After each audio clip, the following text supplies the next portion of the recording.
This is Marriage and Malice, written by Trisha Wolfe, narrated by James Joseph and Meg Sylvan. Chapter 1. Blood and Thorns. Violet. A sea of darkness stretches over the theater, a cloying blackness that absorbs all light to create an expansive void where life shouldn't exist. The chaos of the world belongs to that void. It's hollow and cold and settles inside me, bone deep. Slowly, twinkling pinpricks of light appear from above. The stage lights blink in hues of soft white and light blue before the spotlight flashes on. Posed amid the band of light, I stand unnaturally still, my breath silenced, body contorted, arms winged above my head, legs stretched out before me, toe on point. The haunting moan of a cello rises from the string orchestra. On cue, I gradually lower my hand, fingertips trailing my arm and pausing for a brief moment to touch the sparrow near my heart before I extend my arm outward. I delicately draw my toe around the ring. My white tulle skirt flutters elegantly around my thighs. As violins join the swell of music, my body follows their hypnotic lead, gracefully transitioning from third and back with a rond de jambe. I've escaped the void. I'm free of the darkness. Every judgment and pressure and expectation ceases to exist, and I glide through steps as I travel the stage, one with the dance. It's in this moment, alone on stage, the audience a distant, blurred backdrop, that I find my peace, harmony. The music is a cord fastened to my torso, pulling me upward from my center, my movements flowing like a serene river through a ravine.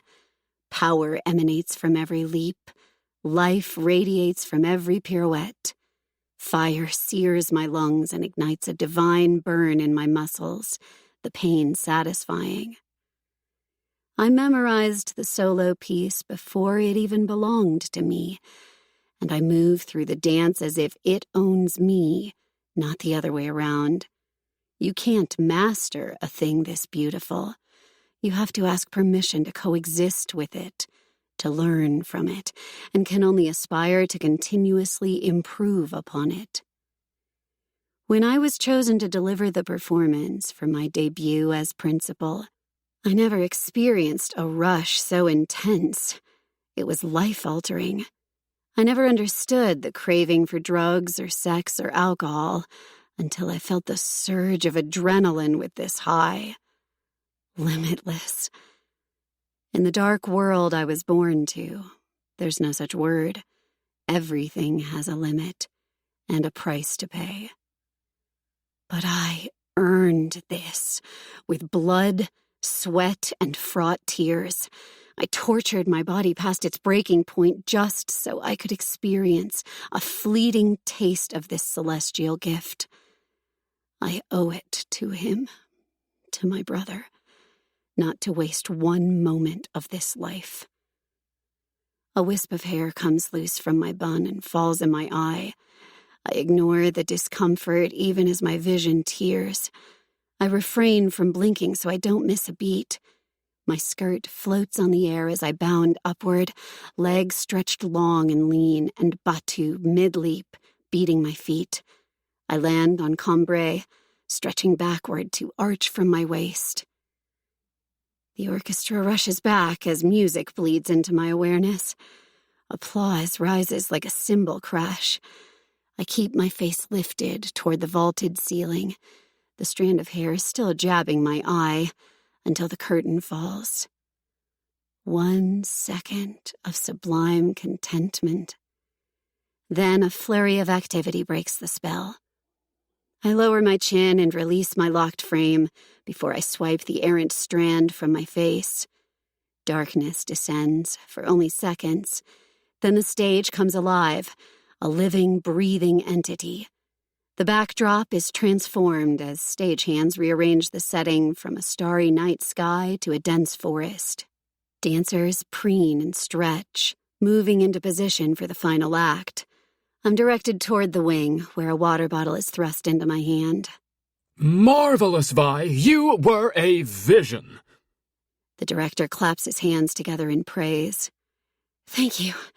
I manage, my breath labored as I uncap the water. I take a hard swig, watching him scurry off to handle something else. Glancing around the backstage area, I search for Derek, my instructor. His is the only praise I seek. His is the only opinion that matters. I find him with Will, rehearsing his soda basque. I shouldn't interrupt them. We've all worked so hard. As a ballet dancer, patience is threaded through my DNA. Also, I have time. My solo piece was my final performance of the production. I watch in awe as the dancers flurry around the stage and get into position before the curtain rises. The music starts, and butterflies wing to life in my chest. I'll never tire of this feeling. Vi, you nailed it. You were amazing, love. Darcy says in his distinct British accent while wrapping an arm around my shoulders in a loose side hug. He's another principal in the company, one who's always encouraged me. Are you heading to the dressing room to change for the after-party? There's a whole floral shop waiting for you on your dressing table. Elation fills me, and I smile. In a moment, thanks. I want to watch the last act of the production. He wrings a towel around his neck. I remember that feeling. It's hard to leave. Enjoy your moment. He smiles knowingly before heading off. Moving closer to the edge of the stage, I settle down and stretch out my legs. I unlace my point shoes and slip them off, then place them aside as my gaze scans the audience, searching for one face in particular. While on stage, I made it a point not to look for my father, as I didn't want disappointment to affect any part of the dance. I invited both my father and uncle, as they're really the only family I really have left. My papa promised he wouldn't miss my solo. He swore it. And a vow from a man like him is carved in stone. Even if it's not his promise to me he aims to keep, but to my mother. He wouldn't break a vow to her. A chilly draft from the vent slips over my slick skin, and I sense Marcus's presence behind me. He's still far enough away to offer privacy, but as my bodyguard, his hulking presence is never completely absent from my life. I'm accustomed to it, and even grateful for the security most days, but I just want one more moment to claim for myself before this night is over. I should go ahead and change into my dress for the final bow, but I'm reluctant to leave. Like I won't make it back to this stage if I disappear. It's a ridiculous notion, I know. The hapless feeling, most likely a result of coming down from the adrenaline buzz, or of thoughts of my brother and mother, as they're always with me in these epic moments. Still, I stay near the stage, soaking up every second, until the final curtain falls. Commotion erupts backstage as dancers flock to the refreshment area. Voices are spirited and emotion soars, and I'm a part of it. I choose a strapless, pale purple tulle dress that matches the outfit I wore on stage tonight, and opted for ballet slippers rather than heels. The diamond-encrusted tiara still adorns my head. My dark bun is pulled tight at the back of my head. This is who I am. Ready to break out in dance at any moment. Lillian links her arm through mine and ushers me toward the gathered bodies. I'm still completely green with envy, just so you know, she says, squinching her freckled nose. Mouth tipped in a smirk, I say, oh, of course, because spending the whole night with that... I nod my head in the direction of Brody. Should make you feel like a loser. She gazes at Brody adoringly. Okay, you're right. I win. The boy's abs make me stupid. We laugh, deliriously intoxicated from the production.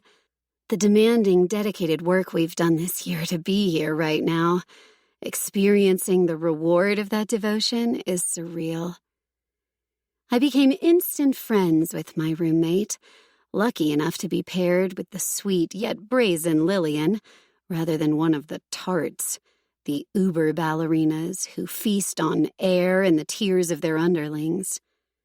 I glance around the party, noting all the ecstatic expressions and exuberance, and sheer relief settles over me like a comfy blanket.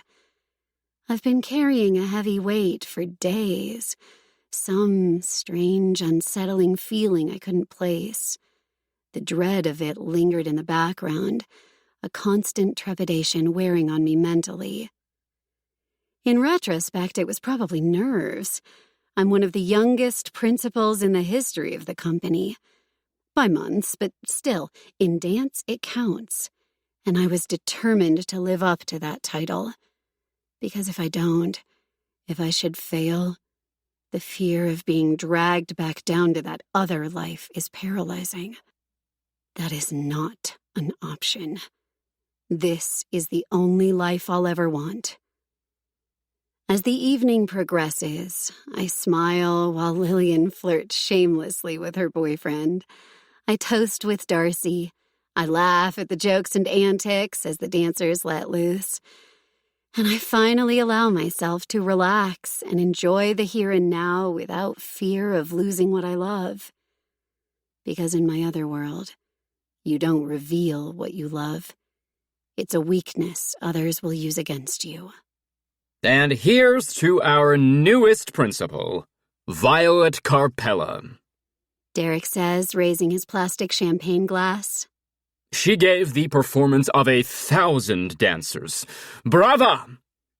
Overwhelmed, I blink rapidly to keep the moisture from spilling over my eyes. Then I smile and take a dancer's bow, extending my leg out and dipping my arched forearm toward the floor. Someone places a bundle of roses in my arms as applause and ovations fill the backstage. I take one quick peek over my shoulder in search of Marcus to see if there's a smile on his sharply chiseled face, but he's no longer there. I shrug off the disappointment and thank my instructor and fellow dancers. The volume is turned up on the amplifier system, and the heavy bass beat of a dance song lures people into the middle of the backstage area, bodies giving in to the rhythm. Cradling the roses against my chest, I decide this is all I want. It's enough. I place my hand over the inked sparrow, knowing Fabian would be here, and in a way he is and always will be. Since my father lost my brother, his predecessor, he stopped attending my recitals. So I shouldn't be let down he didn't make it, even if he did break a promise to my mother. His first devotion has always been to my uncle in the organization. When I became an only child, I became just a girl, an afterthought. When my mother was diagnosed with breast cancer, she made my father swear he'd let me attend the dance company and that he'd support my accomplishments. A vague promise, I suppose, but I thought tonight was one of those moments. She never got the chance to battle her cancer. The treatments often made her sick and dazed, and she took a fall down our stairs, the tragic accident taking her away from me before I got the chance to say goodbye. My father tried to reassure me it was a less painful way for her to go. She didn't want us to suffer along with her, not after what we'd already suffered with the loss of Fabian.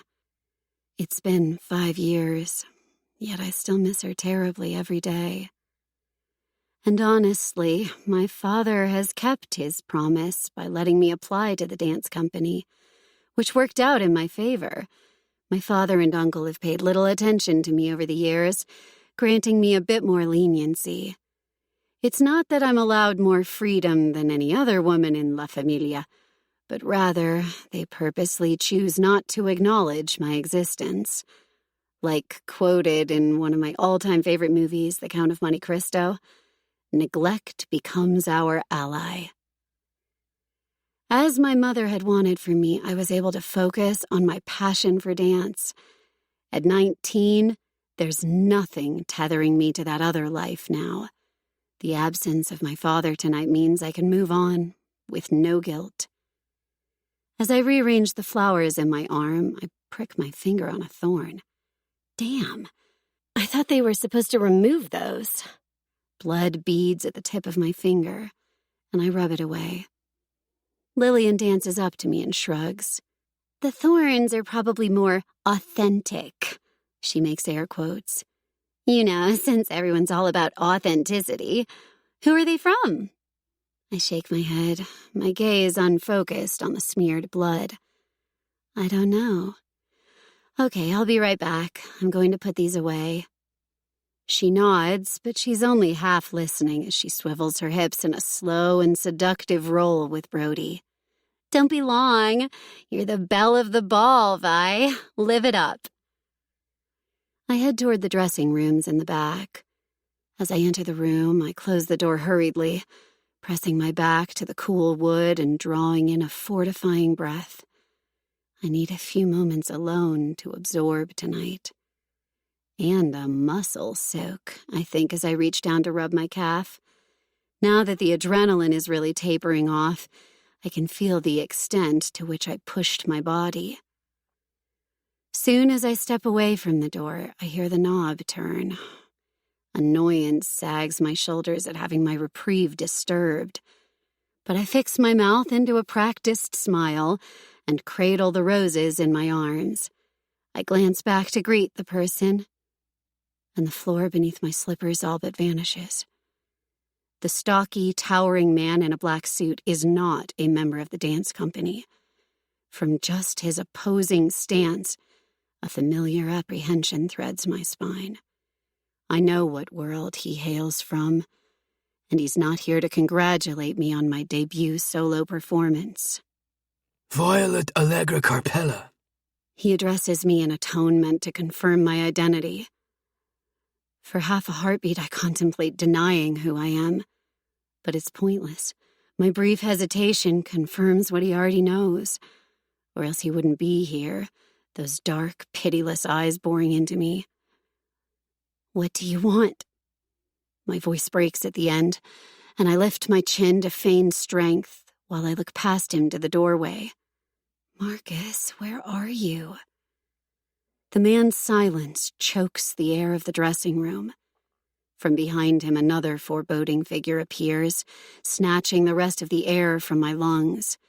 His knuckles are stained with blood, answering the question about what happened to my bodyguard. Without warning, they advance. I clutch the rose stems to my chest, the thorns piercing my arms and the sheer material of my bodice. I cling to them just the same, the only solid thing I have to hold on to, as the last thread of my unattainable world unravels. My father will end you, I say, squaring my shoulders as I deliver the threat. But first, my uncle will shred your entrails. A callous grin twists the man's opposing features. The Carpellas are nothing but a bunch of lickhouses. There's no protection for you, girl. Frantic, I begin to search for Marcus in vain, and somehow I hang on to a wisp of hope my father will still come for me. Only, with a sinking heart, I realize too late what his absence truly means. Oh God, Papa. It happens fast, then. The sounds of the celebration outside the room grow irritatingly loud in my ears, canceling out my muffled cry as the man in black bands his arms around me and his meaty hand clamps over my mouth. The other guy thrusts the emergency door open, and I disappear through it in a matter of seconds. A black sedan is waiting nearby, the engine running, the trunk propped open. My heart careens against my ribcage as I realize my fate.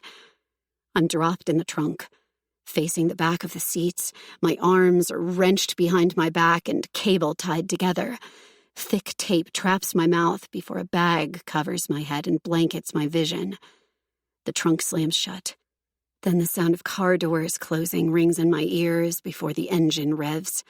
The car lurches forward, taking me away from my life. I've been abducted. Panic webs a tight and sticky string around my body. I'm logically trying to make sense of what's happening while my heart bangs violently against my chest. The scent of roses fills the dense blackness, and I realize I'm lying on the bouquet. I drag in hot breaths, sucking the cloth close to my nostrils with each desperate inhalation. Motor fumes fill the trunk, and a bead of sweat trickles down my back. I try to work my wrists free, fingers futilely trying to reach the plastic ties. The carpeted floorboard scratches my skin as I attempt to wriggle loose. The harder I struggle, the less air I can get to my lungs, the more panic consumes. My chest aches from the tightness. Willing my body to hold still, I force myself into a calm state. I do this by remembering who my father is, who my uncle is, and that I will be found. As I focus on breathing, the panic begins to ebb. And, gaining some semblance of sanity, I count the passing seconds. I try to memorize each turn, every stop, somehow measure the distance I'm traveling. But it's useless. It might have been 5 minutes or 20 by the time the car rolls to a halt and the engine goes silent. I've lost all sense of reality and my whereabouts. In the thick dark, my mind roams to my mother. Her pale skin, closed eyes, smooth hair brushed elegantly along her shoulders. The white satin casket. My heart thunders, the pain in my chest threatening to crack my ribs. My pulse ignites liquid fire through my veins, and I kick out against the trunk. The sound of feet pounding the ground comes from outside the car, and my heart rate speeds. The vein in my neck throbs. The trunk opens, and fresh air greets my burning lungs. Rough hands grab my upper arms and hoist me out of the car. As my feet hit the ground, I'm forced to walk, tripping over my own feet while the cloth bag still obscures my sight. We pass through an entryway, and cool air clashes against my heated, sweat-slicked skin as the sound of our steps echo hollowly. Callous fingers dig into the flesh of my arm, and I'm yanked to a stop. On your knees. A man's voice growls. Keep your eyes on the floor and mouth shut. I'm thrown to the floor then. A sharp burn sears the length of my thigh as I slip along the hard surface. Hunched over, I try to regain my balance and shakily rise to my knees, the skirt of my dress trapped beneath. My wrists still bound behind my back, I feel the cool press of air on my exposed cleavage, my dress having ridden low during the struggle. Then suddenly, the bag is torn from my head, and I blink against light. My breathing shallows as I struggle to fill my lungs past the tape covering my mouth. A pair of black boots enters my line of sight. I shiver as chilly air breathes across my skin. Chest tender, I look up at the man peering down at me and cease breathing altogether. He lifts his chin in an unspoken directive, and the man to my left rips the tape from my mouth. The smarting pain doesn't stop me from gulping in a full, unobstructed blast of air to expand my lungs. I cough, clearing my airway. His heavy gaze is like an anchor bearing down on me as it drags over my body. His intense blue eyes settle on my exposed cleavage, dark eyebrows drawn together. I'm not sure if it's a sexual perusal or if he's staring at the sparrow tattoo, but both feel just as invasive to me, and I instinctively fold my chest inward, my bare skin aflame where his eyes touch. Daring to know who has the audacity to steal me, I rake my gaze over him, taking in his all-black suit and tie, The combat boots, the black work tattoos inking his neck, the neatly tousled dark hair, all except the few strands falling alongside his Aegean blue eyes. The gravity of my situation pulls me down toward the cliffs of hell, and standing before me is a beautiful demon, one with dangerous script inked on his hands and hellfire behind his penetrating eyes. A ravenous appetite for cruelty burns beneath the depths, and he's staring at me like I'm the thing to sate that hunger. Chapter 2.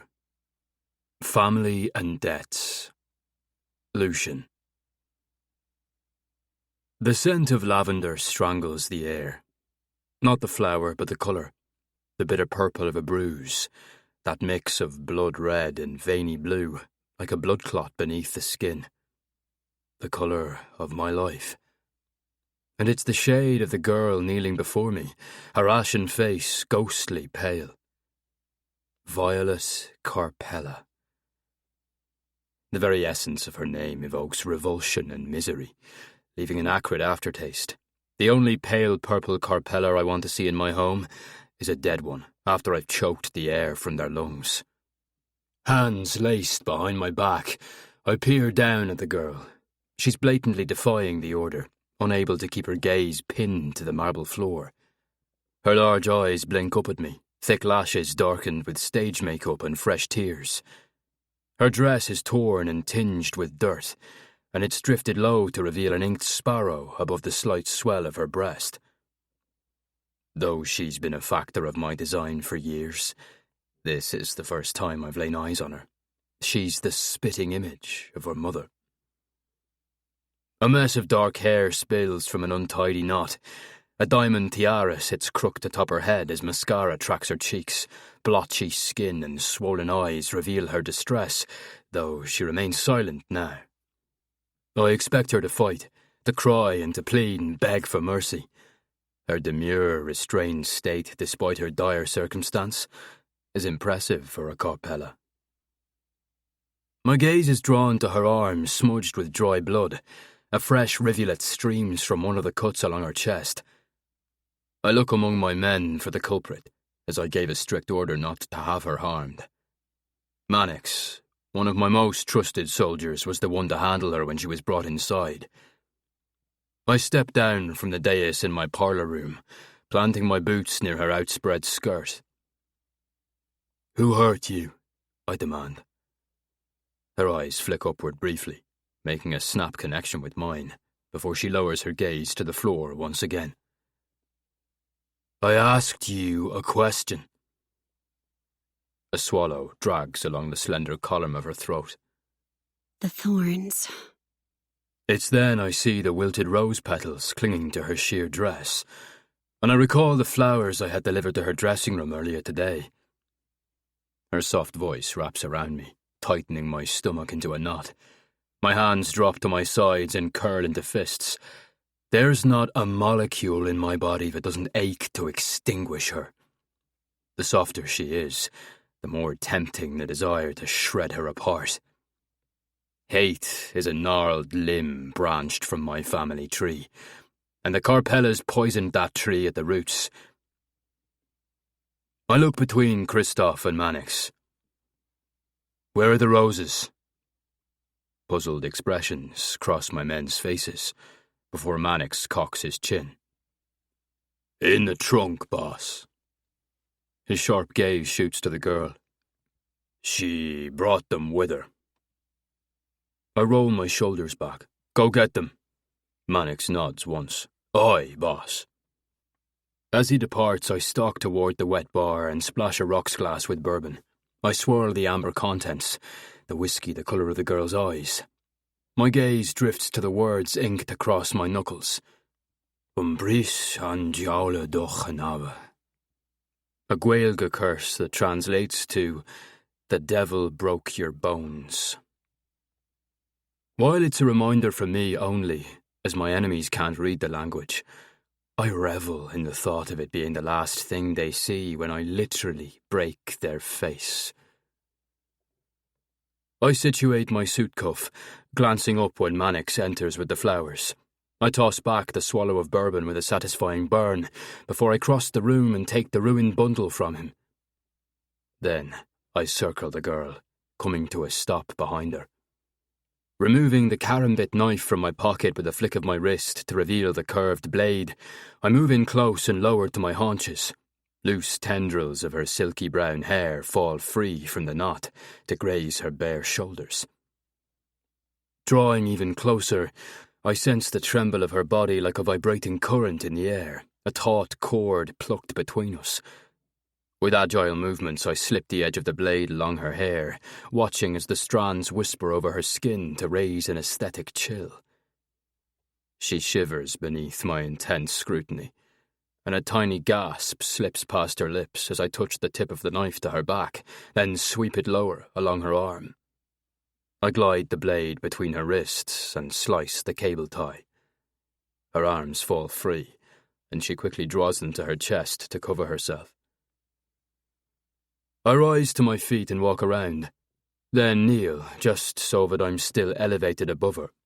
I place the roses in her arms. She accepts them hesitantly, her gaze flitting between my face and the knife. "They were a gift to you," I say, my tone controlled in a smooth cadence. "Lovely roses for a lovely girl and her lovely life. You should keep them." She winces as the stems brush her cuts. Confusion crosses her pretty features. "You're the one who sent them," she says, understanding making her brave enough to speak. "I was anxious to welcome you." I press my lips together as my hand clenches the knife. Her gaze drops to the bone hilt, then coasts to the ink on my hand. The tiara on her head shifts farther off-centre. I reach out and carefully adjust the crown. She trembles beneath my touch, and I haven't even laid a finger on her. "Why am I here?" I breathe her in, my lungs aflame with the scent of roses and lavender. "Do you know who I am?" Demurely, she shakes her head, and again the crown tips sideways. "You haven't been brought up like most women in your familia." My gaze drops to the little tattoo bird on her chest to make my point. She tugs the bodice up and her lips part, but I stop her lies with a forceful hand. Gripping her chin, I tip her face up to me. Her skin is soft, warm, fresh, like her suggested innocence. "You've been spoiled, allowed to pursue a dream and dance. You may not know who I am, but I know you." I observe her little ballerina dress with a derisive glare. "At 19, you haven't been promised to anyone yet. Your father shelters you from the life, protects you, but by doing so he shows his weakness and exposes you to the wolves." Fear brims her amber eyes, but just under that watery alarm an ember of defiance sparks. She bites down on her lip to keep from trembling against my hold. "I know my place," she says, but there's no conviction in her words. My smile stretches into a sneer. "No, you don't. But I assure you, you will." I stand and snap my fingers. On my command, 2 of my men usher in a gagged Salvatore Carpella, the father in question. His tailored suit is torn. Blood streaks his face and mats his greying hair. Bruises darken the weathered skin beneath his eyes. Leviathan, or Levi, as I prefer to call my lieutenant, has to near drag him into the room. Yet when Salvatore's eyes find the girl kneeling in my parlour room, his fight is restored. Salvatore spits the gag from his mouth. "Violetta!" he says, appalled. "No! Why is she here?" The girl finally reacts. At the sight of her beaten father, she drops the roses and scrambles toward his side. "Oh my God, Papa!" Mannix grabs her arms to restrain her. Futilely, she struggles against his iron grip. To subdue the old man, Levi delivers a punch to his stomach, dropping Salvatore to his knees, and anchors a hand to his shoulder to hold him in place. Crumpled over, Salvatore coughs. "You've gone too far," he says to me, a sneer curling his swollen lip. "I don't know who you think you are, but I will kill you if you touch her." His rant is cut short, as Levi sends another blow to his kidney. I appreciate Salvatore's convictions where his daughter is concerned, but they won't protect her. Hearing him admit he still doesn't recognise me only serves to further my wrath. I order Mannix to put the girl on her knees. As he does so and steps aside, I tower over her lithe frame. So fragile, so breakable. With a hand wrapped in an oath of vengeance, I free her hair of the band. She physically shivers as her dark hair tumbles down her bare back.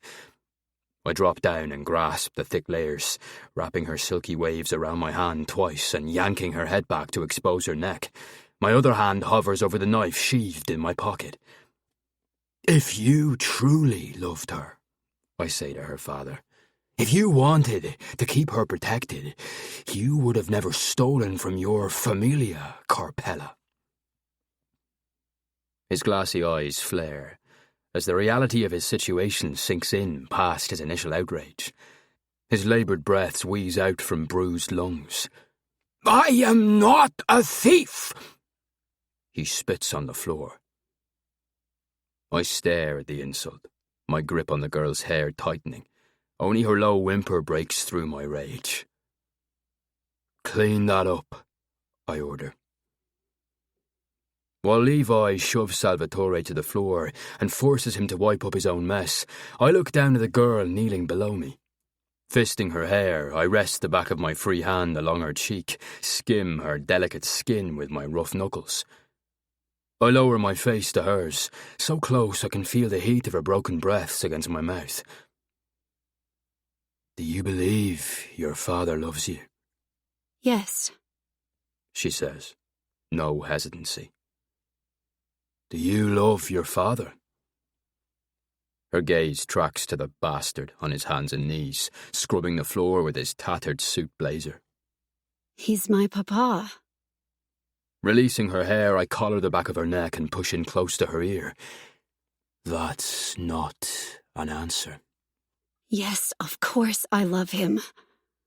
She shudders and attempts to tear free. "Stop fighting me, little girl." The rumble of warning in my voice stills her movements. Shaken, she wets her lips. My gaze trails the path of her tongue across her pink mouth, and the sight stirs a dark hunger.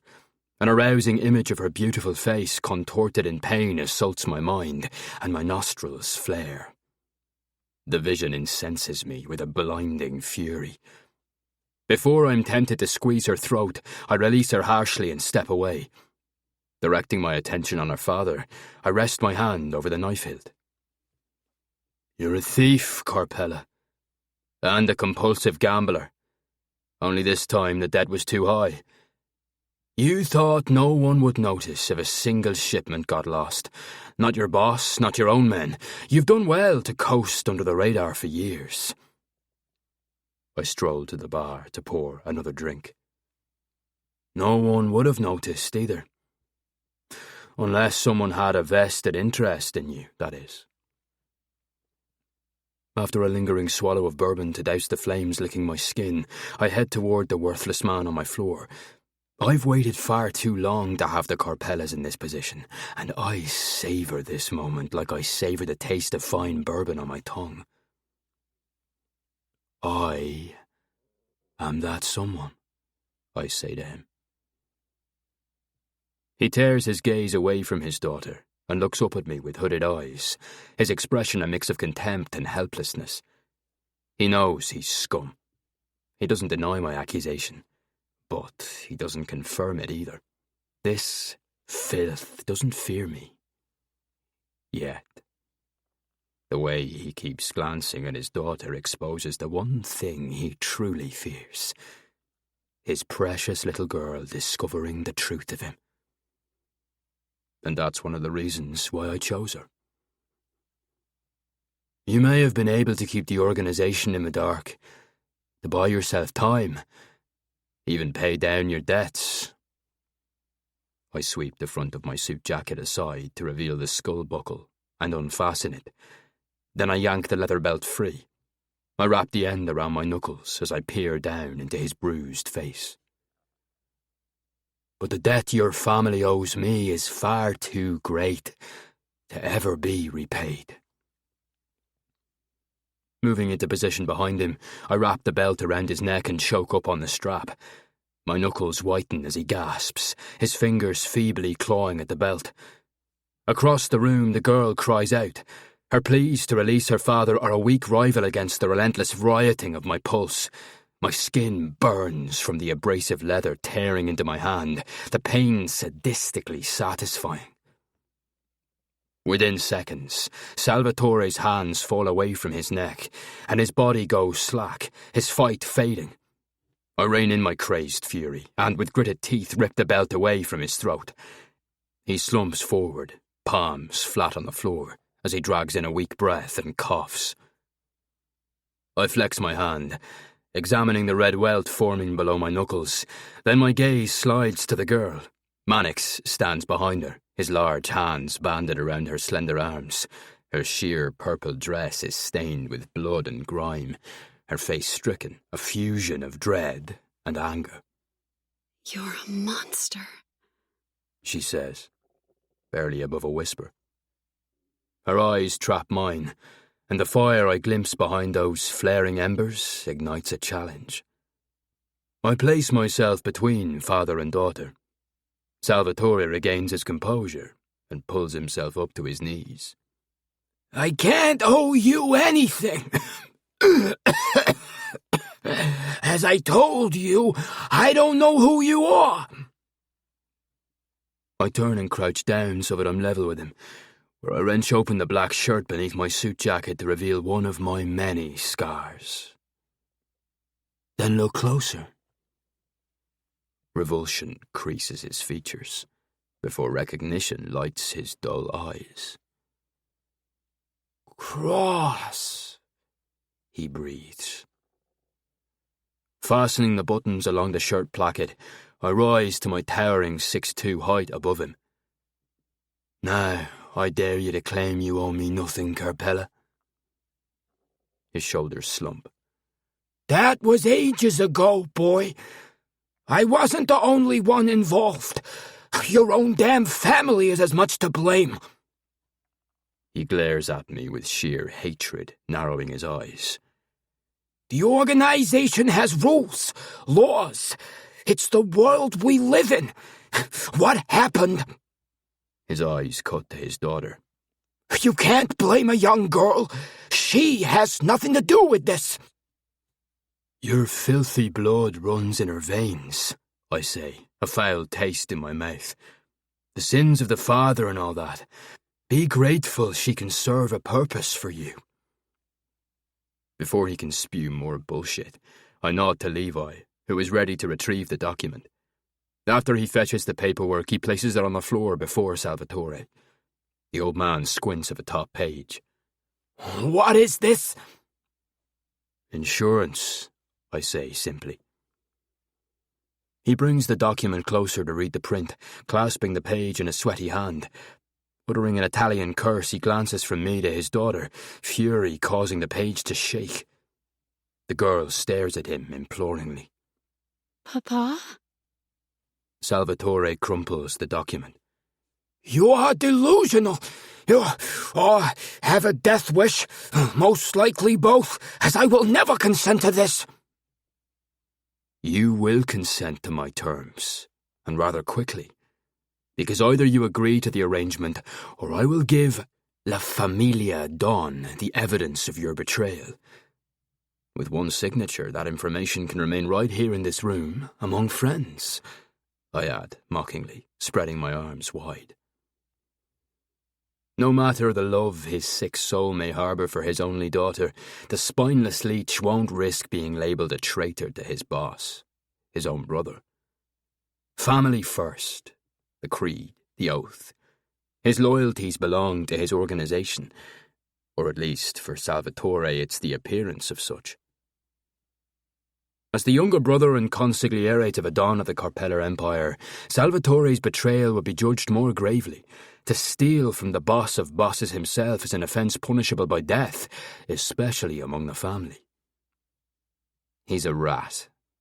But, despite every cell in my body demanding I sever his head right now, Salvatore's far more valuable to me alive. I don't want him dead, not yet. And neither does he, which is evident when he bows his head in defeat, refusing to look at his daughter any longer. He's already traded her life. I'm collecting a debt from you, Carpella.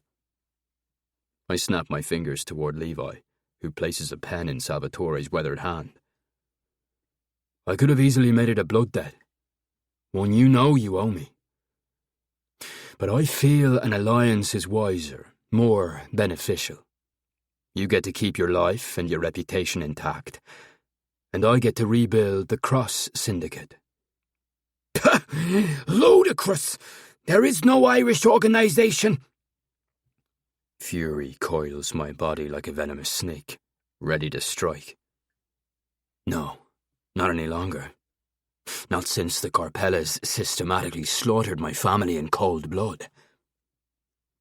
His gaze momentarily lifts to meet mine, unfeeling and hardened like the thickest layer of a made man, before he looks at the crumpled contract.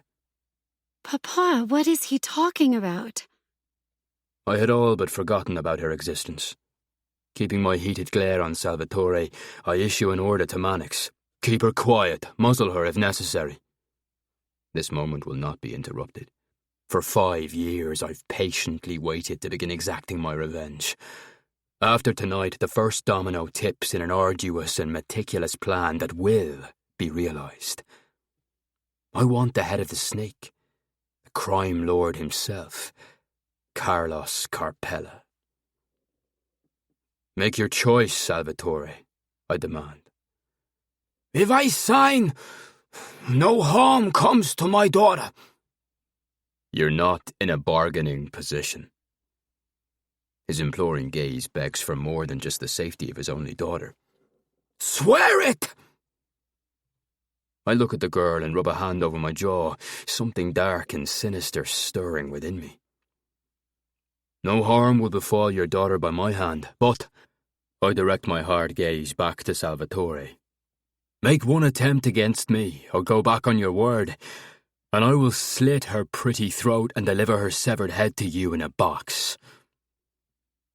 Teeth gritted, Salvatore grips the pen.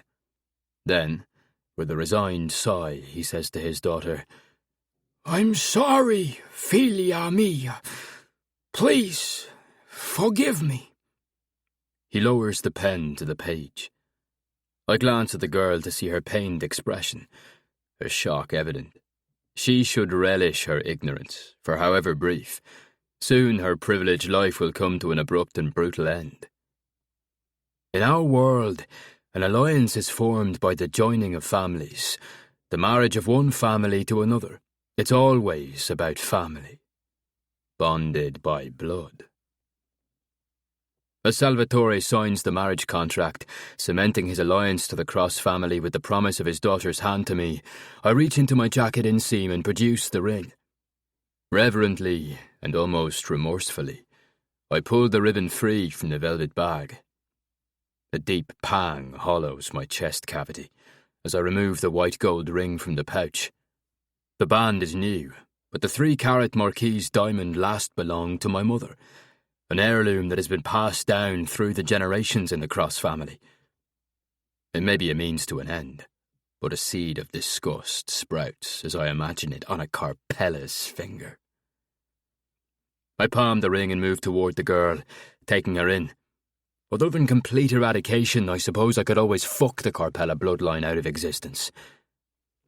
Her face is pale, her body trembling fiercely as I close the distance between us. I nod to Mannix to back away. He steps aside and bows his head, giving us the illusion of privacy, but remains nearby if needed. Hold out your hand, I order her. She spies the ring, and, In one violent clash of comprehension, everything she witnessed tonight collides. She looks at her father.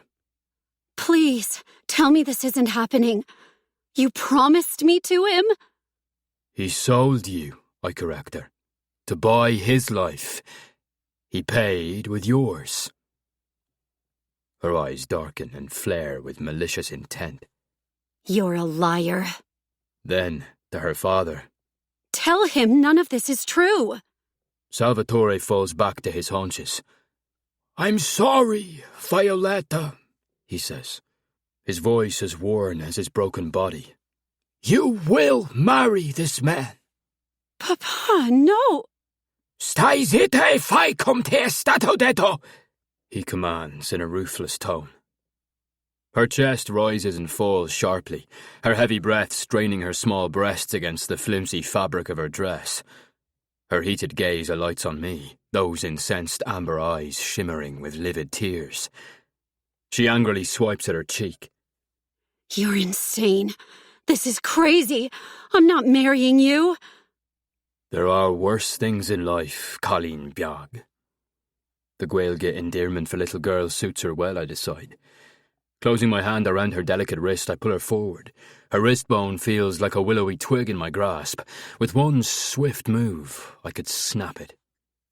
But I don't even know you, she says, her voice breathy as her gaze falls to my large hand covering hers and lingering on the tattoos that brand my skin. Had your father raised you with the proper traditions, you would know that fact is of little consequence. You now belong to me, and you'll do as I say without question. I grip her wrist tighter until she relents and opens her hand. I capture her gaze with mine as I slide the ring onto her finger. Despite my provocation, the diamond suits her dainty hand. Arranged marriages among families is custom. She snatches her hand away. Forced marriage. And don't speak to me of traditions. She tears the tiara off her head and throws it to the floor. The resounding clink echoes throughout the parlour. Doesn't tradition also require you to get on a knee? At the rigid shift in my shoulders, she recoils. I tower over her, where I can smell the lavender in her hair. I raise my hand, and she flinches as I brush my fingers through the soft tresses to smooth her hair over her shoulder. The memory of what the strands feel like wrapped around my fist comes as a hot lash across my skin. You got a little fire in you, I whisper near her ear. But know this, I bow to no one. As I step away, I look over her ruined dress. You're free to change. I nod at Mannix. Take her to Nora. She can get her settled. The girl evades Mannix's reach before he can detain her. I'm not going anywhere but home. Salvatore finally gets to his feet, proving his spine must work after all. An alarmed expression clouds his battered face. Come on, Violetta. We're leaving now. My patience has been very giving up until this point. I restrained myself from running a blade across Salvatore's throat when my men brought him to me by force, but now that the deal is done, I want him out of my sight.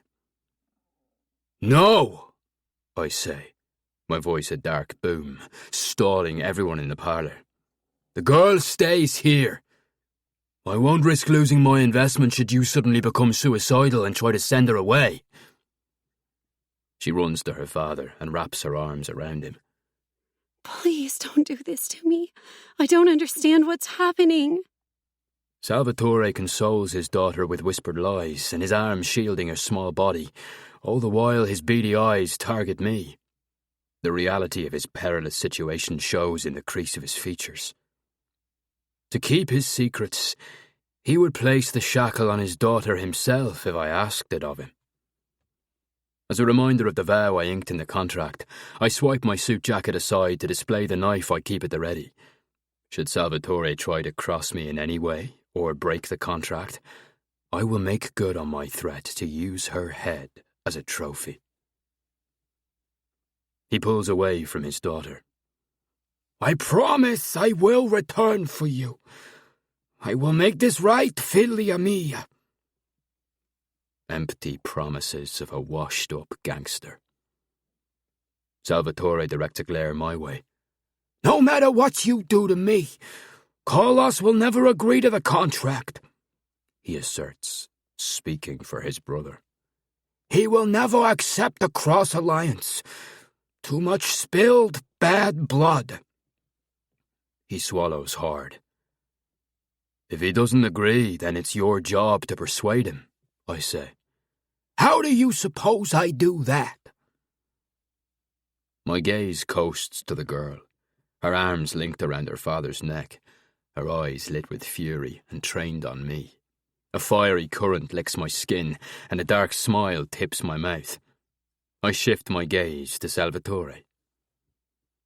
Make him believe we're in love. Ridiculous! It worked for Romeo and Juliet. So make him believe your daughter and I just can't live without each other. I glance at the girl again.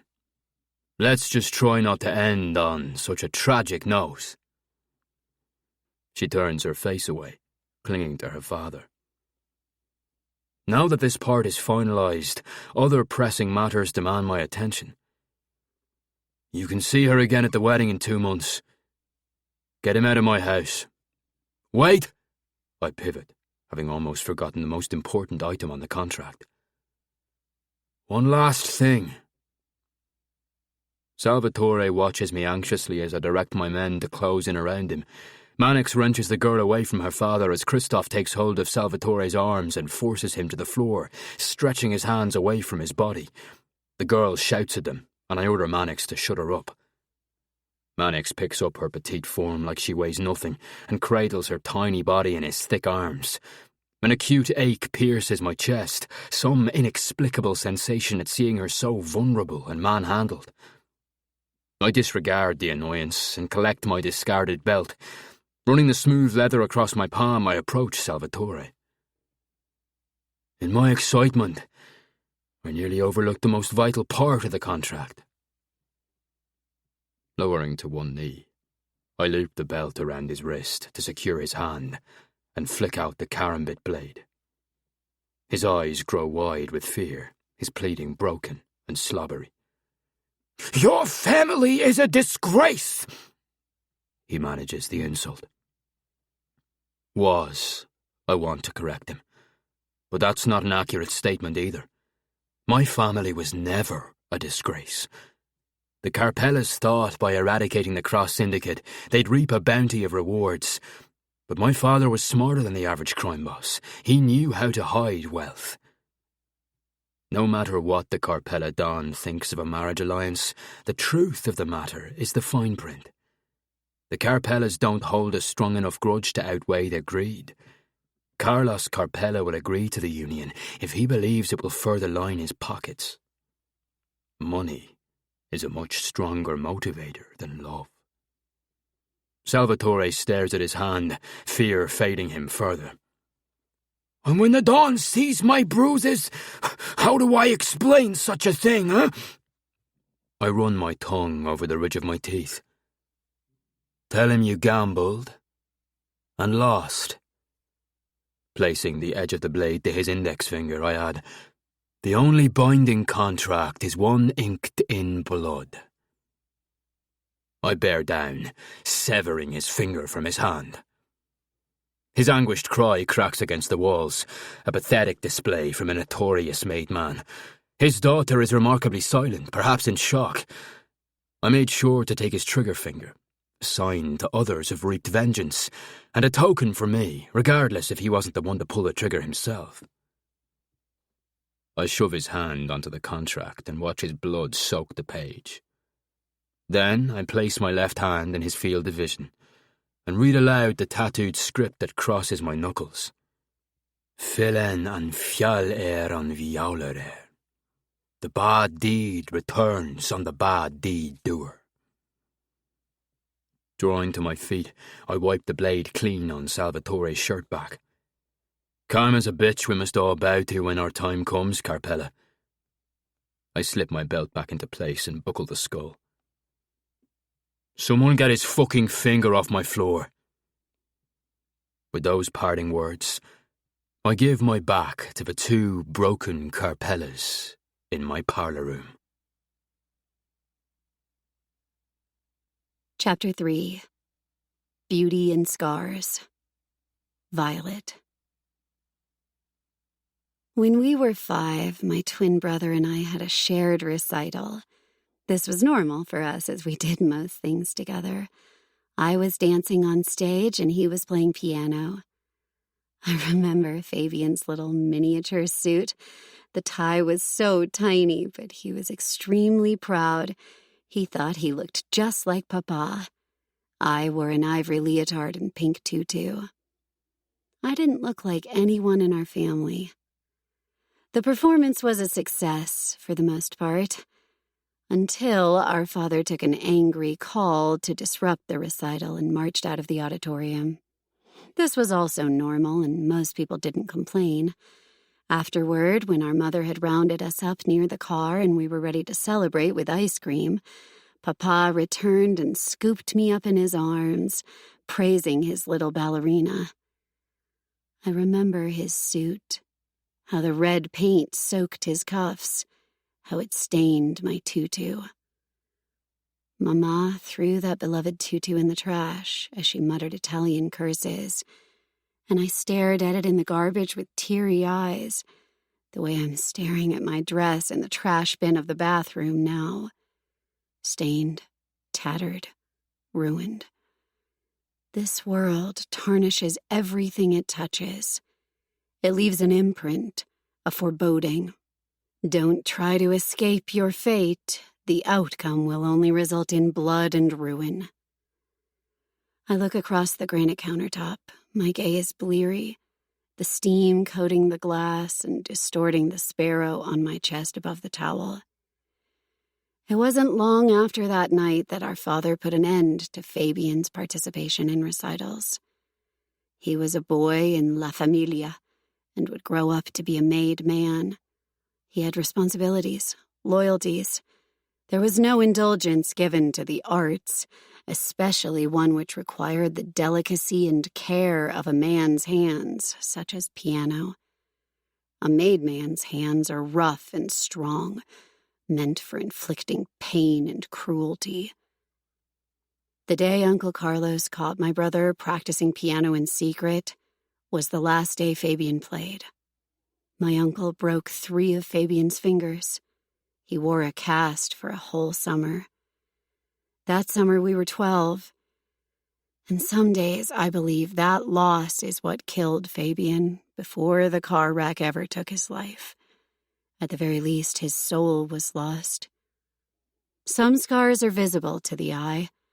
Some are buried so deeply they're not obvious, but you know they're there. You feel them every time you breathe. It would only be till the end of that summer before I felt loss irrevocably. I touched the sparrow tattoo before I braced my hands on the counter and focused my breathing. In, out, in, out. Now my world has been upended again. Only hours ago I was dancing on stage, a lifetime of dreaming realized in one perfect, fleeting moment. All my hard work and dedication, every sacrifice made, every endeavor to escape the life noosed around my neck since birth, torn away in a single act of violence. My father's pained cry tortures me, a sound so sinister it still lashes through my mind. Salvatore Carpella isn't a kind man, not even a good one. I've known this about my father since the day my first tutu was stained with another man's blood. And yet, I've never heard my powerful, overbearing father make such a dreadful sound as he did tonight. In an instant, he was transformed before my eyes. Gone was the father who makes other men quake with fear. All I see now is his blood, his horrified face as his finger was severed from his hand. How broken and weak he became as he signed his name to the contract that sold my life to another man. And I hate this feeling toward him, that after what my father suffered, I'm selfishly worried for myself. But he's not here. I'm the one left to pay a debt I don't owe. It's medieval, archaic. To anyone on the outside, a trade like this seems absurd. But in the world of made men worshipping the god of money, a contracted marriage is as ordinary as the dollar is green. I just somehow fooled myself into believing it wouldn't come from me. My whole body is encased in ice. Not even the scalding hot shower water could rinse away the chill in my bones. With a trembling hand, I wipe the steam from the mirror. This is my bathroom, connected to my room, in a home so foreign to me I might as well be on another planet. And I'm engaged to a man, a terrifying stranger, who tortured and blackmailed my father into marrying me, owning me. Anxious energy grips me as I rummage through drawers in search of toothpaste or mouthwash, something to cleanse the taste of bile from my mouth, and my hand lands on a packet. I'm frozen as I stare down at the familiar box. My brand of birth control pills. Dread is a hairy-legged spider crawling up my spine. I slam the drawer shut, look down at the ring on my finger. The enormous rock feels like an anchor tied to my hand. My vision blurs with furious tears, and I rip the ring off and slap it on the counter. I drag in a breath past my constricted lungs and lean into the mirror, swiping my fingers under my eyes. I pause at the sight of my arms and chest. Puffy red cuts stand out in stark contrast to the lavishness of my surroundings. Or maybe it's a perfect fit, scraping away the deceptive veneer to reveal the harsh reality of pain and suffering hidden behind these walls. My eyes shudder against the reflection of the frail girl I see there. This isn't my life. Yes, it is, Colleen. The woman who escorted me to this room suddenly appears in the doorway. Her name is Nora, and she places a pile of folded clothes on the dressing table. When Lucian desires a thing, he makes it his. It's best to accept your place and not struggle. It will only cause pain. I draw my towel tighter around my body and try to ignore her rambling, but the Lucian part captures my attention. I saw him torture and humiliate a man before I even knew his first name. I'm not a thing, I retort. Her broad shoulders bounce with a silent laugh. Aye, Colleen, you keep thinking that, and let me know how it goes. Some things a woman just accepts. Disgusted, I turn my face away from her reflection, waiting for her to leave before I take the clothes.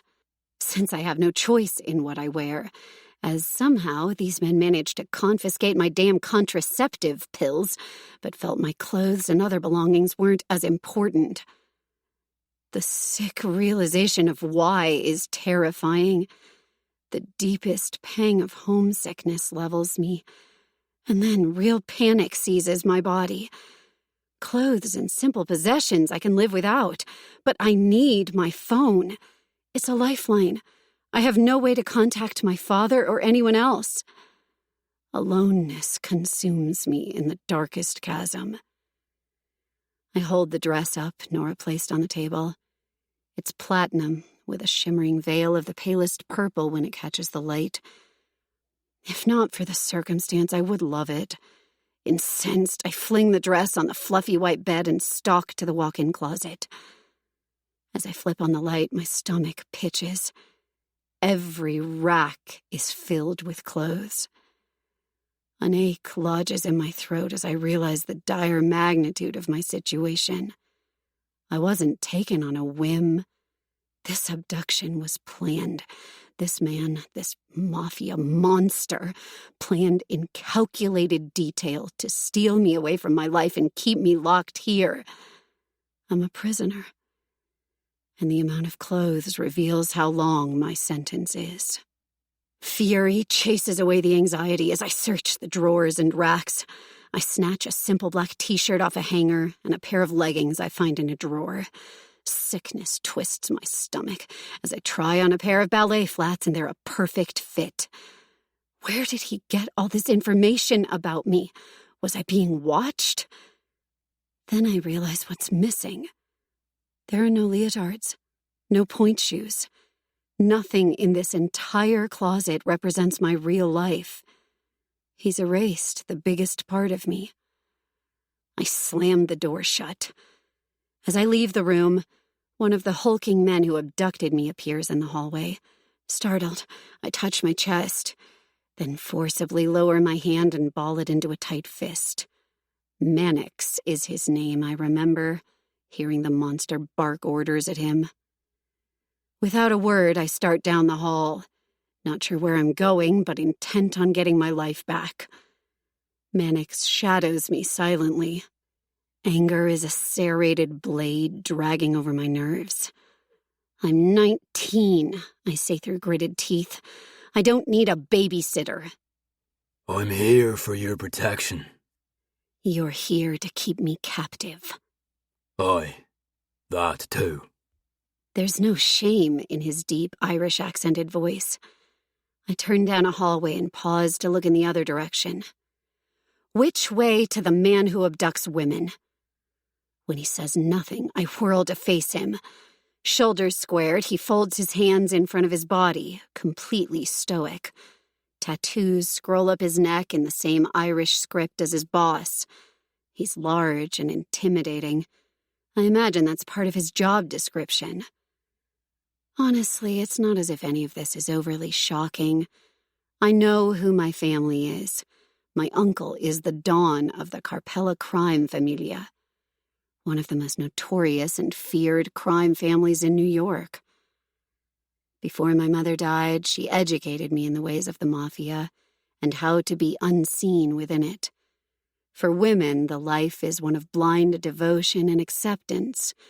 Their place is beneath the men, a subservient object, and if you don't behave, you are to be punished for your embarrassment.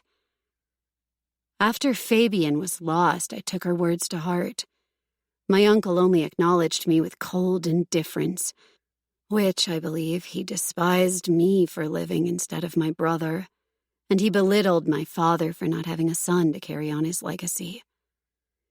My mother sent me away to school, I choose to believe, before my uncle had the chance to barter me off. Her motto was, out of sight, out of mind, which I have made sure to be all this time. Until today, my uncle, and even my father, was all too willing to ignore my presence. The auditorium seats always empty of any family. Christmases shared one day a year, where I hug my grandmother and aunts and cousins before taking up a corner till the day passes. So if this Lucian Cross thinks he's going to get any kind of deal because of me, well, I would laugh if it wasn't so pathetic. He'll be sore to learn the Dawn of the Carpellas won't lose sleep over my abduction. As I eye Mannix, my tightly pinched lips start to quiver. He's not the first brute to boss me around. I have had a guard.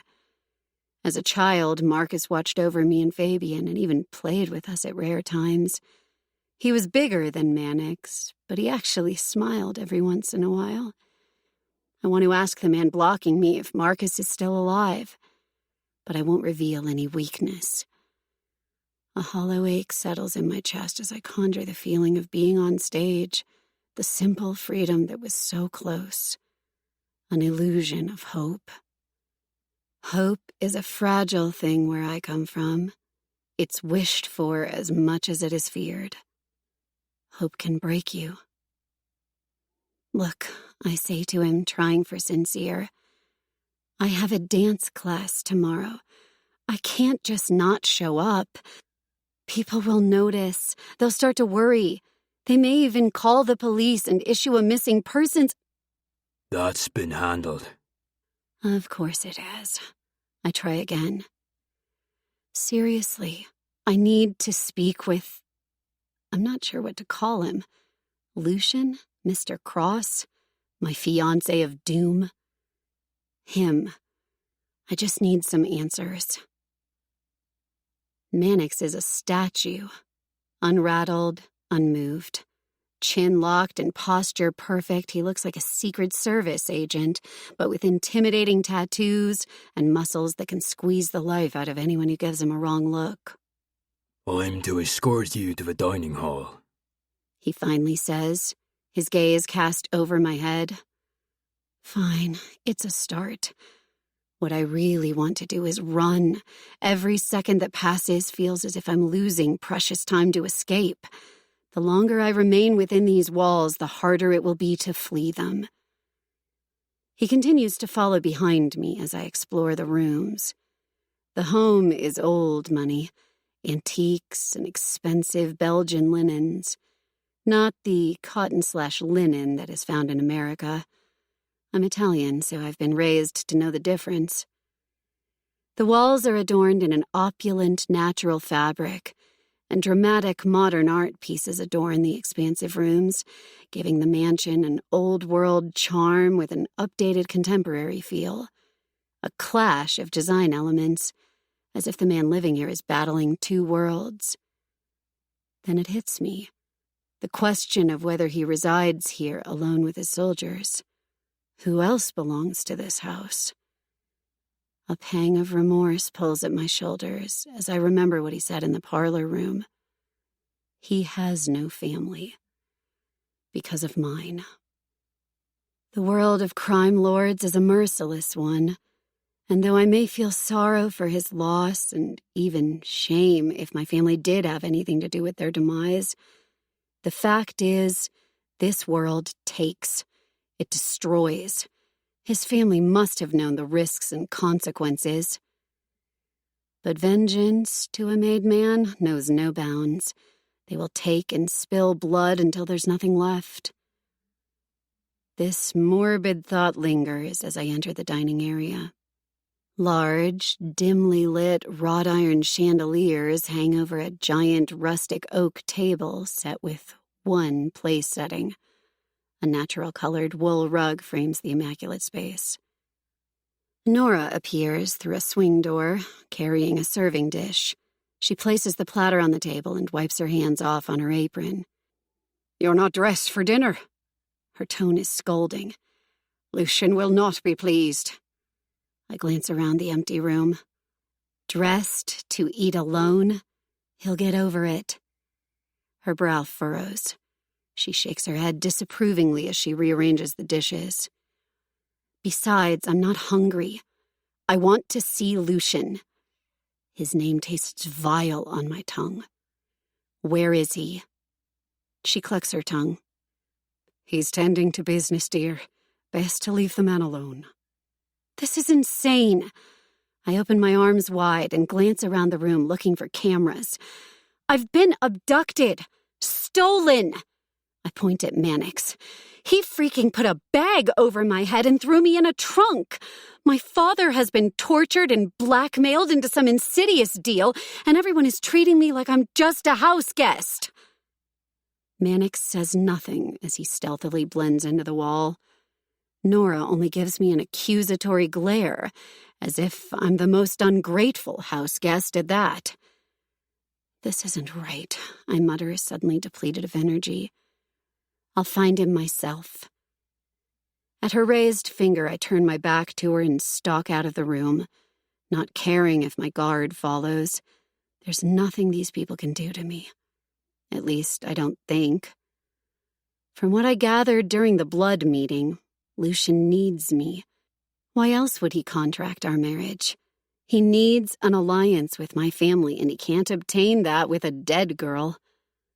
I roam the hallways and rooms, the silence becoming eerie. As I ascend a spiral staircase to the second level, Mannix clears his throat.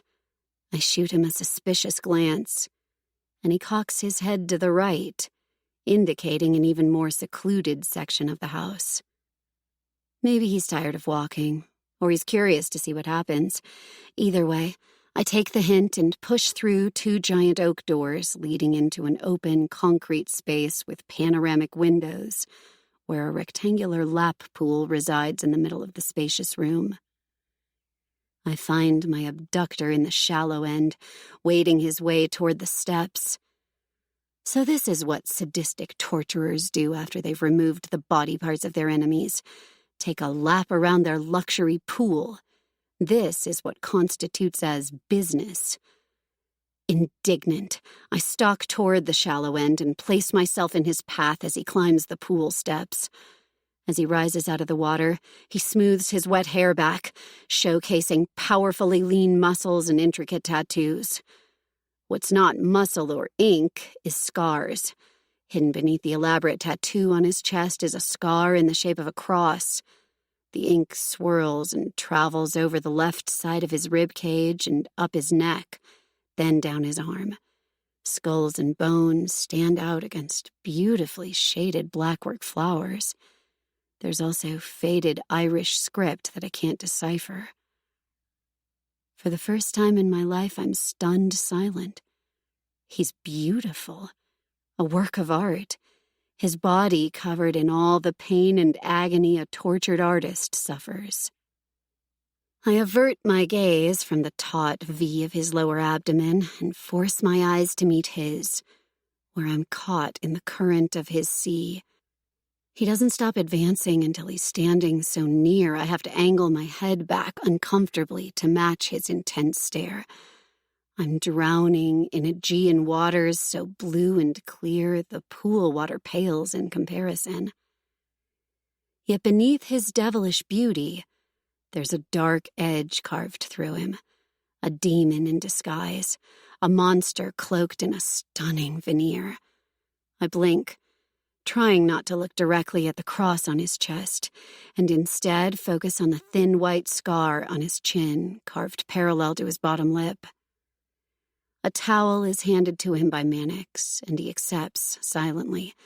He pats his face dry and catalogues me in silent regard, his narrowed gaze taking in my wet hair from the shower. Heat flushes my skin at the memory of his ruthless hands gripping my hair, and I ball my hand into a fist, hiding the finger where I removed the ring from his sight. His dark brows draw together. Where is the dress I selected for you? I keep my head held high despite the vicious threat to back down. It's not my dress. I don't want it, or anything from you. He drapes the towel around his neck, holding onto the ends as his gaze roams over me almost invasively. Seething hatred is there, but also some other torrent emotion I can't place. You're right. Everything belongs to me. I own the dress, the clothes you're wearing now.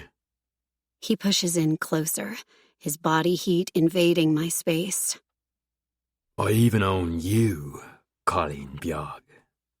His Irish accent bleeds through his venomous words as he lapses into his native tongue. I have no idea what he's calling me, but I'm sure it's not pleasant. The justified anger I clung to as I entered this room is snuffed out under his fire. The urge to escape thrums through my whole body, the warning ablaze, igniting my skin. But I hold my ground. I have nothing to lose. You can't keep me prisoner here. It's medieval. It's just crazy. You can't do this.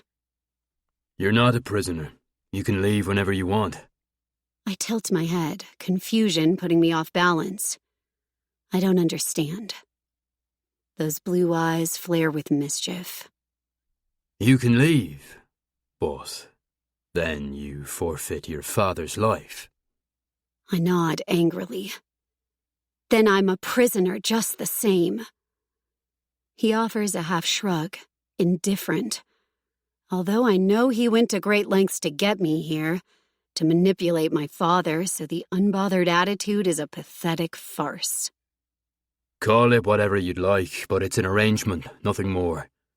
His gaze sweeps down my body, sending a tendril of warmth over my tight skin. The matter is simple. You have a choice. It may not be an easy one, but it's still yours to make. Leave, return to your family, and let your father's disgrace have its consequence. Or abide by the marriage contract and save the last living member of your immediate family. The memory returns of my uncle breaking Fabian's fingers for his harmless passion. I can only imagine what he'd do to my father for stealing from him. You don't keep your place as the dawn of a crime family because of your compassion. My father is the only family I have left, and this monster is using my conscience against me. I have to protect him. His cool eyes penetrate mine. He should protect you. I hold his invasive stare until I'm forced to blink and look away. I need my phone, I say, hating the wobble in my voice. And my belongings. I have dance classes. I can't just disappear. I have a life. Had. Your life belongs to me now, and you have no use for a phone. His gaze dips to the low neckline of my shirt. His eyes seem to linger on the cuts from the thorns, his deviant gift to me, and something dangerous flares behind his eyes. You should leave. An undercurrent of alarm carries through his gruff tone. His words not a demand, but a warning. My lips part as I search for a response. The longer we remain locked in this battle of wills, the more his heat gathers around my body, his stare all but flaying my skin from my bones. I've never been confronted with actual vehemence. I've lived and survived in a dark world most never encounter. And yet this is the first time I've ever been touched by pure, unadulterated hatred. This man despises me. The ache of tears threatens my eyes, and I'm furious because of it. Fuck the phone, I say, inching so near him that less than a sliver of air separates his bare chest from the contour of my breasts. A spark of amusement shimmers in his blue eyes at my boldness, and he swipes a hand over his mouth. Objects I can live without, but I'm a dancer. I have to dance. I've worked too hard to be accepted into the ballet company. It's my life. I have to attend class and performances. I'm showing my hand, bearing my ultimate weakness and vulnerability. At the risk he'll take some level of pity on me. He's stolen a girl and locked her in his tower like some sordid fairy tale. He has to see reason. His deep breath causes friction between his chest and my shirt, and my body wilts against the intrusive intimacy. I start to back away, but his hand bands my bicep, preventing my escape. You're passionate about dancing. I swallow. Yes. His fingertips dig into my skin, and without permission, my gaze lowers to his chest. The scar is deep and jagged, and I know it was painful. Pool water beads along the rough, beveled skin. He releases me quickly, harshly, like he didn't realize he'd touched me, like accidentally touching the red-hot burner of a stove, and the force of it rocks me backward. Then you'll dance here. He says, gripping the towel once again. You'll dance for me. My mouth pops open to argue, but he yanks the towel from his shoulders in a move meant to illustrate his waning patience and the finality of the conversation. Dance here, for him, like some kept mafia wife with a stupid, indulgent hobby. The insult enrages me almost as much as being forced to live under his roof, and my next words just fly out. I don't know what you think you're going to get from me, but I won't be forced to do anything. As it leaves my mouth, I realize the inference surrounding my words, what I haven't even considered until now. Consummation of marriage. One of his eyebrows arches suggestively, fueling a violent flush of heat through my body. You should be grateful I'm tolerating your interest at all. That's more than you're worth. My nails cut into my palms, my hands fisted so tightly. It's not simply an interest. There's nothing more to discuss. An impenetrable mask slips over his features. Get out. He commands. As he turns and walks toward a bench holding his folded suit and boots, I feel the first hot tear slip free. I swipe my cheek. A horrible sound comes from the back of my throat and echoes against the concrete. Lucian's back tenses. Leave, before I give you a reason for your tears. You mean to torture me then? I blurt, no longer concerned with my welfare now that all hope of returning to my life is lost. His grip on the towel tightens, the muscles of his back flexing with his tense movement. He faces me slowly, scars and intimidating ink on full display, malice igniting in the blue flames of his eyes. Something wild and untamed flickers behind his gaze before a cruel smirk twists his lips. Only spoiled princesses would claim such pettiness as torture. He tosses the towel on the bench and grabs his black dress shirt. You were born to this world. Your fate was always to be a contracted wife. Be glad it's to a man who has no plans to treat you as such.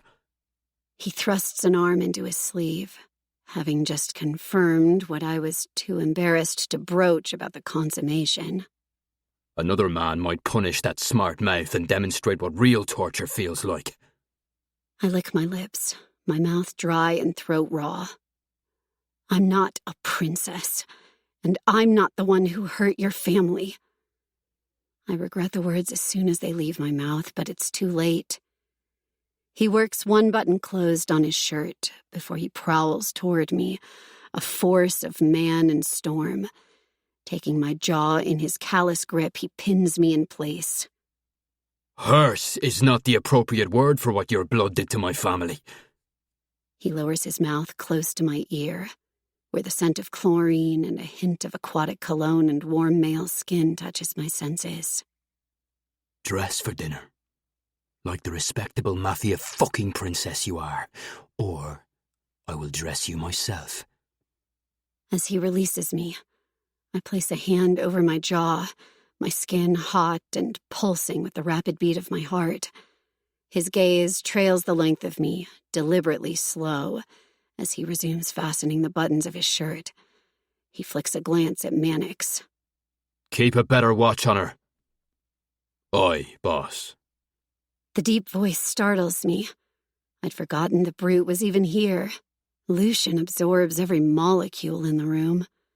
As I spin around, I nearly collide into the soldier's chest. He takes his time stepping aside, making it a point I know how unhappy he is that I got him reprimanded by his boss. Get used to it, I say as I step around him. If I'm going to be miserable, I'll strive to make everyone around me just as miserable, like a true fucking mafia princess. Only, I saw the thunderous gleam in Lucian's eyes. I felt the disdain in his venomous words. His loathing for my family is rooted deep.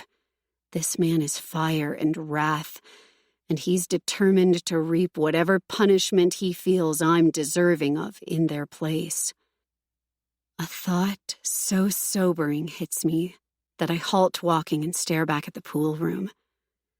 I need to stop trying to salvage a life already gone and start finding a way to simply survive him. Chapter 4. Passion and Blades. Lucian. Dark water New York is as bleak as the name implies. A constant grey sky overhangs a briny river that wraps the city in industrial buildings and iron bridges. Cold, isolated, forsaken. Yet my roots run deep here, my blood mixed in with the impenetrable concrete and acrid water. I'm as callous as the rust that coats this city. My family carved a syndicate from its corroded bowels, claiming street corners and businesses long before the Carpeller family invaded. At that point, the Irish syndicate was systematically removed from power by high-ranking individuals that would see me put 6 feet under if I so much as thought of making a move. As long as I'm a ghost in this city, I don't exist to them, and I get to live. When the mob murders your bloodline, you're already dead, even if they leave you breathing. I was just a boy when Carlos Carpella encroached on our territory and began massacring my family. He put a hit on every member of the syndicate, and in less than a decade the numbers dwindled to near extinction. My brother was the only family I had left after my father was murdered execution-style in his very own casino. Then, 5 years ago, Keller had dared to operate a club without paying dues to the Carpellas, and it cost him his life. At least that's the story, should anyone go digging. The truth of my brother's murder is buried beneath Carpella dirt and scandal, sunk down deep in a coffin, nailed shut, and topped with a tidy bow. As for me, I made the grave mistake of attacking my brother's executioner. At only 17, I was all fire and brimstone as I went after the enforcer with nothing but fury in my fists. When he was done laughing, he decided I was too harmless to kill. I wasn't yet a made man, and he knew it. My brother's doing, to try to protect me from the life. When they were done with me, the enforcer and his thugs left me with a painful reminder never to cross the Carpellas again, or else my fate was sealed, as good as my brother's. The cross carved into my chest with a soldering iron brands my shamed legacy. Nearly every bone in my body was broken. Large sections of my skin was brutally carved with a knife. I believe they meant for me to never walk again at the very least, never mind ever make a name for myself in Darkwater. For 5 years after that night, I've been working to build a reputation as one not to be fucked with, to re-erect my family's empire in secrecy, a new cross syndicate. I started out small in arms trade, made lesser-known connections within the Ruin, the crime hub of the city, where most shady deals and pacts are made. Then, I found my calling. I'm a death-bringer. You hire a hitman to get rid of a person. You hire me to make them beg for death. Contracted to inflict torment and pain, I moved up quickly in the ranks of one-off criminals. I formed a collective, a growing number of men who put their trust and devotion in me because we have a common enemy. The Carpella Familia. Some of my men are family friends and connections I recruited from my parents' hometown of Galway. Others are locals of different backgrounds and origins who were brought up right here in the city. But all of them are my brothers. Blood runs thick, but revenge runs this city. And when Carlos Carpella started running his empire more independent of the Ruin, his greedy move fucked over a lot of players who are now seeking vengeance. If you have power, you can damn well bet someone wants to take it. My contract with Salvatore Carpella is the first step in solidifying my revenge. When he backs me to his brother, and the union between me and his daughter is sealed by the bonds of marriage, I will be considered one of them, the past wiped clean, old grudges erased. Welcomed into the arms of the enemy, like the Trojan horse into the city of Troy, where I'll strike from within. Docks propped up on the white oak desk, I run my thumb over the blade of my karambit knife to test the sharpness. I have a meeting tonight with Primo Brogan at Butcher & Son, an abandoned warehouse owned mutually by the Ruin. Primo is a Carpella rat, and I'm using him to establish a connection for a lucrative business opportunity. A dark note whispers in my head, the Carpella girl playing on an endless loop. I shouldn't leave her alone so soon. It's only been 24 hours and she's far from stable. But I'm becoming stir-crazy, ready to set my plan into motion. The girl has been more work than initially accounted for. She was supposed to reside in the background, a means to an end. She's too loud, too demanding, and far too distracting. Even Mannix is becoming agitated by her constant need of supervision. Maybe I should let her have a damn studio where she can dance. Then at least she'll be out of the way. But that means yielding to a Carpella. and I will not yield in my lifetime. A laptop screen displays a revolving security feed of my home. In one corner, the girl paces the hallway outside of the room I gave her, her way of defying my order when I sent her there like a petulant child. Mannix questioned if he should install a lock on the outside of her door, and that might have to happen soon, but not tonight. I'm curious to see what she does. She is the enemy, after all, and studying one's adversary is necessary in the art of war. Watching her on the screen is the only way I'll allow myself to look at her longer than the seconds necessary. Like a block of ice held to skin, her presence is agonizing, pressing against me until I'm forced to either walk away or wrap my hands around her delicate neck. Hate is too simple a word. I don't have the capability to describe the searing pain and fury her presence evokes within me. Being near her is like reopening a painful wound, like experiencing the soldering iron branding my skin all over again. I touched the scar along my chest at the thought. Had there been any other way to obtain my objective, my ring would not be on her finger. But like all things we strive to achieve in this lifetime, our ultimate desires do not come without pain and sacrifice. I drop my feet and shift closer to the screen, hand braced around the edge of the desk until my knuckles ache. She stopped pacing. Her hands wring the length of her hair, as if she can't contain her frustration. She furiously winds it up into a knot at the base of her neck. The memory of my fingers sliding through her soft hair stirs hot embers of disappointment in my veins at seeing the dark tresses tucked away. I fist my hands and push away from the desk. The little prima ballerina might carry the Carpella name, but soon she'll have mine. Her bloodline is reason enough to loathe her existence, but it's an even bigger frustration that she happens to be beautiful.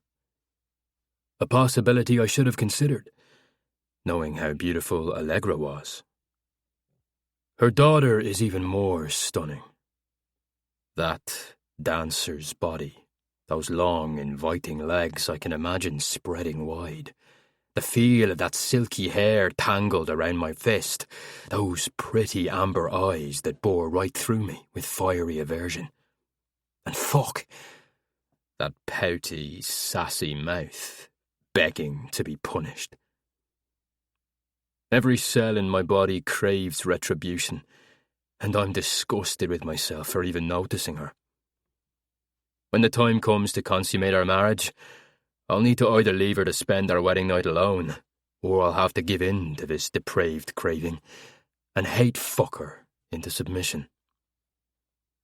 My cock jumps at the thought of pinning her tight little body beneath mine and unleashing every ounce of hatred on her in the most vile and filthy way. Christ, I could come in my fucking pants at just the thought of breaking her. The sight of her leaving the hallway has me bounding out of the chair. I'm riled and worked up, and if my new houseguest wants to provoke me, then she's going to get what she's asking for. As I round the corner toward the atrium, I hear the struggle before I witness Mannix trying to detain the girl. Let go! I need fresh air! I need out of this compound! I snap my fingers and Mannix releases her arms. Her head whips in my direction, her fight essentially stalled. Leave us alone, I order Mannix out of the room. For a moment he hesitates. A flare of concern for the girl who I put in his charge draws his features tight. At my narrowed gaze he inclines his head in obedience before straightening his suit and departing through the doors. Silence settles between us. She's all rumpled clothes and wild hair, her chest heaving, her face devoid of the heavy makeup she wore the night before. A visceral desire to see those eyes teary and mascara tracking her cheeks again grips me with a fury. She's too youthful and innocent looking. I approach her like a feral animal, my steps slow and my hands in view. I'm not sure which one of us should be more wary of the other, me or her. with the scent of blood still pungent in the air, and the pent-up rage I've suppressed for years, the recent beating of Salvatore wasn't even close to offering me a substantial release. As I stalked toward her, I glance at the time on my phone. It's too late for little girls to be roaming outside. I thought I could leave any time I wanted. She pushes errant strands of hair away from her face. At my refusal to answer, she says, I'm losing my mind in here. I have to get out. Panic sparks in her widening eyes, and her pupils dilate. If I allow her to experience an anxiety attack, she'll most likely pass out. Mannix can then carry her to her room. That's the easiest way to handle her. But I'm suddenly curious to see how far her fear will take her. We have many days and nights together before the wedding, then many days and nights after. You can't change your circumstance. You can either accept it quickly and painlessly, or I can make you accept it very painfully. I close the distance between us, snatching her arm before she has the chance to move. You're vile. I'm honest, Let go of me. she says, but her words hold little venom. She's frightened and exhausted. Her eyelids flutter heavily as she tries to keep them open, as if she hasn't slept since she arrived here. The adrenaline has depleted her fight. A shame, really, since I was entertaining the thought of breaking some of her bad habits tonight. I don't care what that absurd contract states. Regardless if I'm forced to marry you, I don't have to obey you. I won't ever do as I'm told by someone I despise. A twisted smile lifts the corner of my mouth. You can loathe me, direct all your anger toward me, but it's your father who did this to you. Never forget that. Her breathing ramps, her body trembling with anger and fear, and probably an aroused feeling she can't even comprehend. We're all slaves to such warring, uncontrollable emotions when pushed to our limits. My gaze leisurely rakes over her body and gravitates lower, lingering on her slender hips. If I didn't already know how treacherous Carpella women are, I'd assume you're untouched by how tight those thighs are. Her mouth parts, features appalled. She snatches her arm free of my grasp and turns to storm off. I let a smirk curl my lips until I catch sight of her naked hand. Where's my ring? I demand, fueled by a new wave of rage.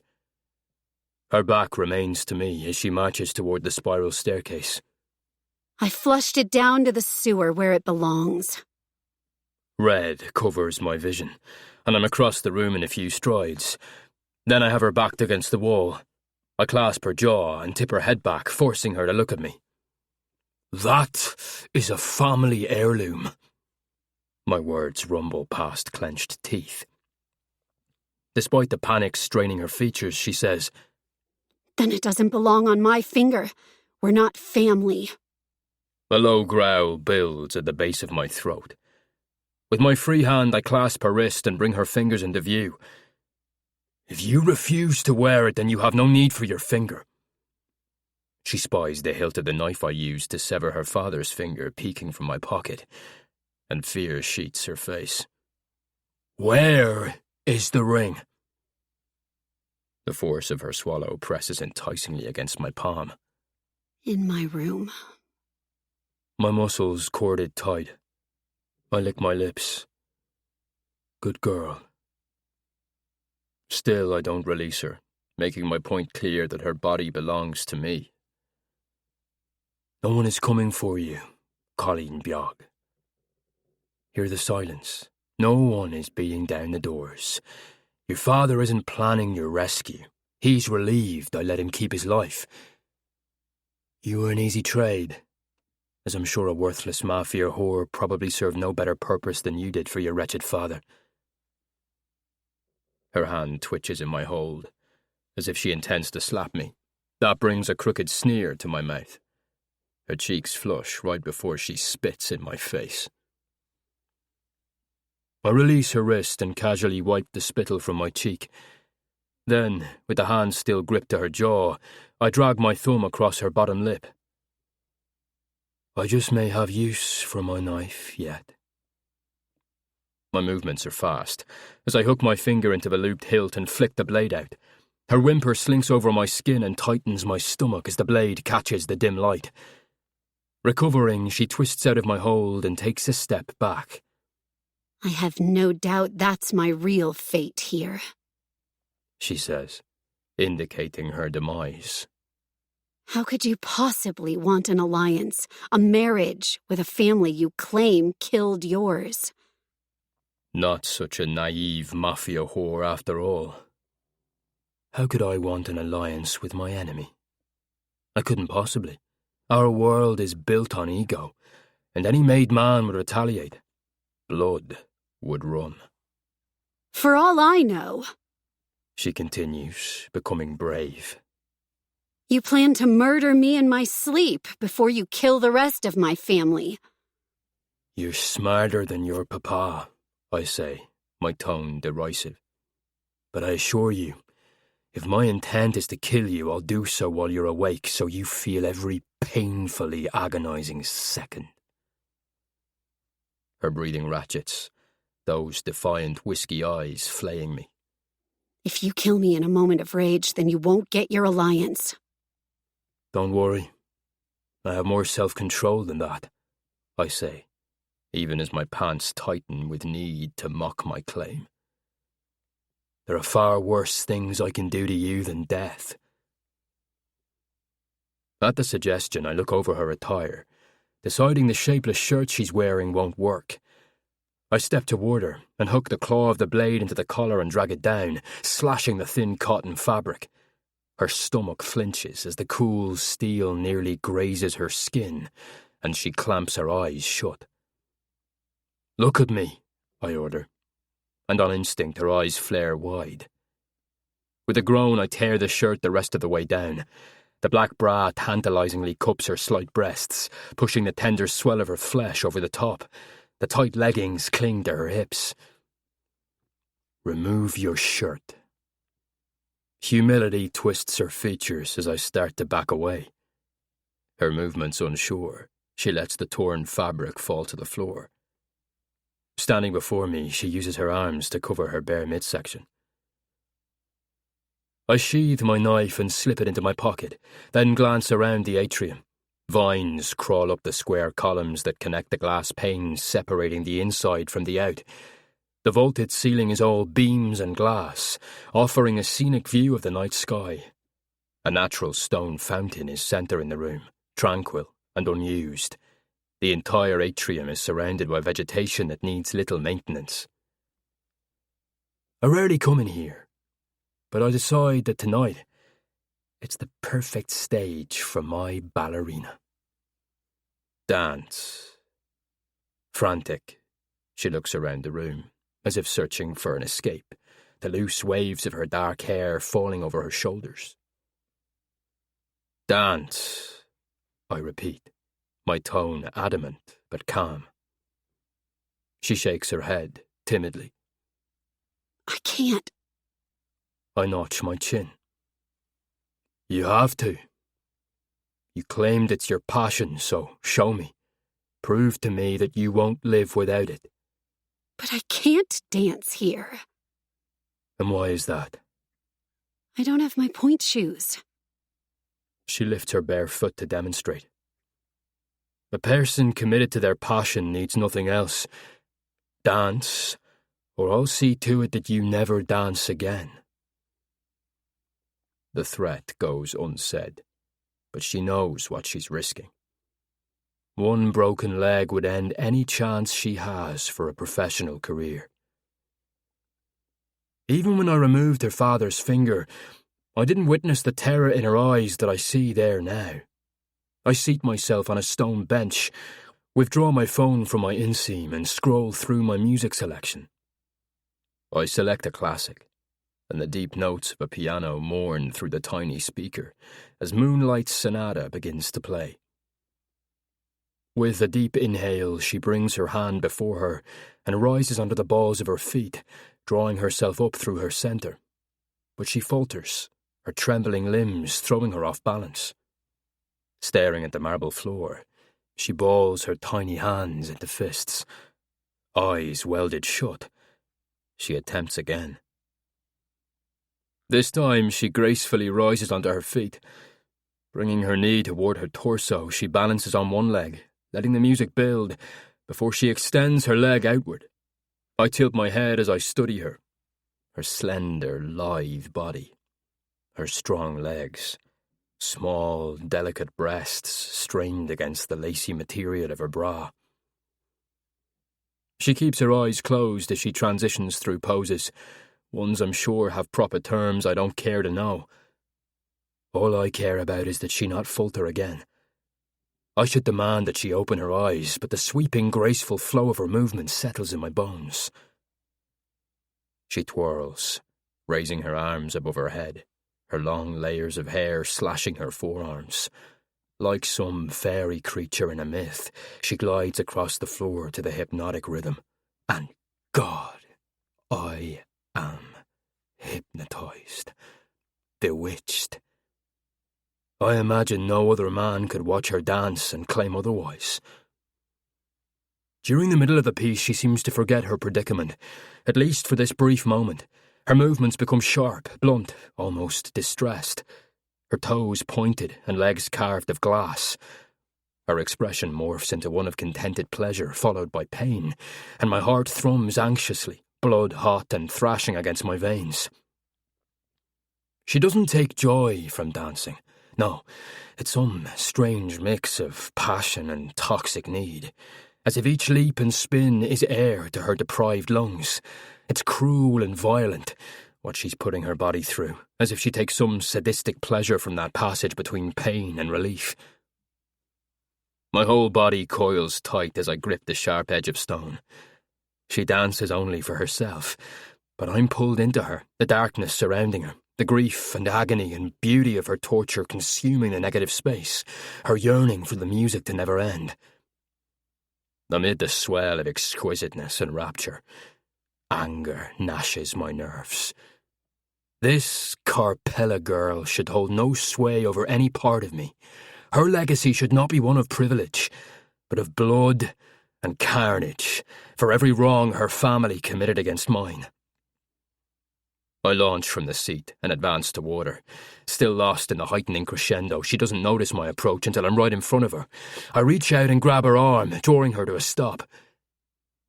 As if awakened from a trance, she stares up at me through dazed eyes and long lashes, her chest heaving from exertion. Shock tears her back to reality, and as she regains her bearings, she attempts to struggle free. Release me, she says, a deeper meaning behind her words. The violent monster nestled beneath my skin and bones wants to demand the same of her. I give the orders, I say, my fingers digging into her soft flesh. I did as you asked. Now I ask more. My gaze travels down her taut, shapely body, lean legs to her bare feet. I thought ballerinas danced on their toes. She blinks. I can't dance on point without my shoes. Tentatively, I release her and swipe my hand over my mouth. I told you to dance, to show me your passion. That's not what you gave me. A truly passionate dancer would hold nothing back. She sucks in a sharp breath. I don't know what you want from me. Up on your toes. She balks, and a distressed laugh slips free. That's ridiculous. My hand whips out fast, surprising even me as I snatch her hair. I bring her face close to mine so she hears the deliberate warning in my tone. Talk back once more, and I will show you the discipline you were obviously denied. Her body trembles next to mine, her breath's ragged. Her lips purse in contempt, but as she holds my heated stare, she positions herself straight and begins to lift onto her toes. I set her hair free and watch as her body shakes while struggling to hold the pose. Her dark eyebrows draw together as her features contort in pain. A whimper escapes her mouth, but she doesn't fall. She remains on her toes even as she uses her arms to maintain balance. Then, as she breaks the pose, her hands latch onto me, her palms flat against my chest. My gaze drops to where she touches me, and she hangs her head, shoulders strained from the effort. Again. Her head lifts, features too soft and pliant. My chest damn near ignites, her hands searing my skin through the fine material of my shirt. Her mouth opens, but she doesn't fire off the retort I know is lodged on that tongue. I step back, letting her hands fall away. As she pushes onto her toes once again, she doesn't hold back the cry this time, and she immediately loses balance. A tantalizing ache licks the base of my spine at the pain's sound, so erotically alluring. I clench my jaw against the need for more. My breaths soar hard and fast from my flared nostrils, and the last tether leashing my control damn near snaps. So this is why I'm here. She bites out, shoulders tense. For you to punish me for some sin I know nothing about. Or do you just get off on torturing girls? You know nothing of torture. The audacity of her ignorant words lances my chest. I tug the cuffs of my shirt down, giving my hands an occupation so I'm not tempted to wrap them around her neck. A mocking laugh escapes past her lips. Isn't that what you're doing to me now? My features harden into a mask. You never knew real pain or suffering, I assure you. I devour the distance between us in 2 quick strides. She involuntarily flinches, but refrains from backing down. My muscles still on fire, I tower over her and trap a wild strand of her hair between my fingers. But you will, I say, making my vow to her. I'll take that which you love and use it to break you, Colleen Bjog. Her chin raises a fraction, a challenge set in her flashing amber eyes. A spark ignites my blood like flame to gunpowder at the sight. You will only dance when and where I tell you, and you will dance for as long as I say.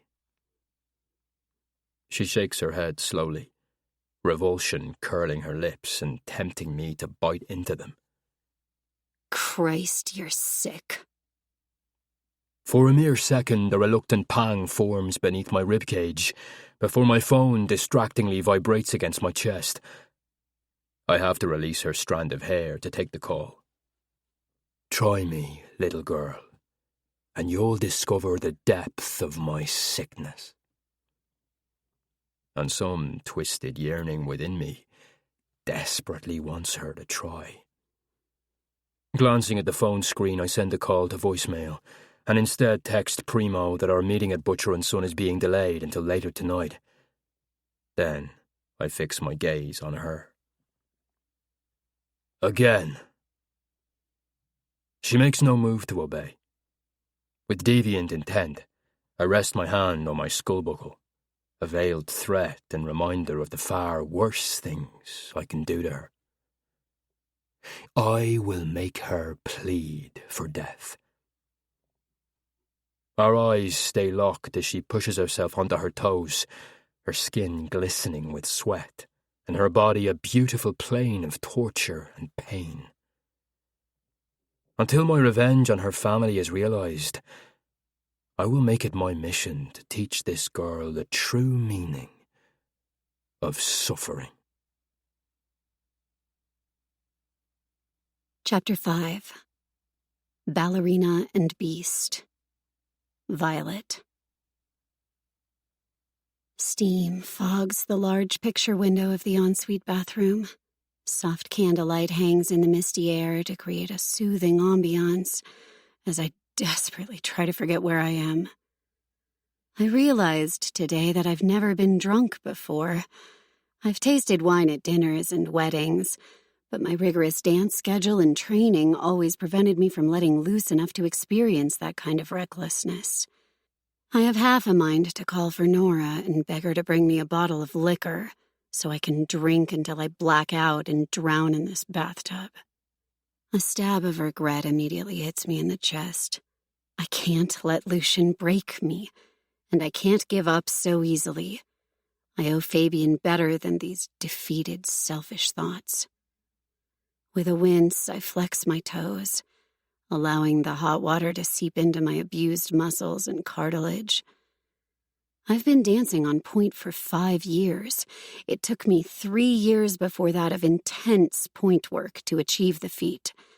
Even during my first year, when my feet and toes were mutilated and I had to bandage my feet every night, I never suffered the extent of damage that I'm suffering right now. Some of that damage belongs to my psyche. Pure, utter humiliation, outrage over events out of my control, and no one to console in. God, I miss Lillian so desperately right now. I miss her smile, her witty banter. I wish I could at least text her. I even miss gossiping about the tarts, when dealing with the prima snobs was the biggest problem during my day. I rub the metatarsal of my foot and work out the cramp. My toes are swollen and starting to blister. Soon they'll be a bloody mess as they start to heal. I know of dancers who can dance on point without point shoes. I've heard the legends. As a part of the dance circuit, girls like me grew up idolizing those women. However, most of us were not designed with the strength of a goddess and that kind of resilience to hold our bodies up on our tippy toes for long. If that monster decides to torture me every day by forcing me to do so, then I can hang up my ballet shoes for good. I won't survive this place. I won't survive him. I let my body slip down the tub until the warm bath water covers my head. God, forgive me, Fabian, but if I was brave enough, I'd inhale a lungful of water and end the torment right now. Despite the utter despair I feel, there's still some sliver of deranged hope wedged between my fading sanity and delirium, and I burst upward with a gasp when my lungs ache from lack of oxygen. Fuck Lucian. I'm a ballerina. We're painted as these delicate, fragile things, but that image couldn't be farther from the truth. I was forged from pain. I've broken my body over and over for my passion. I don't have a fragile or delicate bone in my body. This man will not break me. I just have to figure a way out of this. There's always a way. Even as I try to reach for saner thoughts, a mocking voice in the back of my mind chides that girls far younger than me have been married off to unify families within the Casa Nostra, a world most never know exists because it's such a tight-knit, secretive society. She never would have let this happen, I whispered to myself. Who wouldn't? My heart leaps at the sound of his deep, intrusive voice. Angling myself to see Lucian enter through the bathroom door, I cover my breasts with my arms, my pulse crashing against the vein in my neck. Clad in an all-black Versace suit, tattoos peeking from beneath his clothes, he's the fucking devil lurking in the shadows. What I hate even more than his sinister wolf eyes preying on me is the fact that the very contradiction of him is so damn alluring. He's rough and sensual at the same time, raw and yet sophisticated, brutal scars and dangerous ink packaged in a designer 3-piece suit. The only hint of the evil emanating right beneath is the silver skull buckling his belt. I want you to leave, I say, though my voice holds little conviction. It feels useless demanding this man do anything in his own home. Even my body is his to command here. He leans against the granite counter and crosses his arms over his broad chest, my gaze drawn to the ink on his hands and fingers. Who? He demands in a stern voice. I narrow my eyes. My mother. He nods once with an amused curve of his mouth, as if I've said something humorous.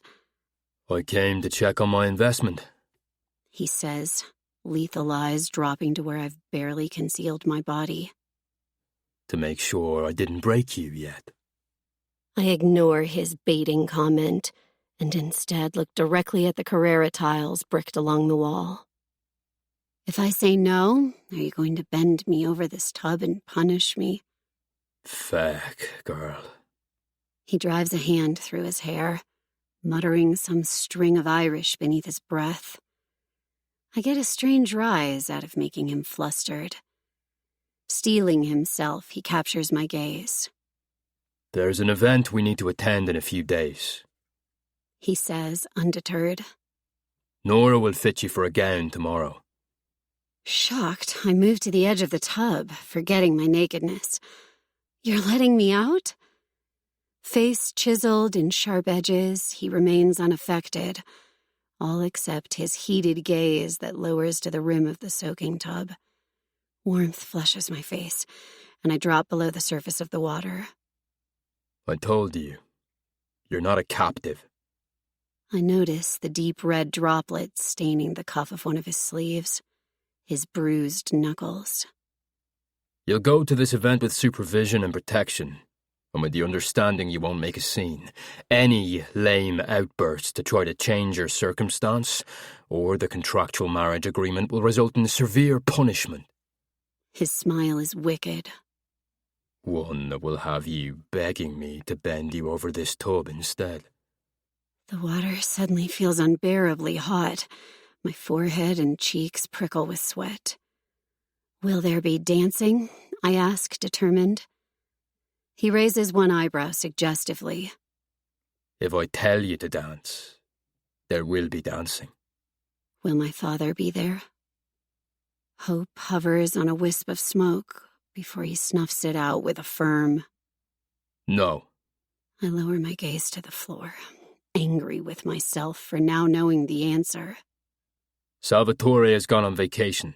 We'll announce our engagement publicly next month. This function is merely a formality. And a test. He pushes off the counter. We'll see how you do. Every other word that leaves his mouth is drowned out by the whirring in my ears. Wait, vacation? He stops near the door. Your father went to the Bahamas, I believe. Or was it the Caymans? Wherever he keeps his money stashed in offshore accounts. That doesn't make... I don't understand. How can he just leave me here? How can he go off to some tropical island while I'm trapped with this vile beast? You keep saying that, he says, creeping closer to the side of the tub. My eyes track him as I drop farther below the water. You know what world you reside in, girl. It's simply a matter of accepting your place. I swallow past the painful ache in my throat. He stands there, expectant, his watchful eyes boring through me like a predator targeting its prey. Finally, when he's satisfied I have nothing more to say, he turns to leave. What do I even call you? It just slips out. Blood drains from my face. My question seems to confuse him for a moment before he meets my eyes. You know my name. He turns then, closing the door behind him and leaving me in stunned silence. I scoff to myself. He knows my name, and yet he has never once used it, probably to keep from humanizing his caged pet.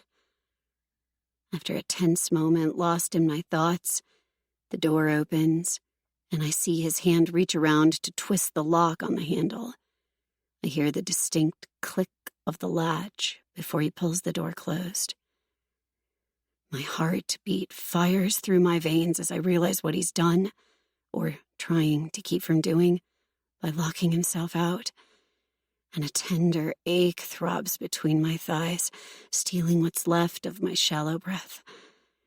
To further chase back that thought, I massage my abused feet and focus on dissecting our conversation, looking for some clue I may have missed, some way out of this hell, without the assistance of my father, apparently.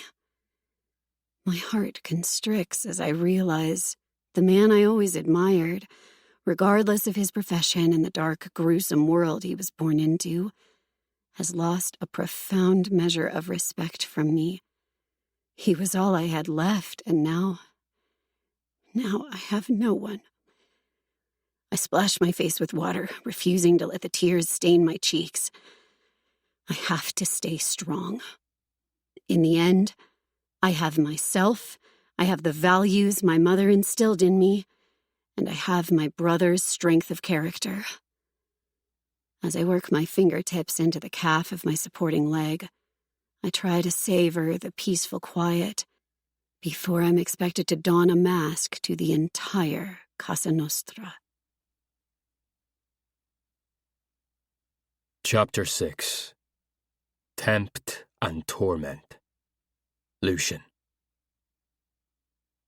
A storm brews beneath the surface of my composure, unhinged and furious, threatening to annihilate what feeble control I've been able to maintain. My entire body battles the raging urge to break down this fucking bathroom door. Muscles tensed, willpower thrashed. I brace my hands to the wood as I stand on the other side, listening to the slosh of water as she moves around in the bathtub. Violet. I shut down the voice, refusing to use her name and even the privacy of my thoughts. She's the spawn of my enemy. The unbidden memory of her bare skin, wet and glistening in the candlelight, is a cruel taunt, and I reach down to adjust the throbbing erection straining my pants. I don't deny she's beautiful. Fuck, my carnal reaction to her is normal, expected even. But this level of temptation is something dangerous. From the moment I saw her kneeling in my parlour room, her teary eyes smudged with mascara, her skin welted and bleeding, for the briefest moment, my desire for retribution was forgotten. It was only a second, but still, it was the first time in all these years where my sole focus wasn't directed on my oath for revenge. Sickened with my weakness, I locked the door from the inside as some measure to bar myself access, to prevent me from stalking right back in and doing something hazardous, like actually bending her over the fucking tub. I drop my forehead against the door and mutter a curse. The demon inside my skull is screaming to kick the goddamn door down, but I won't allow myself to cross this threshold. Not tonight. I've already done too much damage. At the thought, I glance at my hand, at my bloodied knuckles.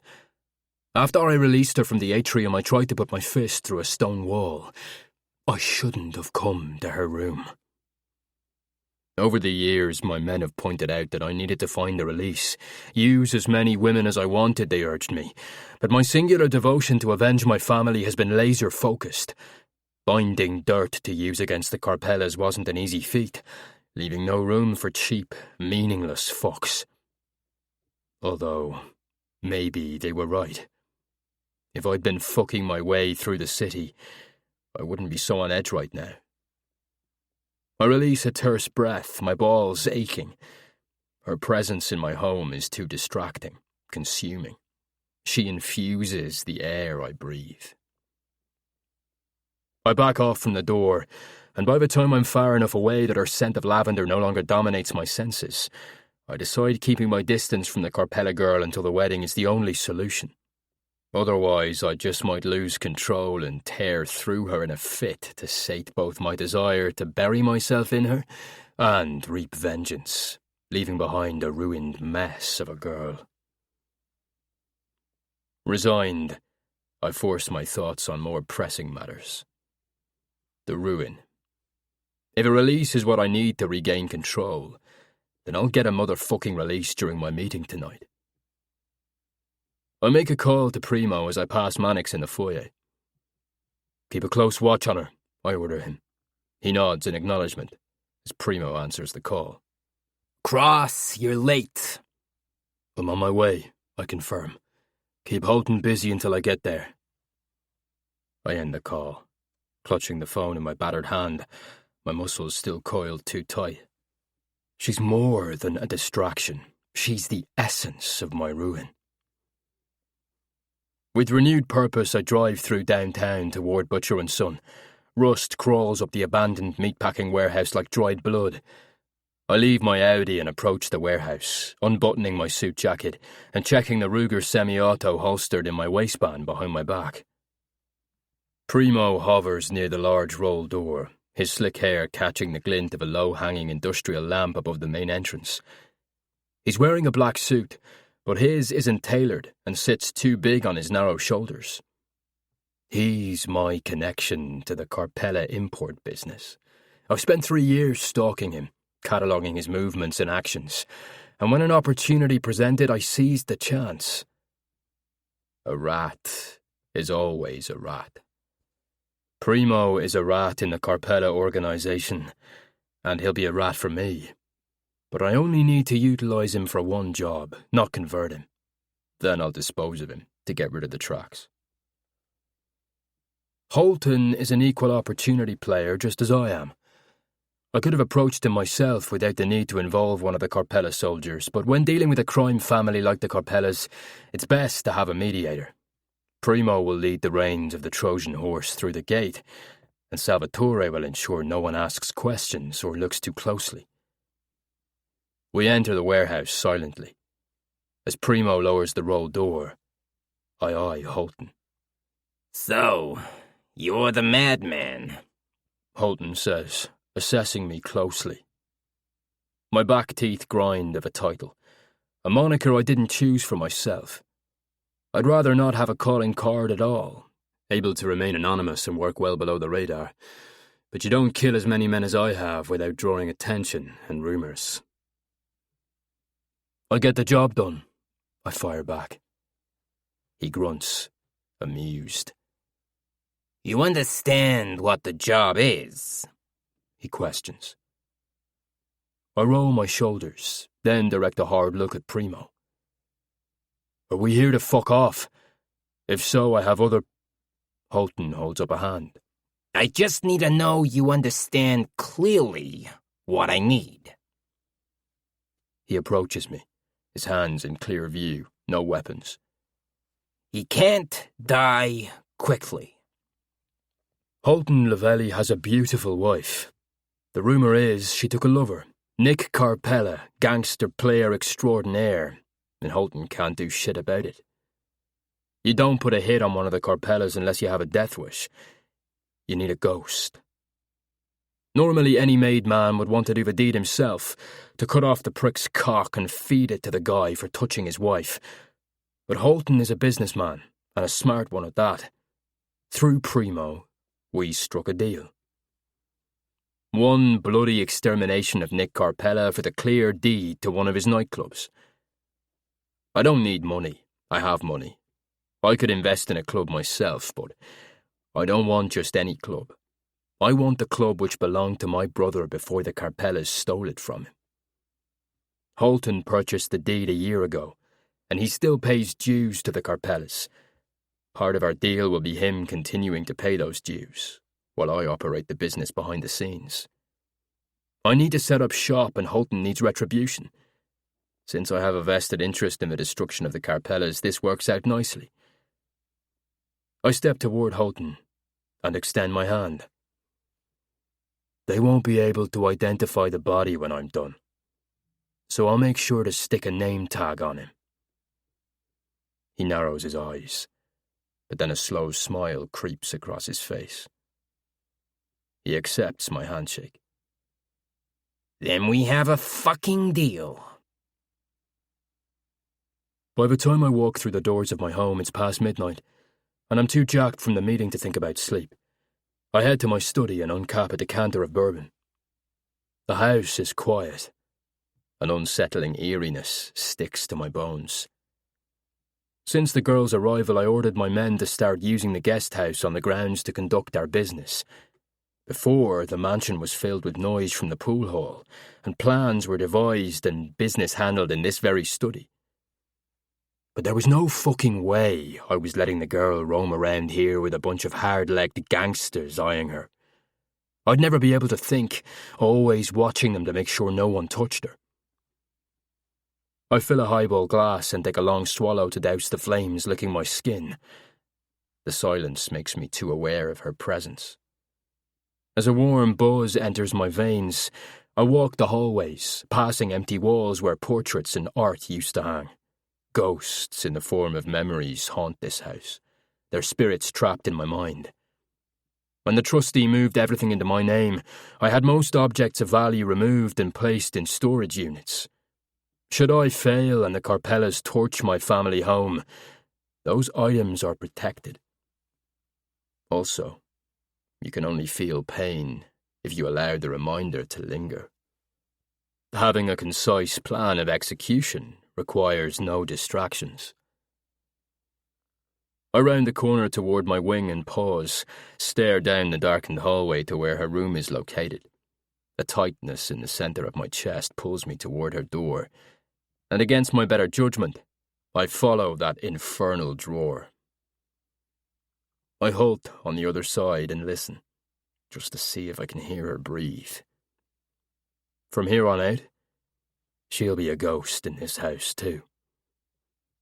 Watching her dance was a taunt to the darkest, most depraved parts of me. And it was a mistake. She's infuriatingly tantalizing. Her body is made for sin and just begging to be broken. I wanted to enforce my pain on her, to defile the beauty within her bloodline that shouldn't exist. That temptation is a deceptive lure into ruin. If I give in to my craving and end up choking the life from her, I'll have a bloody war on my hands. And that can't happen. Not yet.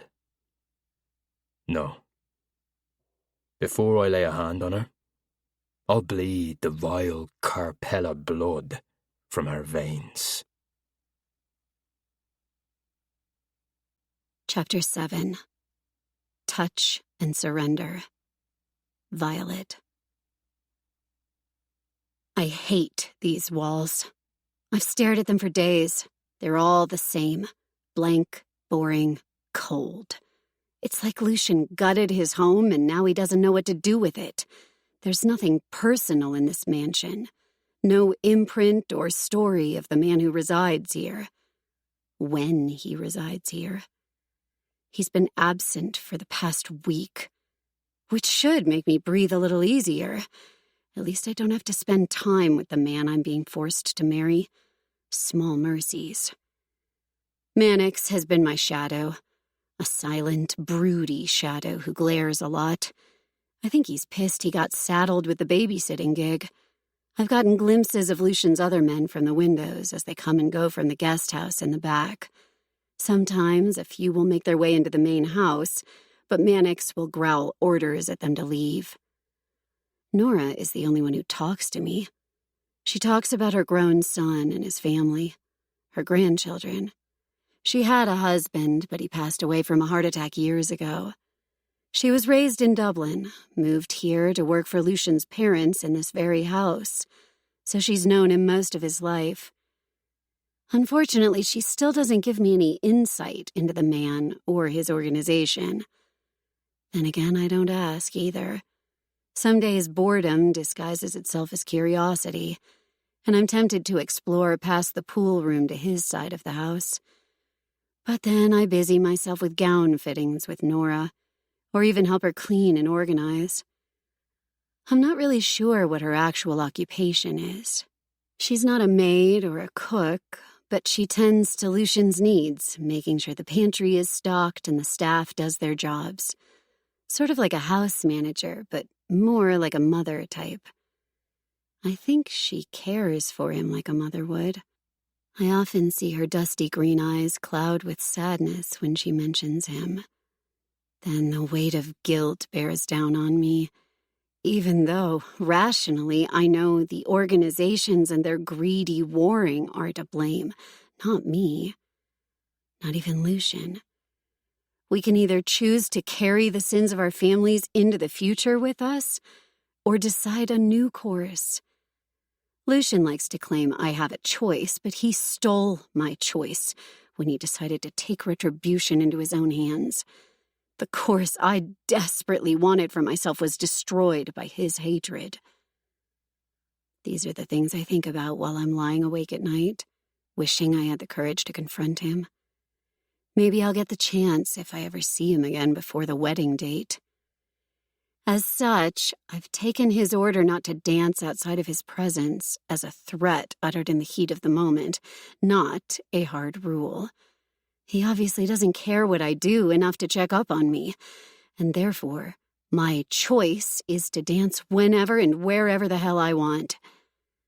Strangely enough, since the night he forced me to dance until I was nearly broken, I haven't been able to perform any of my routines. I wandered the house in search of a large enough space and found a dance hall. An actual dance hall, which appeared to have been closed off. All the curtains had been drawn and dust had settled on the cloth-covered furniture. After much pleading, Nora gave me the little outdated radio she keeps in the kitchen. I set it up in the hall and rolled away the rugs. My life has always had bars. In truth, I've always been in a cage. The life of a daughter born within a crime family comes with shackles and harsh restrictions. Ballet is what freed me of those binds, if only for a while. Maybe it was naivete or denial, believing I would live my own life, one away from death and crime and blood. I wish I never would have been given a glimpse of that world now, that my father never would have allowed me to attend the dance company. You can't grieve the loss of something you never knew existed. Still, I can't help but return to my last night on stage. How close I was to achieving my dream, until Lucian placed me in his gilded trap. Shit, I curse as my pirouette falls flat. I blow out an aggravated breath, lifting the hair off my forehead and bend to stretch out my hamstring. Debussy's Clair de Lune fills the hall, mocking me with its calm notes. The acoustics of the dance hall are perfect to project the sound. I tried meditating before I attempted this routine, one I was creating to present to Derek at the company, thinking it would help my focus. It's just stress, I say aloud to ease my nerves. We'll continue in a minute, but first, give yourself a little rest. This audiobook is free, made for moments like this.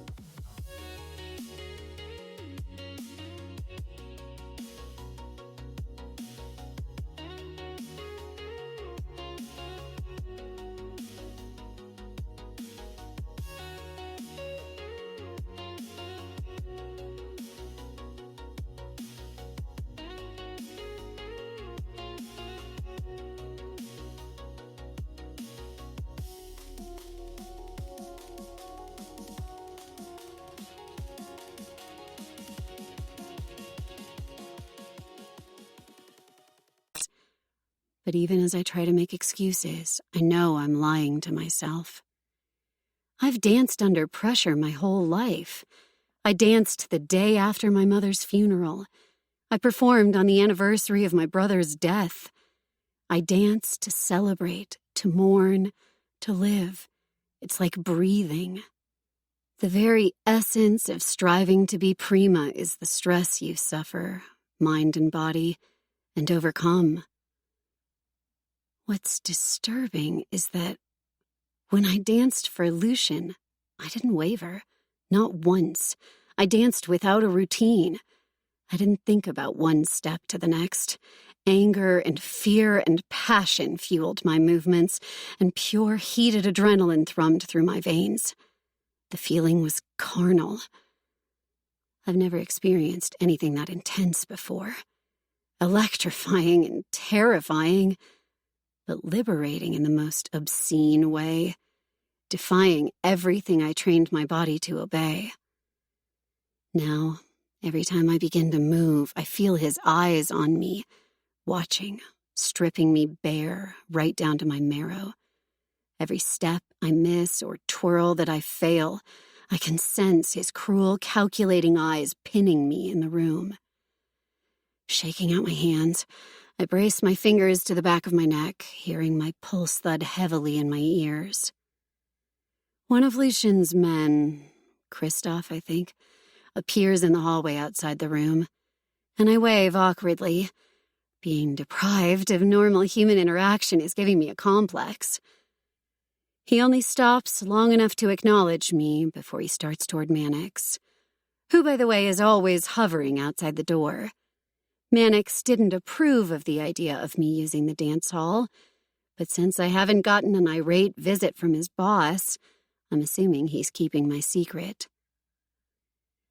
After discussing a matter with Mannix, Christoph scuttles past the room again, not even glancing my way this time. I groan, infuriated. It's as if everyone here, except Nora, has been ordered not to talk to me, to not even look at me. Another level of punishment I'm to suffer on behalf of my father. That thought attacks my chest with a horrible ache. Some days I want to call him and demand to know how he could sign away my life so callously, how he could steal from his own organization to put us both in jeopardy. But I'm not ready for that conversation yet. After having time to think and rehash the events, I've decided my father can't help me. I have to find a way to help myself. And right now, I need to find my balance. Everything else stems from that central focal point. I close my eyes and listen to the soft notes of the music. Let the soothing piano steady my breathing. When I open my eyes and glance down at my feet, a strange melancholy washes over me. My point shoes were in my closet the other morning. At some point, Lucian must have ordered one of his cronies to retrieve them from my locker at the company and place them in my room. I should feel uneasy about their sudden appearance, but I'm just relieved to have them back. One small victory over my imprisoner. My toes are still swollen and bruised from mistreatment, but wrapping them tightly helped, and Nora's special soak she prepared. Pain won't stop me from dancing, ever. And since Lucian has all but forgotten about his threat to have me dance only for him, I need to dance for me, to remind myself of who I am and refuse to let any man, father or ill-suited fiancé, control me. So I tap into my anger. I latch on to that fire churning within, and after 20 minutes of intense dance, I'm finally finding my rhythm. Elation gathers in my chest, my muscle memory in sync with every step. I flow into Brise when I turn and see his towering figure framing the doorway. I pivot to a stop, my hair slashing my shoulder as my arms remain above head. Lucian is all dark corners and icy drafts as he watches me with an intense expression. The sight of him in a tuxedo does two things. Reminds me we're attending some event tonight, one I forgot about until this moment, and stalls the air in my lungs. A monster shouldn't be so beautiful. Looking as if he stepped from the pages of a Gothic novel, Lucian dons a black tux with long tailcoat. 2 leather buckles connect the waist instead of traditional buttons. His hair is smoothed to the side in a neat quiff, eyes fierce and blazing blue. My heart stammers in my chest as I slowly lower my arms, my chest rising and falling with each arduous breath. Lucian enters the room and struts to Nora's radio. After he powers it off, he says over his shoulder, "You were supposed to be ready 20 minutes ago." I lift my chin in defiance. I'm not going. A solid beat, where silence presses between us. Then he turns my way. "It wasn't a request. You will go put on your gown and meet me in the foyer." My heart thunders, punching my breath from my lungs. Fear only works when you have something to lose. I start toward the door, walking fast so I can escape him. You're fucking naive if you think you have nothing left to lose. There is always more to lose. Ignoring his remark, I walk faster, but he gains on me and has my arm shackled in his hand in a matter of seconds. And if you're not ready in 10 minutes, I swear I will dress you myself, and I won't be gentle. I hold his lethal gaze, the lump in my throat burning. He's deathly serious. I won't smile, I say, stating my own terms, or talk to anyone, or pretend this arrangement is anything but hell. A flicker of a smile ghosts across his full lips.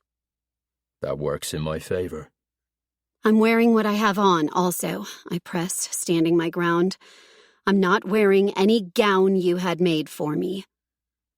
He spins me around fully, his dangerous gaze dragging over my leggings and baggy t-shirt. Then his hands fist the collar of the shirt, and with a rough groan, he tears the shirt down the center. My breathing labored. I press my lips together, not bothering to cover the thin bralette. Keep going like this, he says, his tone dropping to a lethal decibel. and you won't have any clothes left to wear. Now, be a good girl, and go put on the fucking gown before I shred the rest of your clothes. His fingers sink beneath the waistband of my leggings, gripping the material in warning as he cocks an eyebrow in challenge. I push into his hard chest for leverage and forcefully shove away from him. Furious, I strip the torn shirt off and toss it to the floor, standing before him half naked and livid. As I start to walk around him, he latches on to the back strap of my bra and pulls me to a stop. Later we have the matter of your punishment to discuss. His voice is a gruff whisper, the friction of it grazing my bare skin. I gave you a directive, and you blatantly disobeyed me. Pulse caught in my throat, I stand still, anticipating his next move. Heat sears my skin where his fingers brand my body beneath the strap, and a current arcs between us, hot friction drawing up my spine. You gave me my point shoes. My jaw clenches tight. Which wasn't permission to dance. If I give you something, then it's for my benefit. That's not what I bite off my words, lick my lips. They were my shoes to begin with. Tension thickens the air, and I can feel his patience waning. Leave, before you make me do something I'll regret. Regret would mean you can feel. The devil doesn't have a soul to feel anything. As I pull away, his fingers expertly work the eyelid of my bra closure open. With a yelp, I reach up to catch the garment before it springs off my chest. Oh, Colleen Bjorg, how wrong you are, he says, forcing my eyes on him. The devil feels plenty, reveling in all the pleasures and pain of the flesh. He simply enjoys delivering them more. His words are spoken like a threat, one that provokes an unwanted ache between my thighs. With what dignity I can salvage, I keep my arms crossed over my breasts as I escape the room. I don't take a breath until I'm in the dark hallway, free of him. I told you the boss wouldn't be happy, Mannix says. Bite me. Mannix keeps a safe distance behind as I navigate the hallways toward my room.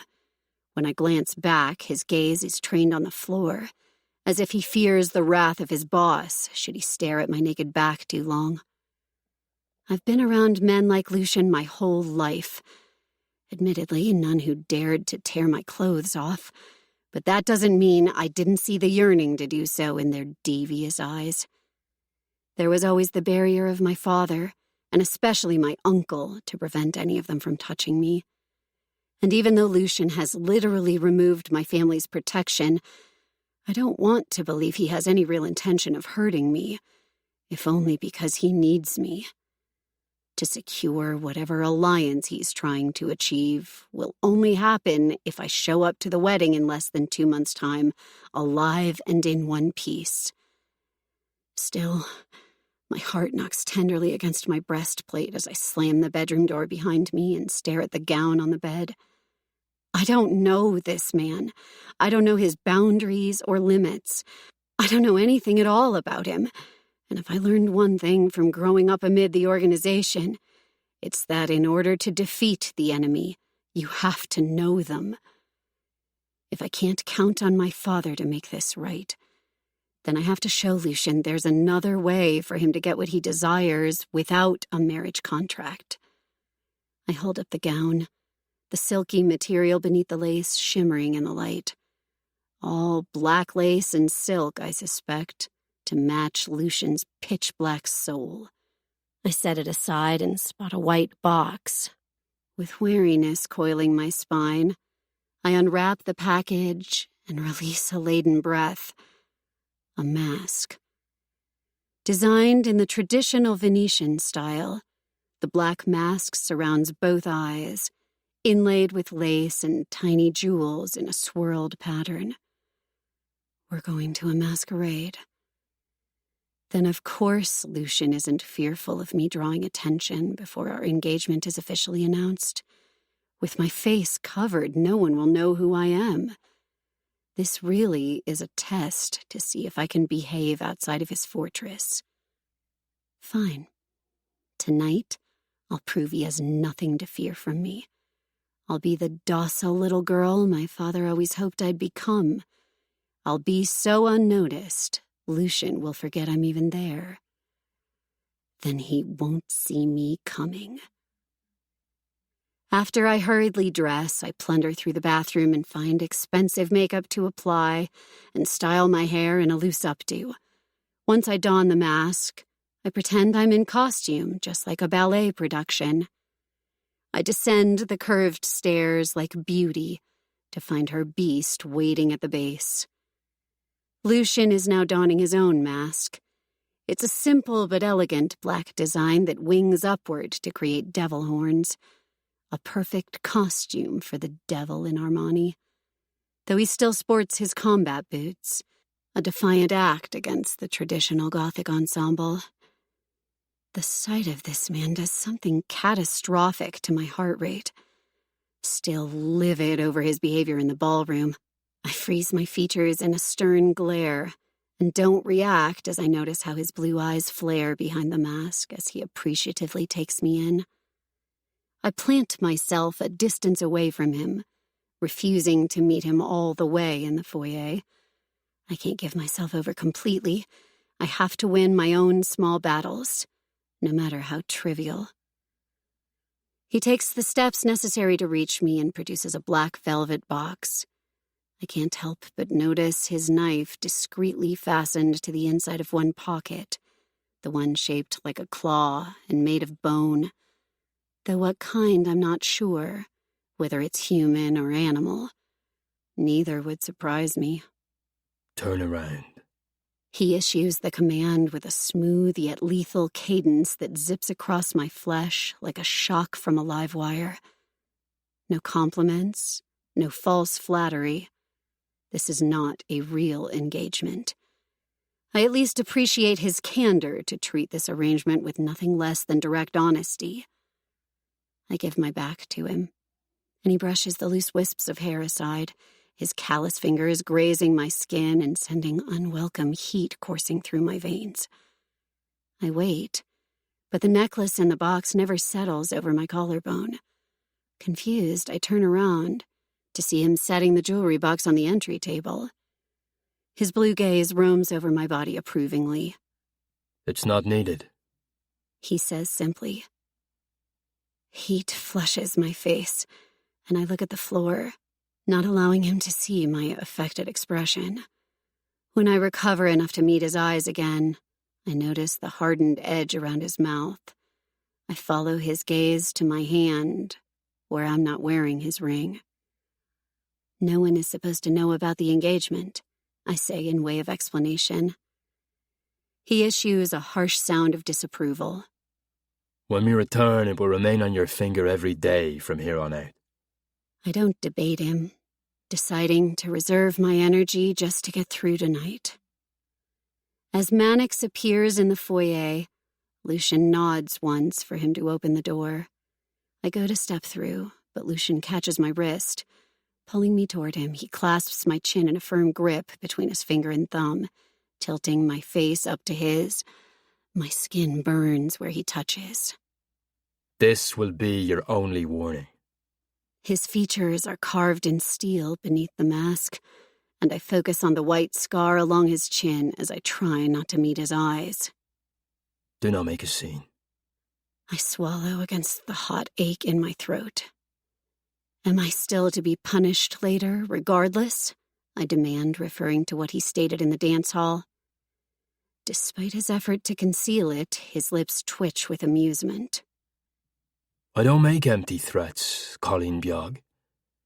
Your actions tonight will simply decide to what extent.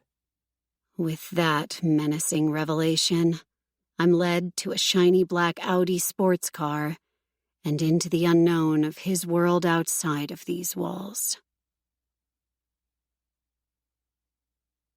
Chapter 8. Horns and Wings. Lucian.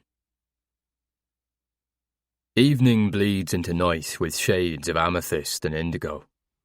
The inky dark clouds scatter the expanse of the sky ahead, a threat of a looming storm as we leave the towers and lights of the city behind. I downshift as I round a curve, the engine roaring with power. I keep my hand gripped tightly to the gearshift, too aware of her proximity. Every time I change gears, my gaze darts to her gown, to the bare skin above the strapless bodice, the swell of her slight breasts, the sexy hollow dip between her collarbone. I shift gears again, accelerating to reach our destination faster. The enclosed space of the car is too confining. Her scent of lavender and some other indistinguishable sweet note infuses my senses, disrupting my thoughts. She's as lavender as the sky. Dark ideas invade my mind this close to her, alone, tearing that lacy gown away to discover her body beneath, collaring my hand around her slender throat and feeling her pulse kick against my palm, her wide amber eyes filled with fear and lust. My foot bears down heavy on the pedal, and I notice how her hand goes to the handle. I imagine her heart rate spiking, thighs clenching together, and thank fuck when the Arasto estate appears. Where are we going? It's the first time she's spoken since we left. I stop at the giant brass gate and click the window down. With one glance into the camera, I display the pin on my tux lapel, the gold raven, and the gate begins to creak open. I pull through and enter the lush wraparound driveway. A fountain glows white amid lavish landscaping. As I put the car in neutral, I grip the door handle and say, "Whatever you see here tonight, do not show fear." I look at her then. They feed off fear. Her hands clasp the seatbelt buckle, as if she's unsure whether to flee or remain strapped in. I almost smile as I open the door and hand off my key fob to the valet. Her door is opened and I step in front of the second valet to offer her my hand. I give her credit. She doesn't tremble as she slips her hand into mine. I'm greeted by a mob soldier at the front doors of the opulent brick mansion. He notes the pin on my lapel with an approving nod before pushing the doors open wide. I bring her arm through mine and lead us into the cacophony of music and voices. Black candles line the dimly lit corridor. Black linen drapes the walls, a sensory deprivation designed to blanket guests in the mystery of the unknown and guide them toward the main ballroom. Once we enter the ballroom, the space opens up around us with vaulted ceilings and excessive luxury. The entire area is adorned in white gold and black. Casks, or barrels of wine, are the main feature and are displayed all around. A fountain flowing with Amontillado wine sits centre, and antique Venetian masks and paintings of carnival garnish the walls. A welcome table to our right is set with matte black envelopes emblazoned with the event's title, Cask Masquerade. Lucian, please tell me where we are. I'm stunned silent for a moment at hearing her say my name. It does something to me, her soft voice so disarming. I select the envelope inscribed with my name, acutely aware of her attention on the engraving. The event is called the Cask Masquerade, I say, as I tuck the envelope into my inseam pocket. Annually hosted by the Venetian Mafia for the city's finest in crime. Like the Officers' Gala, but for villains. Taking 2 glasses of red wine from a serving table, I hand her one and direct her toward a less crowded section on the balcony. I'm not here to mingle. The envelope from the ruin is what I came here for. The ruin operates by connecting the different crime organisations in Darkwater. Every year, the hostess of this event plays a part in one of these connections. Favours are traded like stocks among made men. Crime bosses like to think about it more as nepotism among an extended family, versus what it truly is, cronyism. Either way, it gives underdogs the chance to rise in the ranks, and bosses the opportunity to indebt them. The blood the vampires of this city thrive on. Before I reach our destination on the balcony, said hostess steps in front of my path. Lucian Cross, she says, smile large and white beneath her gold mask. I see you're the devil tonight. How fitting. Her glassy eyes trail down the length of me. I'm glad you're able to join us. I don't match her smile, though I do give her a curt nod. Of course, Eleanor. Always grateful to be invited to your event. Her laugh is garish and mocking, though the insult isn't directed toward me. Eleanor Erasto is the widow of the late Veneta boss. This event essentially belonged to him, and Eleanor has kept it going in his honour, despite her reservations. Her son, Dominic, took control of the family business a year ago when he became of age. For a number of years, the New York Venetian mob was headed up by Eleanor herself, a godmother or mafia mistress. To say many underestimated her because of her sex is an understatement, and to say she allowed them to continue to underestimate her is an even bigger understatement. Using her son as a front, I believe Eleanor still rules her empire with a cruel and ruthless, manicured fist. I should know, as I was the one she commissioned to kill her husband. Her blonde head tilts. Please, Lucian, you know better. Call me Ellie. Her attention is snagged, and she looks over my shoulder and waves. Oh, there's Dominic. He's done so well this year, Lucian. You two should really talk sometime. I turn to look as Dominic returns his mother's gesture with a brusque smile, then inclines his head in acknowledgement to me. At over 6 foot with opposing dark features, he looks far more mature than his 18 years. I'll try to make that happen soon, I tell Eleanor. Attention back on us, she targets the girl draped on my arm like a vulture sensing prey. And who may this beautiful enchantress be? My hackles raise. I know better than to downplay the girl's importance. Eleanor will see right through me. However, I also can't clue the Venetian Mafia in on my arrangement just yet. Violet is my date for tonight, the dancer with the... I feign ignorance of her occupation, deliberately making her appear like any other forgettable date. I grip her hand beneath my arm. Sensing my cue, Violet speaks up. New York Ballet Company. She supplies, airy and unconcerned, with a beautiful smile to punctuate the silence that follows. Eleanor touches her arm affectionately. A ballet dancer? How impressive. After a moment of scrutiny, she decides to move on. Well, I hope you both enjoy the evening and all the festivities. With a wink to me, she departs, on to her next subject, or victim. You did well, I say, feeling the erratic pulse of her heart in her wrist as I guide her away. I'm not sure what I did or why. We push through the glass balcony doors, and I take her to a private area enclosed with vegetation and a water feature to aid in privacy. She stares out over the railing at the nighttime estate backlit by moonlight and stars. Giant cypress trees and Italian shrubs make the manor look like it was plucked right out of a Venice garden and transported here on the outskirts of the city.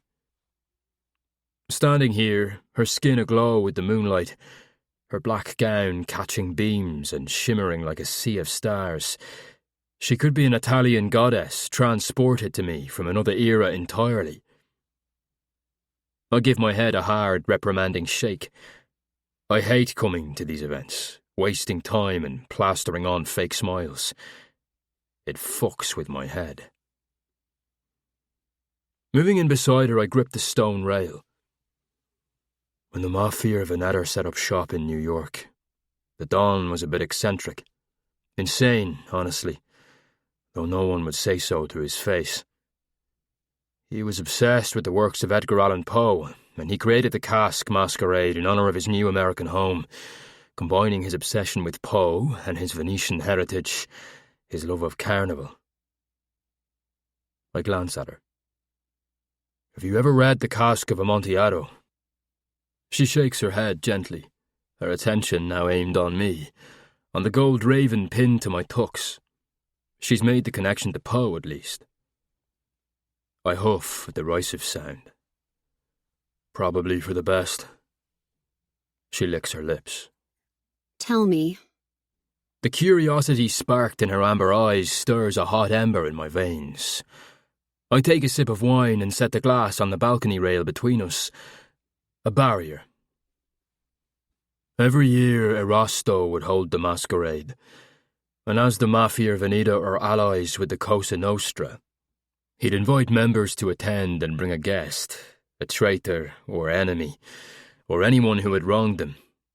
During the ball, the traitors would be demasked, so to speak, using the ball as a farce to lure in the mob's enemies en masse, then lead them to a dungeon below where they were shackled and left to die. Essentially buried alive, just like Fortunato in Poe's story. A horrified expression carves her features.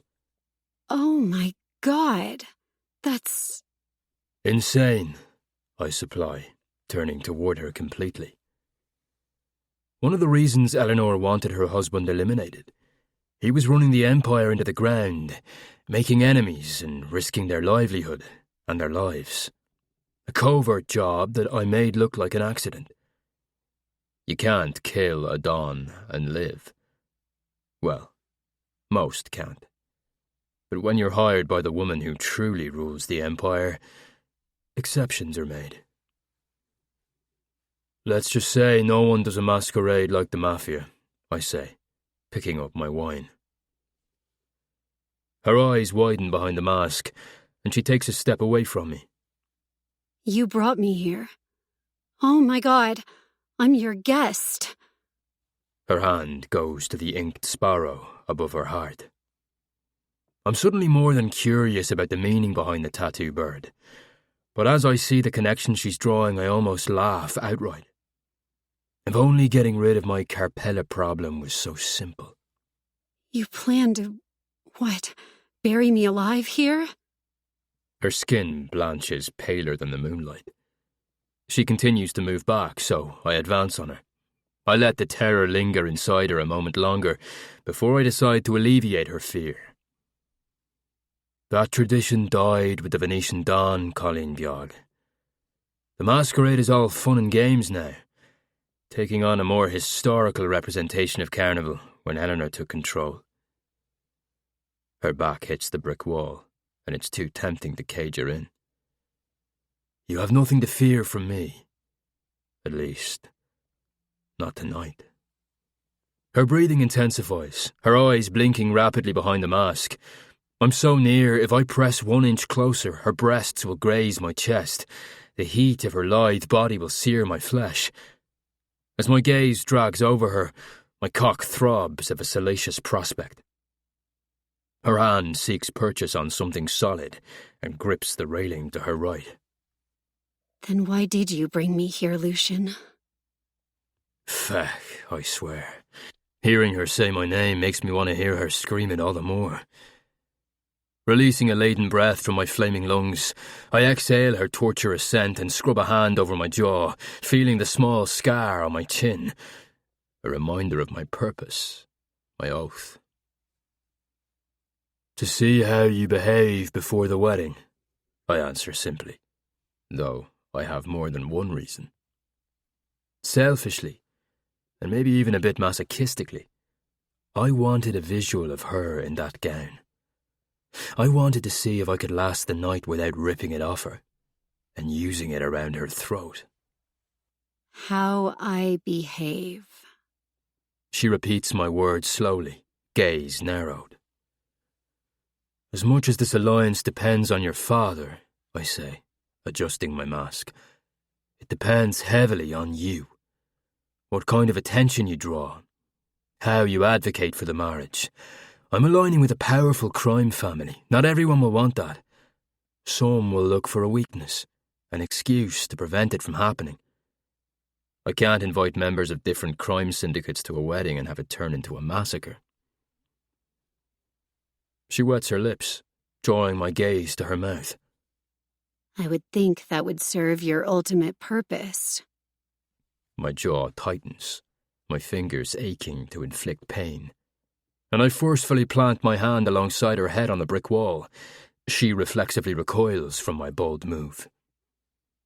Nothing would give me greater pleasure than watching your entire family bleed out. But I push in closer. My revenge will be exacted by my hands only. I can feel her body tense. And what becomes of me after you take your revenge? She asks, her eyes boring into mine. Her question takes me off guard. For years I've obsessed about one thing only, one outcome, and I've never thought about what would come after. My gaze drags over her, taking in her large eyes, full mouth, small breasts, ethereal beauty. But there's something else, something indiscernible, beneath her veneer that burrows under my skin. She swallows hard at my lack of response. I heard what you swore to my father, that no harm would befall me by your hand. Her chest rises, brushing against me and sending a tendril of fire licking my flesh. Will it come at another's? Maybe it's the way she bravely demands to know what most people are too fearful to ask, or the way the moonlight bathes her skin, making her look like a fallen angel. But in this one moment I see her as something other than a chess piece on a board. Without permission, my hand touches her jaw. I press my thumb to her chin and tip her face up. There are no loopholes with me. I won't take your life, Colleen Bjorg, and I won't allow anyone else to do so. You have my word. I'm not sure why I make this promise to her. She's my enemy. I owe her nothing, especially not my word. And yet, the way she's looking at me, those amber eyes flaying me right down to my marrow, I have no choice. She blinks to clear her vision and nods, accepting my answer. I release her with difficulty. What do we do now? Tearing my gaze away from her, I glance through the glass into the ballroom. What do others do at a masquerade? Others who aren't bent on revenge? I almost smile. I suppose. I think they try to have fun, Lucian. I run my tongue over my teeth, refraining from showing her my kind of fun. Show me. Her delicate eyebrows draw together. How? This dark world is ours, Colleen Bjorg. Homicidal Venetian dons aside, there's the debauchery of the Italian masquerade to enjoy. When one isn't torturing their enemies, one is indulging in pleasure with their lover. She captures me with those two large, alluring eyes, testing me more than I fear I could ever test her. Which means we must be lovers now too, right? She questions, a hitch in her breathing. I mean, seeing as you've found pleasure in my torture. Keeping one hand cemented to the brick, I drag my other over my mouth to cover my smile. Oh, little girl, if I made you my lover, your body would have no doubts. Her eyes hold mine, her breath stalled in her chest, as if she's waiting for me to make good on my threat. A ripple of electric apprehension arcs between us, and I decide this game is far too dangerous tonight. My control is already being tested. What do you want to do? I demand. Her heavy gaze drowns in my brutal stare. Her teeth sink into her plump bottom lip, and just as I lose all reasoning, she turns her head to watch the crowd inside. Dance.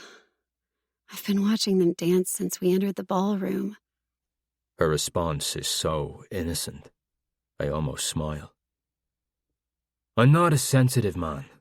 I'm malicious and committed to my destruction of her family, and I've been invested in my revenge for so long I doubt I've ever cared to please anyone else. Yet her admission coils around me with a hot stroke, and somehow, against the need to end her bloodline, the desire to give her a moment of pleasure tears through the black shroud of my soul. With a tentative flex of my hand, my fingers touch hers. She doesn't deny me as I slip my hand into hers, and I'm alarmed at how delicate and fragile she feels in my grasp. She's the angel to my devil. I made an oversight with your costume, I say, as I lead her toward the dance floor. You should have wings. Chapter 9. Sinner and Saint. Violet. The melancholic rise of violins immerses the immaculate Gothic ballroom. The music slinks beneath my skin, the seductive curl of a finger as it beckons. But the sight of all the masked faces and watchful eyes, curious, judging, leering, feels like an indecent intrusion. Despite my reservation about the man to my left, I cling to Lucian's hand as he guides me through the dancing throng, my gaze trained on his strong, tailored backside. When he turns to face me, the devil-horned mask making him all the more imposing, I feel as if I'm being put on display. He seems to sense my unease, and a rare smile teases his lips. You dance on stage, he says, the statement more of an accusation. I swallow past the hollow ache in my throat. I dance for myself, not for an audience. I dance for my brother, I think privately, and glance around at all the people. Criminals, killers. He slips his hand along my neck, his thumb pressed beneath my chin to turn my face up toward his. The no one here exists. His hand lingers, his touch a hot brand against my flesh. His words twist a knot of confusion in my stomach. One moment he's threatening me, the next he's stirring these intense feelings, and it's clouding my judgment. Lucian raises my hand, then leads me in the waltz. Although I haven't performed the dance in years, I know the steps. Yet, dancing with Lucian, somehow it's like I've never danced a duet before this moment. Everything is so raw. He's so much taller than me, larger than me. My arm barely extends long enough to reach his shoulder, and yet I fit perfectly against him, embraced in his strong arms. The whole experience is ethereal. The costumes, the music, the ambiance, the history and all the dark and depraved things that happened in this place before. I feel as if I've been swept into another world. And if I close my eyes and think only about the here and now, I can almost forget I was stolen and forced into this engagement. That he is just as dark and depraved. However, forgetting would be an insult to me and my family, and my body goes rigid in his embrace. Relax. I attempt to slow my breathing, my chest fluttering with anxiety. This isn't real. His shoulder stiffens beneath my touch. And what is real? He asks, veiled danger edging his tone. Some clueless boy feeling you up in a back seat before you decide to spend the rest of your life with him. Utterly miserable. Dancing for, maybe the next 5 years before your body gives way to the abuse and you're deemed useless. His hand tightens around mine. His Aegean blue eyes flare under the glimmering chandeliers. Tell me, princess, what real life were you expecting to live? My mouth goes dry. My skin is too sensitized where he touches. Flames lick my skin under the gown, and I swear every person in this room is staring at me in expectation for an answer. I have no idea why he's so angry, how he can shift from one extreme to the other in a heartbeat. But his menacing words awaken me from the delirium I almost welcomed. I want to leave. My voice quivers, but I pull in a shaky breath to bolster my nerves. Now. He releases a harsh breath. The days of you getting what you want are done. He pulls me against his chest as the music changes tempo. A slow, hypnotic beat floats through the room. I told him I wouldn't make a scene, but panic is starting to build in my chest. It's as if he's purposely baiting me to get a reaction, to test me. Letting the venomous words die between us. I relax my shoulders and loosen my muscles, allowing my body to meld against his. I feel every hard, flexed plane, every toned and unyielding muscle in his chest and arms. I'm acutely aware of the way his breathing shallows, the way his hand fists my gown at my lower back. He watches me, his eyes cataloging my expression, and his mouth is suddenly descending, too close, the fraction of air between us charged, where the surrender from either one of us would close the distance and feed the insatiable hunger. I realize, in a moment of clarity, that by giving myself over to him, the dynamic has changed. Permitting him to lead shuts down his assault, and I can feel his need to taste me, so painful it aches through me. Is he in control, or am I? As I look up into his face, a muscle ticks in his jaw. He stares down at me, his expression concealed by the mask and impossible to read. Time seems to slow along with the music. Our bodies sink, barely moving, every rock and sway heightened by the heated friction between us. The air is tangible, every shared breath a challenge, a dare to move closer. I've never experienced such a visceral reaction before, and I know I may never experience it again. Before either of us has to answer the unspoken question, the song ends, and Eleanor's voice breaks through the tension. Lucian's gaze and hands stay locked on me as she announces an upcoming event. I can't comprehend her words when his eyes are devouring my mouth. An instant later, he releases me, putting a hard distance between us. Let's go, he says, an order delivered between gritted teeth. His hand encircles my wrist before he plows a path through the throng of gowns and tuxedos, dragging me along. We exit the ballroom on the other side from where we entered, and Lucian continues to drag me through a narrow hallway without pause. Where are you taking me? When he doesn't answer, I try to pull away. Lucian, stop! The use of his name gets a reaction. He halts and turns toward me, eyes blazing. Hand still latched to my wrist, he stares through me, as if he's lost in his own thoughts. His pulse feathers along his neck, drawing my gaze to the shaded blackwork skull.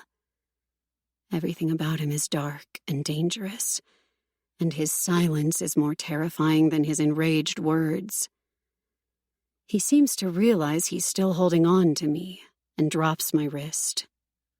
Remember what I told you on the balcony?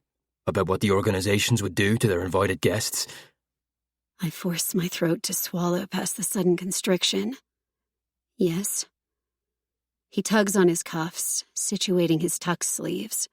He's becoming more composed by the second, where he was evidently rattled before. I want to show you the whole event. This is my world, but it's yours too. If we're going to be married, then it's time you accept it.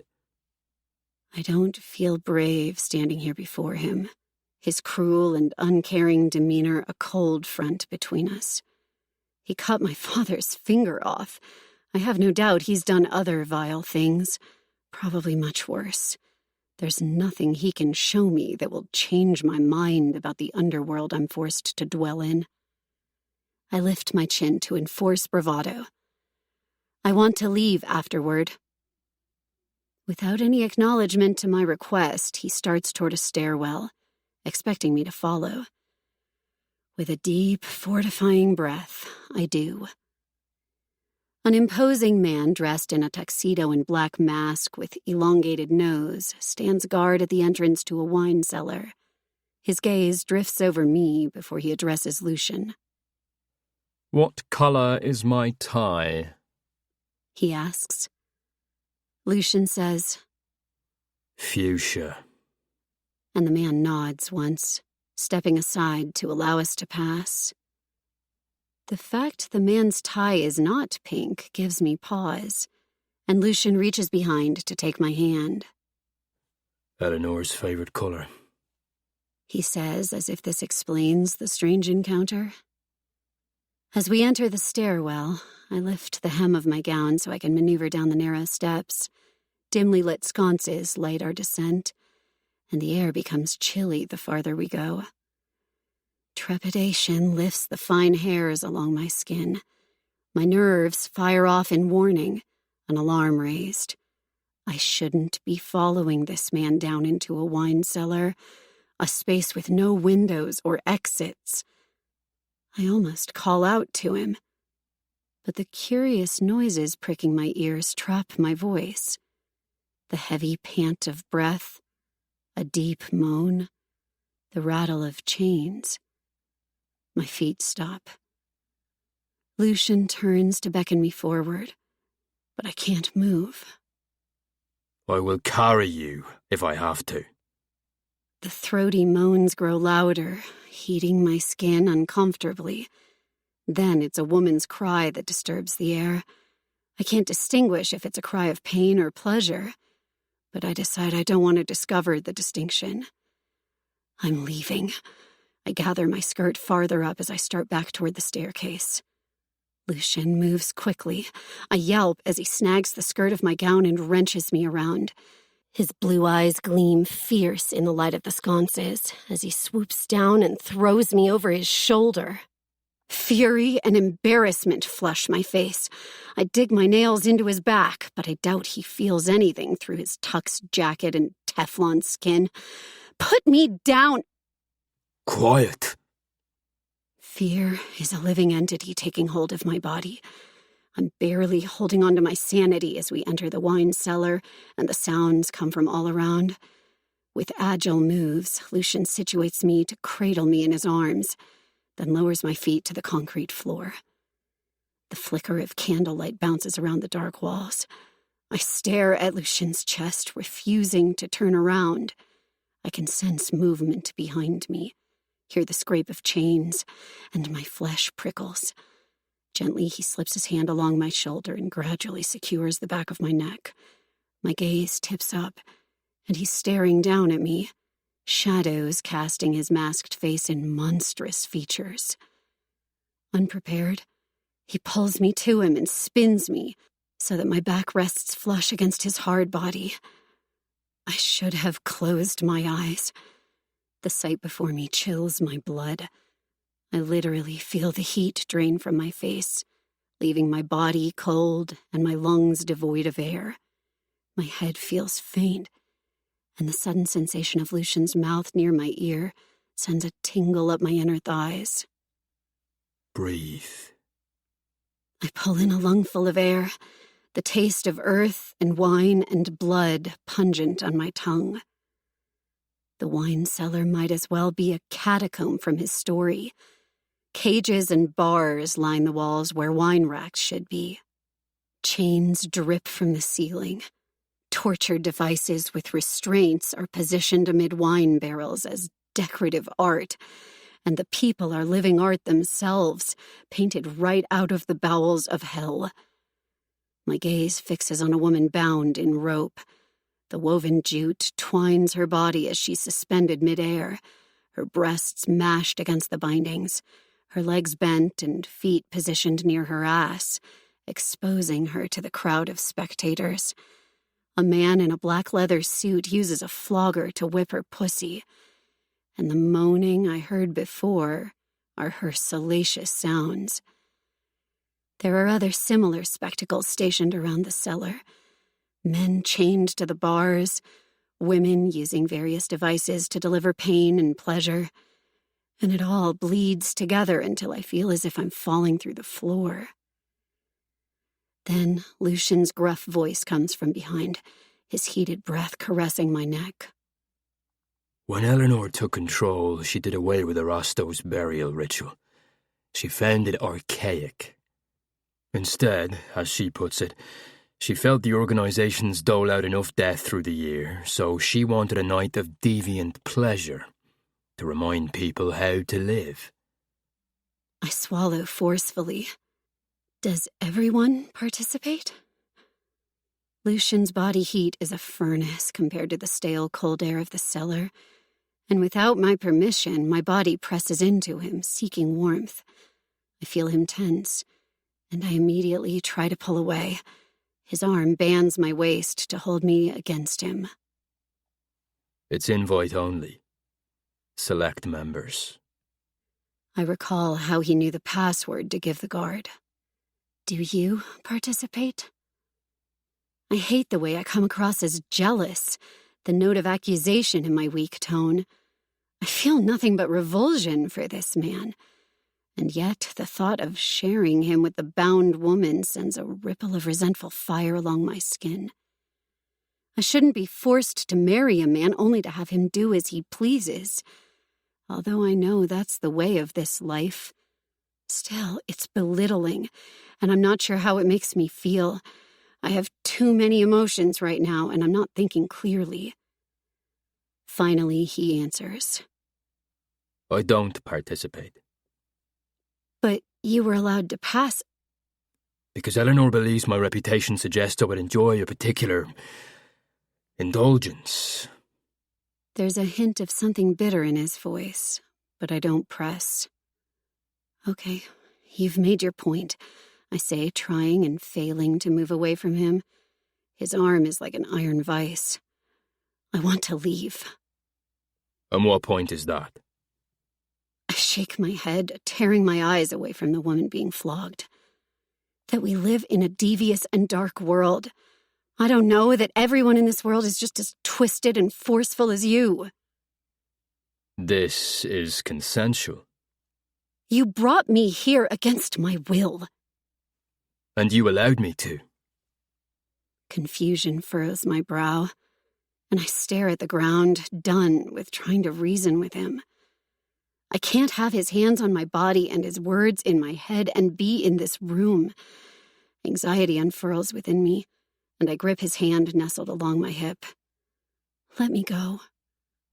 His hand is unmovable, but when his fingers release my side to lock around my hand, my heart flutters with a hollow ache. He steps from behind me, our hands linked, and pulls me through the passageway of the cellar. The farther we go, the darker the room becomes. each step a reverberating warning tapping my spine. The debauchery of the main room is left behind, and I realize with a pulse-pounding shudder that we're now very alone. Lucian, I don't want to be here. When he finally stops and turns my way, all I see is his pitch-black Armani tux and the ink on his hands and neck, and those intense eyes boring into me from behind his devilish mask. A man I know nothing about, who has a reputation that grants him access to sex dungeons of torture and deviancy. And I'm alone with him. Fingers still threaded around mine, he pulls me closer before pressing my back to the bars along the wall. The cold iron bites into the exposed skin above my bodice. If he assaults me, tries to hurt me, my hands form claws in preparation. If the only thing I can attack are those beautifully deceptive eyes, then I will claw at them until he bleeds. That rare smile hitches the corner of his mouth. My reputation should frighten you, he comments, carrying on our conversation from before. But you should know I didn't choose the name. I don't particularly like it. Some things in this world are just branded on us without consent. I'm terrified to ask, but I need to know. What name? His hands rove down my arms to lock around my wrists. I know he can feel the erratic beat of my pulse, and I swear it thrills him. He holds me securely as he moves in, our breath mingling and my brain losing the will to reason. His scent of sandalwood and clean aquatic cologne is all around me, and it's more welcoming than the stale smell of the cellar. Torrid fire licks up my thighs as his legs fuse to mine, his face so close I stop breathing. As I'm caught in his gaze, he pushes my arms above my head and brackets my wrists against the bars. He's a dominant, smoldering force as he towers over me, and I've never felt more helpless or intoxicated. With the slightest shift of his hand, he unbuckles his belt. Panic is a living force inside me, my eyes pleading with him, until he whips his belt off and shackles it around my wrists, securing my arms to the bars. The cold touch of fear grips my lungs and squeezes. Why are you doing this? As soon as the question leaves my mouth, I know it's useless. He's doing this because I'm a Carpella, and he's full of malice. It was after my second job, he says, trailing a fingertip down my forearm tenderly, teasingly. There was so much blood, the body in so many pieces. They said the slaying had happened at the hands of a madman. He looks down at me and winks. And the name stuck. Ice dumps into my bloodstream. You are a madman. That your family created. He brushes a loose wisp of hair away from my eye.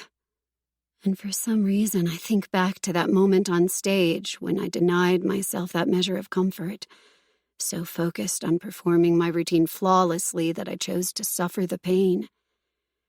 How much pain will I suffer at his hands? As he backs away, I don't drop his gaze. I won't give him the satisfaction. If he's going to hurt me, then he's going to look me in the eyes while he does so.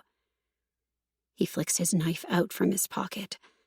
The blade is shaped like a talon, the handle white bone from some animal, or maybe even one of his victims. I wonder how much blood has coated the steel. He guides the tip of the knife along my stomach, the blade snagging the lace and making my belly tremble. I knew I was going to have you long before now. While I was planning my revenge, I would think of ways I could inflict the most pain on you, a pastime to keep me entertained while I had to be patient. I lift my chin higher despite the desire to look away. You won't kill me. No. He confirms, daringly slipping the blade between my cleavage. My nipples tighten painfully. I swore I wouldn't. The feel of the cold steel scraping the soft flesh of my breasts arouses an empty ache between my thighs. And I can't spend the next how many ever years together like this, fearful to live every day with you, dreading your little tortures. My breathing ratchets as the confession pours out. Please, Lucian, just push the knife into the hilt. Get your revenge so this can be over. The blade halts its path, poised over my heart. Trepidation claws at my insides as the blue flame of Lucian's gaze strays from my face to my chest, to the sparrow. A dark spark ignites in the depths of his sinister eyes. His free hand travels to my waist, where he possessively grasps the flare of my hip, his body coasting closer to mine. The air between us charges, friction drawing two bodies together, a dangerous lure that with one touch, the volatile molecules dare us to strike a match and combust. Brave words for a little Carpella. He digs the tip of the knife into my skin, breaking flesh. But I'd rather see how beautiful you look when you break. Panic rises as the blade needles my skin. Please, don't. My eyes glass over. The thought of him scarring the sparrow, too distressing in this moment to conceal my vulnerability from him. He stills, his gaze watching me closely, and a strange mix between fury and morbid curiosity crosses his features. His attention slips down to inspect my tattoo. He pulls the knife away, and as I feel a trickle of blood leak down, he swipes his thumb across to gather the drop. I watch, mesmerized, as he brings his thumb to his mouth and sucks my blood away. His deviant action does something torturous to my body, and I gasp a breath into my aching lungs, starved of oxygen, and some other demanding, burning hunger. He braces his palm on the bar beside my head, placing his mouth near the shell of my ear, lips grazing as he says, You taste like temptation. A hard shiver racks my body. Before I can attempt a response, the feel of his hand prowling down my thigh steals the last of my breath. Tell me what the sparrow means. I shake my head, adamant, the mask on my face slipping loose. No. He can take whatever else he wants, but he can't have my soul. Lucian bunches my gown in his fist and shoves his hand between my knees, forcing my thighs apart. I swallow the rattle in my throat as he drags the silky material higher, his coarse fingers trailing the sensitive skin of my inner thigh and leaving fire in his wake. That will be the last time you say that word to me. His hand travels up agonizingly slow, a challenge alighting in his eyes. One thing in particular was left out of the marriage contract, he says, and I'm no longer able to discern his words, my mind a tangled, conflicted web of denial and need. I try to focus on what he's saying as my body battles the unwanted stimulation of his hand and its path toward the apex of my thighs. The stipulation was left out because, well, being raised as a Carpella with the blatant lack of traditions, I felt it was pointless. Although now... His fingers prod the seam of my panties. I can see where I missed an opportunity to deliver a little more punishment. Every fiber of my being blazes hotter than the blue flames of his eyes. My treacherous body doesn't know whether to pull away or seek his friction. My humiliation complete when I sense how wet I am, proving his touch affects me. What he's saying finally registers past the haze of fear and heightened anticipation. You're revolting. I yank my wrists against the leather belt as I try to inch my body away from him. A cruel smile slants his mouth. In the Irish syndicate, there used to be a punishment derived on women who weren't virgins. The tip of his finger hooks beneath the crotch of my panties, so teasingly close to touching, and my body goes still. A husband was given permission to share his wife if she wasn't pure. He could pass her around to the whole clan before he chose whether or not to spare her life. Horrified, I wither under his touch, my pulse stabbing the vein in my neck. The way he's staring at me, that darkness in his eyes, a bottomless abyss, his finger hovering so close to the most intimate part of me. A deep ache pinches in my core with agonizing need. His finger rubs the fabric of my panties, and hellfire stokes the fiery embers in his eyes as a muscle tightens in his jaw. We can confirm it right now, he says, his voice guttural. No need to wait for the wedding night to find out the truth.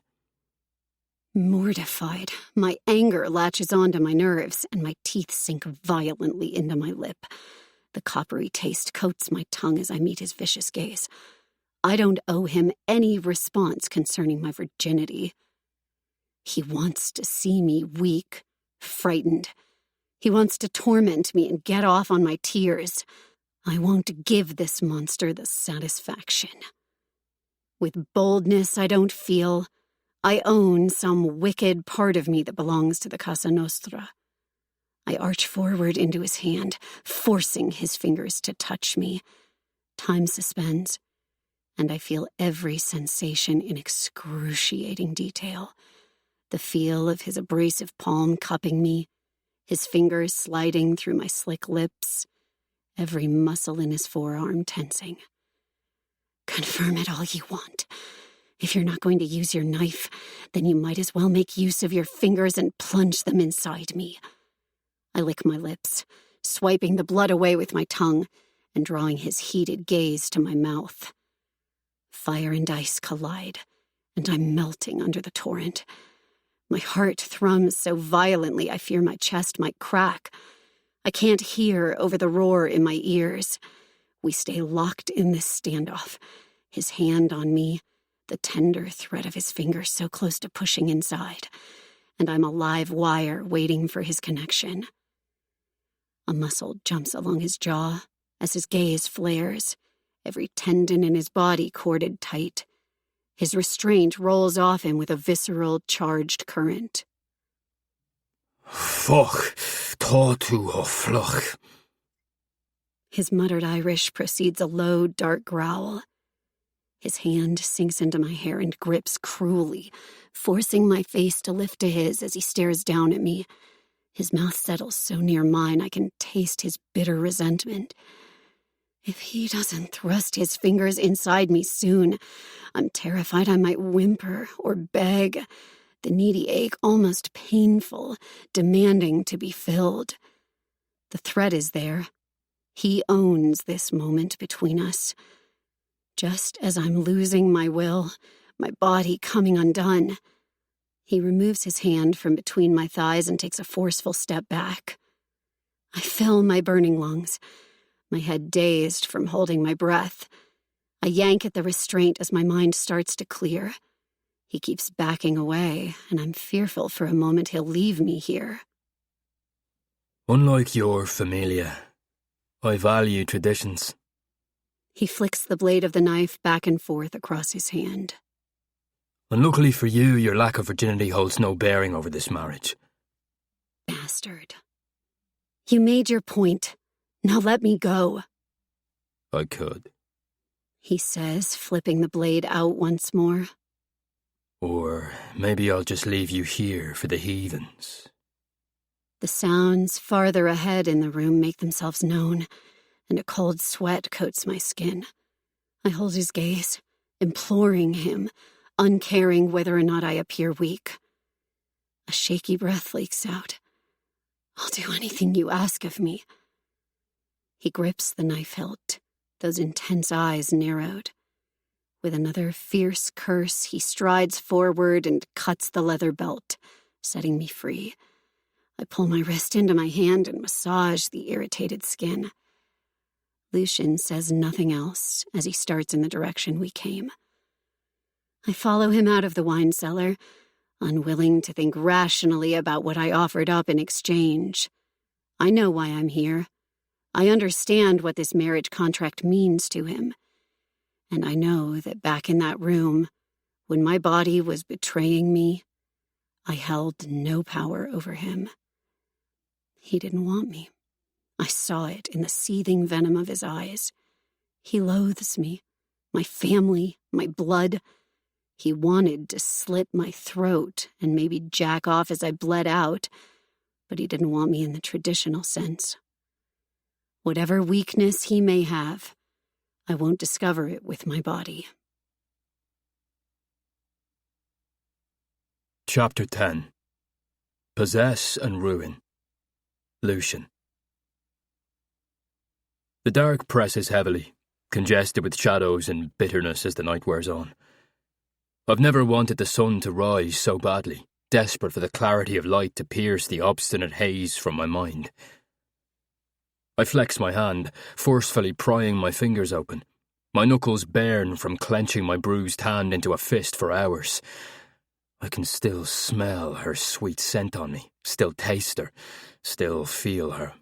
And my jaw locks tight, teeth gritted against the deceptive thoughts invading my head. She's the enemy. Yet tonight, she dug so far beneath my skin, I could feel her in my veins, searing my blood. I saw it in her amber eyes, the moment she thought I might be redeemable, that she could sway me. That's why I had to take her to the wine cellar, to remind her of the monster she first met, to remind myself of who I am. I can't lose sight of my purpose. My back leaned against the brick building of a downtown bar. I wait for my target to appear. Usually I'm a patient man, but tonight I'm coiled and anxious and seeking the release that comes from a violent job. I blow out a terse breath into the foggy air, still shaken to my core. Her response to my threat in the wine cellar thrilled me as much as it unhinged me. She has some mafia in her, no matter how she tries to disguise her roots. As for me, there was no denying I wanted her. Regardless if I loathed every second and every part of myself for that weak need, I was close to dropping to my knees just to have one satisfying taste of her. I wanted to snuff the blaze out of her eyes, but first I wanted to devour her, to indulge like a glutton and consume her until she was screaming for release, before I maliciously throttled her neck. Fuck. My mind is a twisted web of sick loathing. Once we were free of the cellar, I drove her straight to the mansion and handed her off to Mannix, after which I set off to find a face I could bury my fist in. Fury baited my course through the darkness as I stalked my prey. I'm doing the job too early. I've only been trailing him for a week, and it's sloppy. But I need an outlet for this restlessness crawling under my skin. The bar door swings open. A buzz fills my head like a million wasps as I push off the building and stalk toward Nick Carpella. Standing under a neon sign, Nick sparks a lighter and inhales a deep drag of his cigarette. I can tell he's inebriated, and I wish he wasn't, because I want there to be nothing to dull his pain. He exhales the smoke from his lungs and spies me through the thick cloud. No man can mistake what my presence entails. His shoulders square, and he takes one last pull off the cigarette before he tosses it to the grimy sidewalk. His narrowed gaze drops to the sound suppressor tipping my gun, the one aimed at him from beneath my tuxedo jacket. As I approach, he cocks his chin.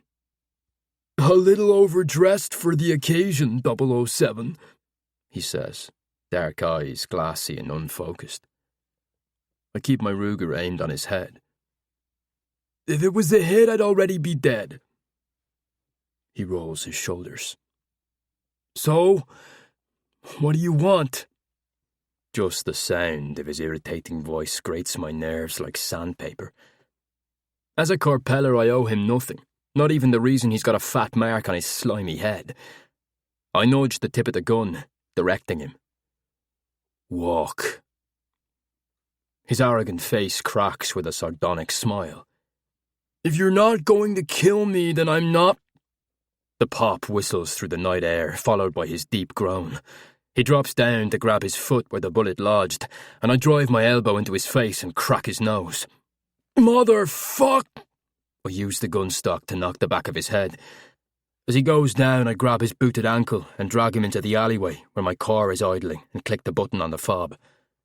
After I shove him into the trunk, I stretch out the length of electrical tape and muzzle his mouth, wrapping it around his head, then proceed to cable tie his wrists together. Hand braced on the trunk, I stare down at him. Annoyance flares as I watch his blood ooze into the floorboard. Damn it. I'm going to have to either reupholster the trunk or burn the car to get rid of his stench. He levies indiscernible grunts at me past the tape, but I can guess what he wants to know. I loosen my tie, letting him get a good look at the ink on my knuckles. You put your dick in the wrong woman, Nick. I'm here to rectify that. I slam the trunk closed. As I drive deeper into downtown, the warehouse rises up above dark water and cracked pavement, a rusted monument of time to this city. The meatpacking district is notorious for its after-hour activities, those not acknowledged in the light of day. I park near the roll door entrance and unload my duffel bag from the back seat. My skin hums with the buzz of the industrial fluorescent light pitched off the side of the warehouse. My blood is as murky as the acrid water sloshing up against the railing. There's a sharp scrape clawing at my chest, like the little nails of a ballerina tearing at my insides. Tamping the obsessive thought down, I make quick work of prepping the area. Plastic tarp, meat hook, tools of the trade, all spread out and neatly positioned. I'm really not sure why the madman nickname stuck. For one to be mad, one has to be out of control, and I pride myself on being in complete control at all times. A dark voice mocks that claim in the back of my head with a flash of her tantalising body. She damn near unravelled me. Rolling my head along my shoulders, I work out the tension in my muscles as I collect Nick. I walk him into the warehouse, prodding him past his limp and ignoring his mumbled pleas. As a made man, his begging and grovelling is embarrassing. We all know what waits for us at the end of the line. Some find it sooner than others, but we all know a dark and violent death is coming. You stuck your filthy cock in a married woman like a sure as fuck man, I say, kicking his kneecaps to send him to the concrete floor. Take your punishment like one. Flipping out my karambit knife, I flick the blade back and forth, the steel gleaming as it catches the light of the industrial lamp. The sound as the blade snicks the air makes Nick a blubbering imbecile. It's insulting that this pathetic piece of shit is part of the organisation that crushed my family. I slice through the cable tie and tear his leather jacket down his arms. Before he can scramble away, the meat hook finds placement between his shoulder blades. His scream leaks around the tape. It's not an easy feat, impaling a back with a thick hook. He's not raw meat. His stress creates tension, muscles bunched tight. You have to rear back and swing in hard, making sure to get enough momentum to drive the dull hook through the skin and tendons and cartilage. Sometimes bone, also, if you miss your mark by an inch. By his wailing, it sounds like my aim might have been a little off. I peel my tux jacket off and lay it across a metal chair. Then I roll my shirt sleeves up my forearms, making myself comfortable. We're going to be here a while. I stand in front of him and tear the tape away from his mouth and head.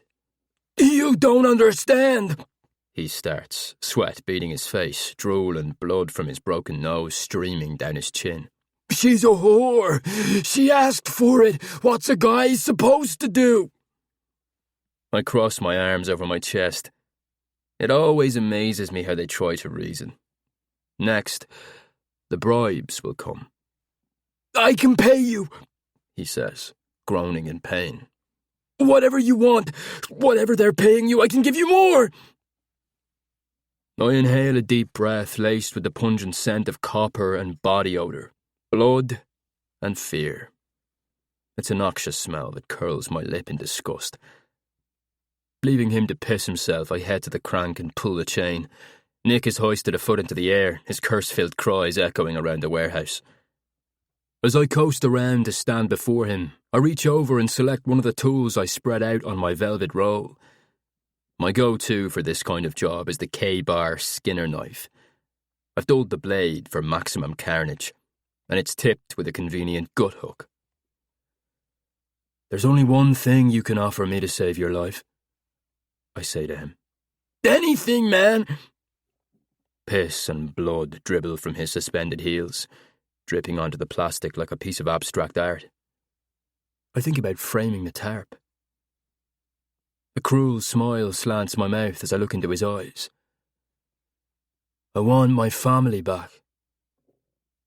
At the confused draw of his eyebrows, I add, my father, my cousins, my brother, every blood relation the Carpellas took from this earth. Bring them back. A hard swallow drags down his throat as realization crests across his strained features. You're cross! Damn!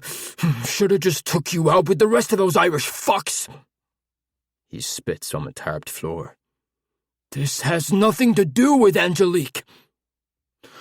Oh, no. Holton sends his regards.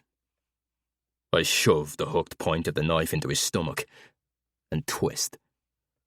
But I accepted the job for sheer fun. As I yank the blade free, some of his entrails come with it. The sprite ballerina dances into my thoughts, and the sweet tang of her blood fills my mouth. I grit my teeth at her invasion.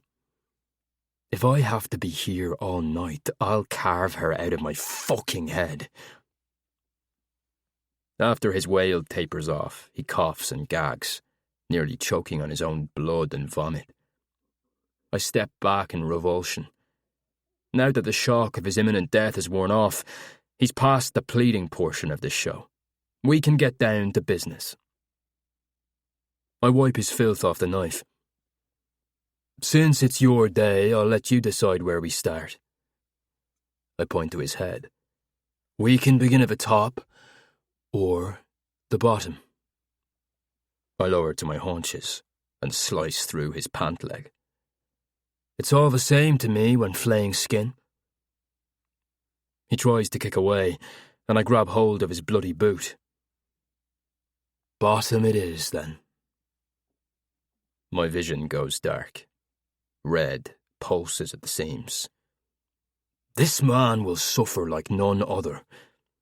For whatever is in me that wants to covet something beautiful, a darker, more deranged part needs to destroy it.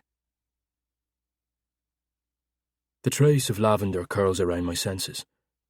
The rousing sound of tiny inhalations mingles with the electric fizzing in my blood to draw me out of oblivion.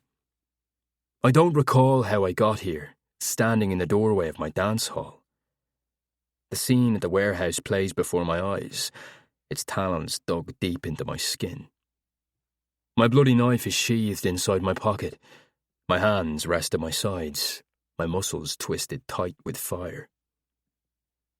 Through the red haze, I find my prey. She's twirling on her toes, her image singeing around the edges as my gaze burns through her. The spinning stops, and her lithe body pulses in my vision. She doesn't move. She holds so still she must sense the danger pressing in the air. I can feel the heavy rise and fall of my chest. Every breath I pull in coats my lungs with her scent of purple, and I'm desperate to either extinguish it or devour it. Lucian? Her voice bleeds through the rush of blood. That's all it takes. Her voice. Her scent. The monster I've been trying to hold at bay is unleashed. Chapter 11. Hearts and Madness. Violet. The doorway frames Lucian's looming figure in shadows. He belongs to the darkness, dispelling the morning light from the room. His head is bowed, and he stares at the floor for so long it unnerves me. Alarm fires through my veins. I should listen to the frantic beat of my heart, to the warning drumming harder with each step I take closer to him. I stop, a tentacle of ice wrapping around me at the sight. Even in the faint lighting, I can make out the blood covering his suit. His white tuck shirt is soaked in dark red, his skin spattered with the violent evidence of his brutality. His chest rises with his rapid breaths, his hands fisted at his sides. There's a tear in his sleeve. His hair, that is usually kempt, is disheveled. Where's Mannix? I can only assume Lucian sent my bodyguard away, but how in the hell could Mannix leave Lucian in this condition? Then a startling, terrifying revelation hits that this display isn't unusual for the boss of the Irish syndicate, the madman. I stand before him like prey before predator, a hollow scream flaring inside my chest. Lucian, I say his name whisper soft. A low growl resonates through the room and rises above the subdued classical music. The gutturalness of it vibrates against my skin. On reflex, I take a step backward, and that small movement triggers his notice. The blue flames of his eyes lock onto me. A prickling sensation webs over my skin. The hairs on my nape lift away. Breath bated, I take another step back. And it happens fast. He pounces from the doorway and has my throat clutched in his large hand. Panic fists my lungs. I gasp for air and claw at his hand, my nails tearing into his inked skin as he backs me toward the wall. My shoulder blades flatten against the hard surface, my eyes trained on the beautiful face of the devil, all fury and damnation. As his fingers seal tighter around my windpipe, I kick at his shins, then reach out and scratch at his arms and face. He's solid vengeance and wrath, my strikes uselessly hitting steel. The room starts to darken around the edges. Before I'm pulled all the way under, some semblance of humanity bleeds into his eyes. His grasp around my throat loosens a fraction, but only enough to allow a clipped breath to tease my lungs before he's dragging me away from the wall. Lucian, stop!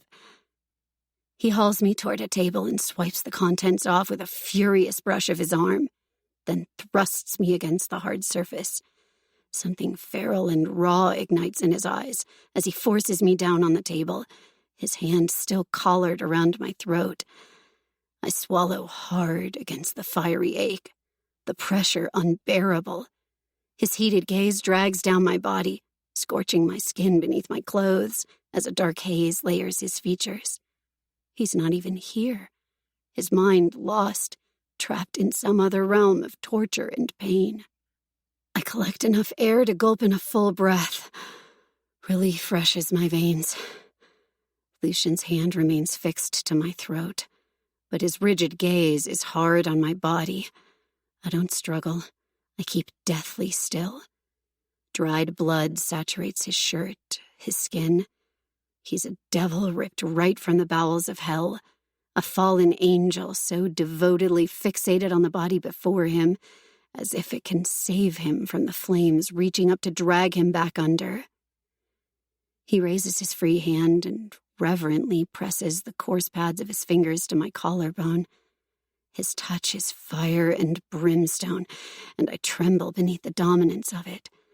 His fingertips travel down the length of my chest, mapping the curves of my breasts, my rib cage, my stomach. He explores my body like I'm a rare creature, some mythical being that's entranced him, and he's furious about it. The disturbing look in his darkened gaze could flay my skin from my bones. He's under a spell, and I'm terrified to move or speak or even breathe for fear of breaking the trance and unleashing the murderous demon.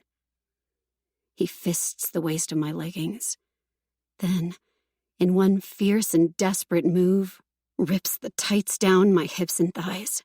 Cold air caresses my flesh as his fiery gaze drops to my bare skin, detonating a violent tremor within me. Mela, he says in Irish, his voice gravel. The word leaves his mouth crossly, an accusation. His palm lands on my thigh, and another tremble rocks my core. I close my eyes against the unwanted swell of heat and the empty ache unfurling inside as he glides his hand up, feeling his way along my hip.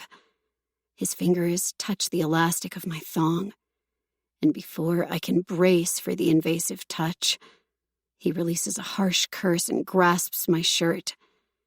The tear ricochets around the hall, heightening the crescendo of the music.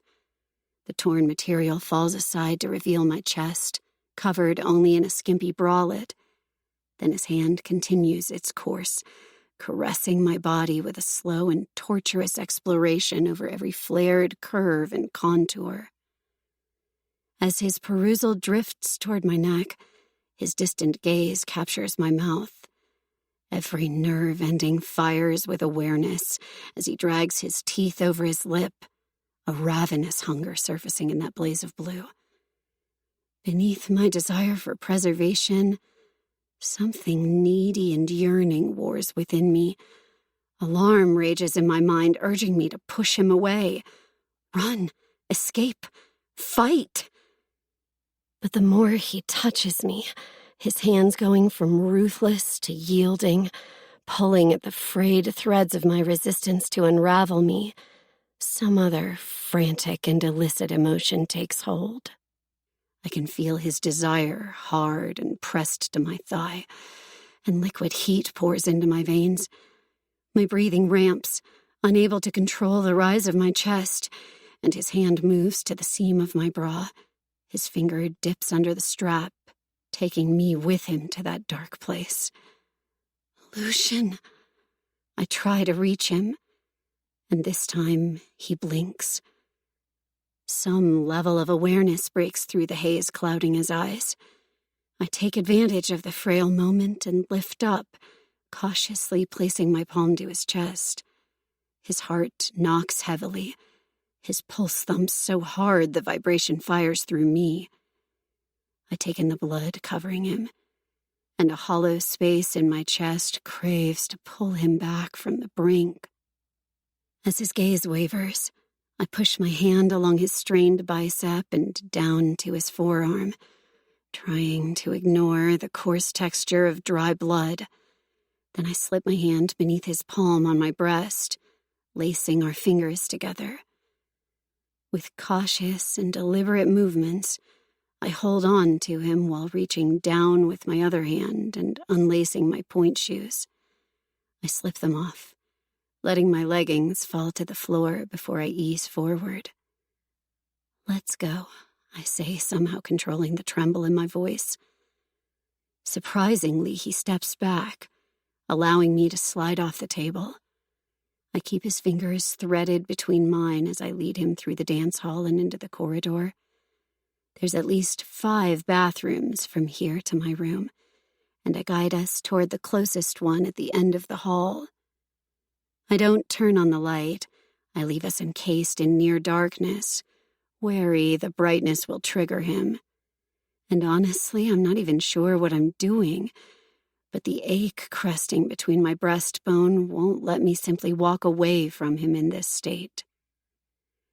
Releasing his hand for only a moment, I open the glass shower door and turn on the spray. 3 modern shower heads sputter on, and I slip my hand into the raining water to test the temperature as I stare at the veins in the Carrara marble. When I turn around to face Lucian, the glazed, far-away look in his eyes stutters my breath. I approach him slowly, like a fawn nearing a wolf. There's not one section of his tux that blood hasn't touched. I start at the top button, working my way down the placket to part his shirt open. I've never undressed a man before. My hands shake. My stomach pitches with a free-fall sensation. I'm terrified of standing here before him, so inexperienced and vulnerable. But as I meet the distant look in his eyes, I'm not sure he's even aware of my presence. That's the only reason I'm brave enough to work his pants clasp open and lower his zipper. With delicate movements, I lift onto my toes and push his shirt over his shoulders. The stained garment falls down his arms and lands on the tile floor, exposing Lucian's scars and ink, the leanly cut muscles of his arms and torso. Heat blooms inside my chest as I push his pants down his legs. Absent-mindedly, he helps me take off his shoes, and then he's standing before me in only his black boxer briefs. Inhaling a fortifying breath, I step into the shower stall. With only the gentle touch of my hand on his, he follows me inside the marble and glass encasement. Steam has already coated the glass and thickens the air around us as we stand under the warm rain of water. My gaze drops to the white marble basin, to where rusty red puddles and swirls down the drain. Throat bruised, I swallow past the ache as I reach for a bar of soap.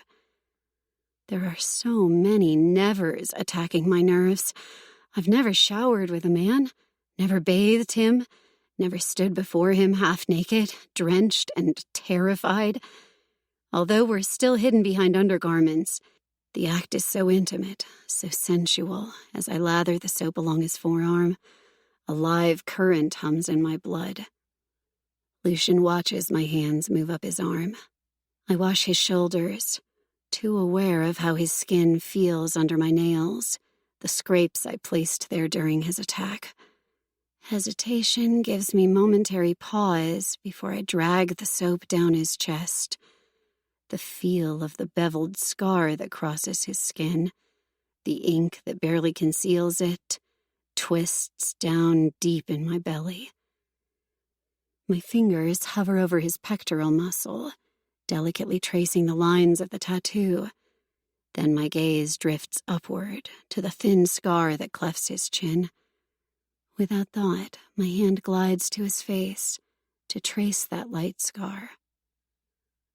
The moment I do, something awakens inside him. The haze begins to clear, his muscles tense beneath my touch, and he snatches my wrist as his Aegean blue gaze latches on to me. My heart rams against my ribcage, blood roaring in my ears. The warning rings loudly in the small span of air between us. Run! Before he strikes. Thunder rumbles in his chest, his eyes clouding over like a storm, as he takes hold of my arms and presses me against the wall of marble. Cold stings my skin, but I barely register it over the fire searing me everywhere his heated gaze settles. I hold my breath, waiting for him to say something, to do anything, to release me from this suspended moment of terror. He remains intensely silent as he loosens his grip on my biceps. Then, with the rough touch only a made man can deliver, he skims the backs of his inked fingers along the sensitive plane of my stomach. A shiver racks my bones. An aesthetic chill erupts over my flesh. His knuckles drag upward until his thumb meets the seam of my bra. I sink my teeth into my bottom lip at the feel of his tender caress over my breast before his finger slips beneath the strap and drags it off my shoulder. He bares one breast, and my whole body ignites in flames. Colin, he whispers, his tone sounding almost reverent. I'm standing amid a rainstorm, the torrential downpour plunging my body and soul to a base level of corruption and sinful temptation. And it's all because of how those blue flames devour me. Lucian infuses every molecule of air, making it impossible to take a breath not laced with his heady scent of man and intoxicating cologne. Every scar and inch of inked skin stands before me as a wall of dominant force. He pushes in closer, lowering his head until his mouth hovers over the pulse point in my neck, like a vampire ready to bare his fangs. His leg eases between mine and rests at the sensitive joint where my thighs connect, sending a throb straight to my clit. Soapy water slides over his shoulders and drips down on me. His hand cups my breast, working in the lather over my tight nipple. Heat flares and crackles over my skin, a deep ache building in my core, and I close my eyes against the overwhelming torrent. His other hand coasts from my waist to my lower back, where he slips his fingers beneath the flimsy material of my thong. A breath catches at the base of my throat as he tows the string aside. The low rumble from his throat vibrates against me, and I'm falling too fast, a frenzy of carnal need sweeping through my body and decimating all logic. I've barely placed my hand to his abs before he releases my breast and drives cruel fingers into my hair. Gripping the wet strands around his fist, he turns me around and shoves my chest against the unforgiving marble. He releases me only to grasp my hands and plant my palms firmly to the wall, where he holds me captive, my body panting in sync with his uneven breaths. Then his hand is in my hair again, pulling my head back to expose my neck as he sinks his teeth into my shoulder, eliciting a throaty moan from my mouth. Fuck. I knew you'd taste so fucking good you'd destroy me. The angry tenor of his voice stalls my breath. Is that what you want, Colleen Bjork? To destroy me? I'm unsure how to answer, or even how to feel. Aroused? Insulted? I'm furious I've allowed myself to fall so carelessly into the hands of the man who, just the night before, had me bound in a wine cellar to humiliate me. You attacked me, I finally say, breaths hot against the wall. I was trying to help you. He lowers his mouth to the lobe of my ear. By seducing me? I didn't... I stop short, irate with my defensiveness. Let him think what he wants about me. This is about survival and not appearing weak. We use what's in our arsenal, right? Was I just supposed to let you strangle me? He makes an amused sound. Maybe it turned you on. You were soaking wet when you thrust this sweet pussy into my hand in the wine cellar. At his crude words, he grips the back of my thong and pulls it high between my ass cheeks, forcing the wet material in front to rub abrasively against my clit. Against my will, I release a whimper at the erotic feel.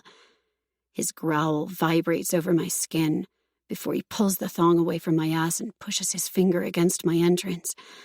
My whole body ignites, and I'd burn with humiliation if I could, knowing he feels the proof of just how turned on I am.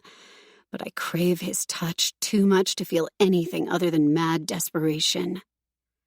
And right now, your needy little pussy is begging for me to sink inside you and fuck you raw. In ruthless demonstration, he swirls his fingers over my pussy, rubbing, teasing, making me crazy as the ache flares so painfully deep. A moan slips free, and he stalls. I should finger fuck this cunt until you're coming like a Carpella whore on my fingers. He says, his tone dangerously low with the threat. I bite my lip to restrain a moan, refusing to allow my body to respond to him again.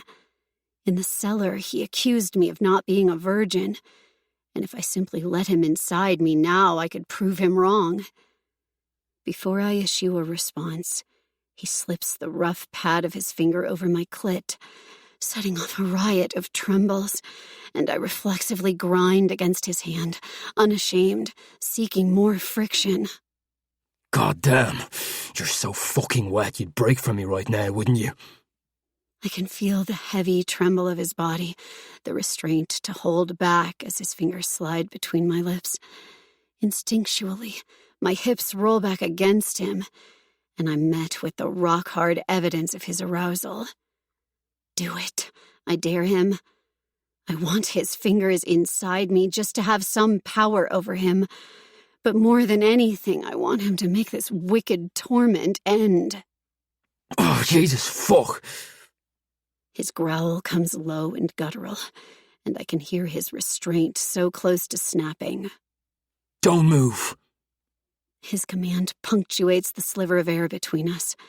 His mouth bears down on the junction between my neck and shoulder, teeth scraping furiously at my skin, before he removes his hand from me.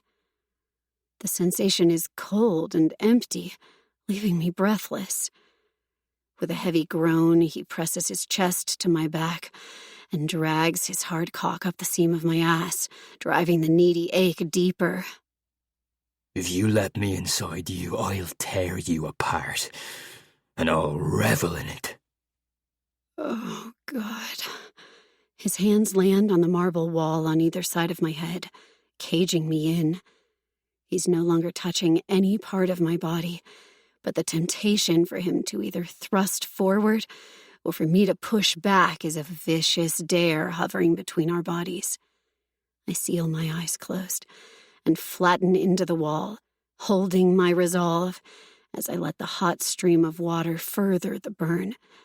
I'm shaking with the effort not to be the one to surrender first, when suddenly he pushes away from the wall. As he escapes the shower, I keep my eyes closed, listening to his hurried movements to gather his clothing. Then the door slams shut. Muscles too weak to hold me up, I sink to the shower floor, a confusing mix of relief and yearning weighing down my body. The frantic beat of my heart is felt in the mark he left behind by his teeth, the only proof of what happened here between us. Chapter 12. Cloves and Pirouettes. Lucian. With 3 hard, fast strokes of my cock, I groan, a shiver racking my body as I come across the damp towel. I come so violently my balls ache, and I brace a hand against the wall to steady myself, my head light and tormented. Fuck! I can't even beat my dick hard enough to get the image of Violet half naked and pleading for me to take her out of my head. Debased self-loathing grips the pit of my stomach as I wad the towel and toss it to the floor of my study, my gaze still tracking her movements through the house on my phone screen. I curl my fingers around the edge of the desk, my vessels tight and blistering with the unsatisfied urge still firing through my blood. What transpired in the shower should not have happened. I almost lost control. Scenes of Nick Carpella's skinned and mutilated body flash before my vision. At some point during the job I blacked out, swallowed by an abyss of silky dark hair and large, haunting amber eyes. Delivering my retribution on Nick took on a life of its own as I tried to carve her alluring image bound in the cellar from my mind. I wipe a hand down my face, feeling the scruff along my jaw. I can't escape her. She washed the blood from my body as if she was trying to cleanse the filth from my soul. She tried to touch my scar, and that's what crawled in too deep. I snapped. Right now she's swathed in a towel, hair damp and clinging to her shoulders, the same shoulders and skin my teeth nearly tore through. As she dips into her bedroom, I close the security app on my phone. I fill a tumbler with bourbon and down it in one gulp, welcoming the immediate burn in my chest. Then I seat myself on the leather chair, too shaken and still far too tempted to leave the confines of my study, fearful to roam anywhere too near her. Reclining back, I stare at the shadows outlining the ceiling, self-hatred mingling with what's left of the adrenaline in my veins. Had she not stopped me, pulled me out of that dark place, I probably would have strangled her to death. And I'm not sure what's worse, the fact that I would have lost my alliance and means of revenge, or the putrid ache that burrows beneath my chest at the thought of never seeing her beautiful face again. Damn it. I should have never brought her here. Negotiations for the marriage are made at one of the Carpella's nightclubs. The atmosphere is dense, even during the day, and the air smells like vape smoke and strippers. The guy next to me puffs on a clove cigarette, making my nose wrinkle. His name is DeMarco. His reputation in the underworld is notorious. As far as the Carpella crime family goes, rumour has it he's the best knife fighter, the only Carpella I might have to truly worry about. I'm seated at a glass table, my thoughts turning to the question of why these fuckers would have something so breakable and capable of slicing body parts in their conference room, where meetings are probably met with violence more often than not. This is as close to this many Carpellas as I've been since they raided my home and left me branded. It's taking all of my willpower to stay in this seat and not make better use of the stupid glass table and sever all their heads. I can feel the burn of Salvatore's eyes on the side of my face, but I haven't given him the satisfaction of acknowledging his presence yet. His brother, the Don of La Familia, Carlos, sits across from me, with his underboss Ramiro to his right. Carlos's son, Renz, is to his left. He's the next in line for the throne, and he carries a pretty lethal reputation also. His consigliere is Salvatore, the brother who has been stealing from him in his organisation, and he's the sweatiest Carpella in this room. I glance at the bandage wrapping Salvatore's hand and smirk. He should be worried about losing a much more vital body part should negotiations go badly, and he's outed to his brother for the rat he is. I understand that a contract has already been agreed upon, Carlos says. But I wasn't made aware beforehand or asked to give my blessing, which is all rather unceremonious. So, you can understand my hesitancy now, Carlos dives right into the murky thick of this meeting. He staples his fingers together, staring at me with vacant eyes. Obviously, Salvatore didn't make his brother aware of the fact his daughter is currently living under my roof, or the start of his speech would have gone very differently. Our family's history makes this, questionable alliance, the Don continues. Regardless of how much my brother advocates on his daughter's behalf for true love. He says this last part in a repulsed tone, as if the words smell bad coming out of his mouth. At the time, it's what I decided Salvatore should use to sway his brother. Now I'm trying not to picture his daughter soaking wet and moaning in my shower. The heart wants what the heart wants, I say, shifting forward in the chair. Carlos huffs a derisive breath, turning his attention on his brother before narrowing those beady eyes on me once again. Yes, so I've heard. DeMarco stubs out his clove with more force than necessary. Yeah, it has nothing at all to do with how hot Violetta is. I'm wanting to literally stake your claim on her sweet-ass pussy. My teeth grind at his disrespect toward his own cousin. I physically loosen my muscles to relax the coiled tension within me. It's far better they assume my motivation is greed and sex, rather than steeped in vengeance. My reaction must please the Don. Any made man with a claim to a mafia woman would punch another man for far less. In all honesty, I was just a boy when the feud ended. Carlos needs to believe I was either too young to remember all the details, or I'm too lovesick to carry a grudge for so many years. With the right incentive, any man can be bought, of course, and there's sweet-ass pussy on the table. Also, I'm the only Cross left in Darkwater. What does he have to fear of an uprising from just one? With a contrived sigh, Carlos says, The heart be what it may, we had high hopes for Violetta. This isn't a good deal. My gaze snares Salvatore in my crosshairs. He clears his throat and speaks up for the first time. She's my daughter, Carlos. I have the say in who she's promised to. The Don laughs mirthlessly. You have a dead wife and a dead son, and a rebellious, useless daughter whose only prospect is to marry well. You have nothing, so you have no say. He scrubs a hand over his mouth, his dark eyes back on me and boring through my Hermes suit. Besides, I'd think you above all, brother, would be against this union. Salvatore tenses at his brother's insult. His incensed gaze slides to me, and I raise an eyebrow in challenge. What's more important to him? His pride? Or his life?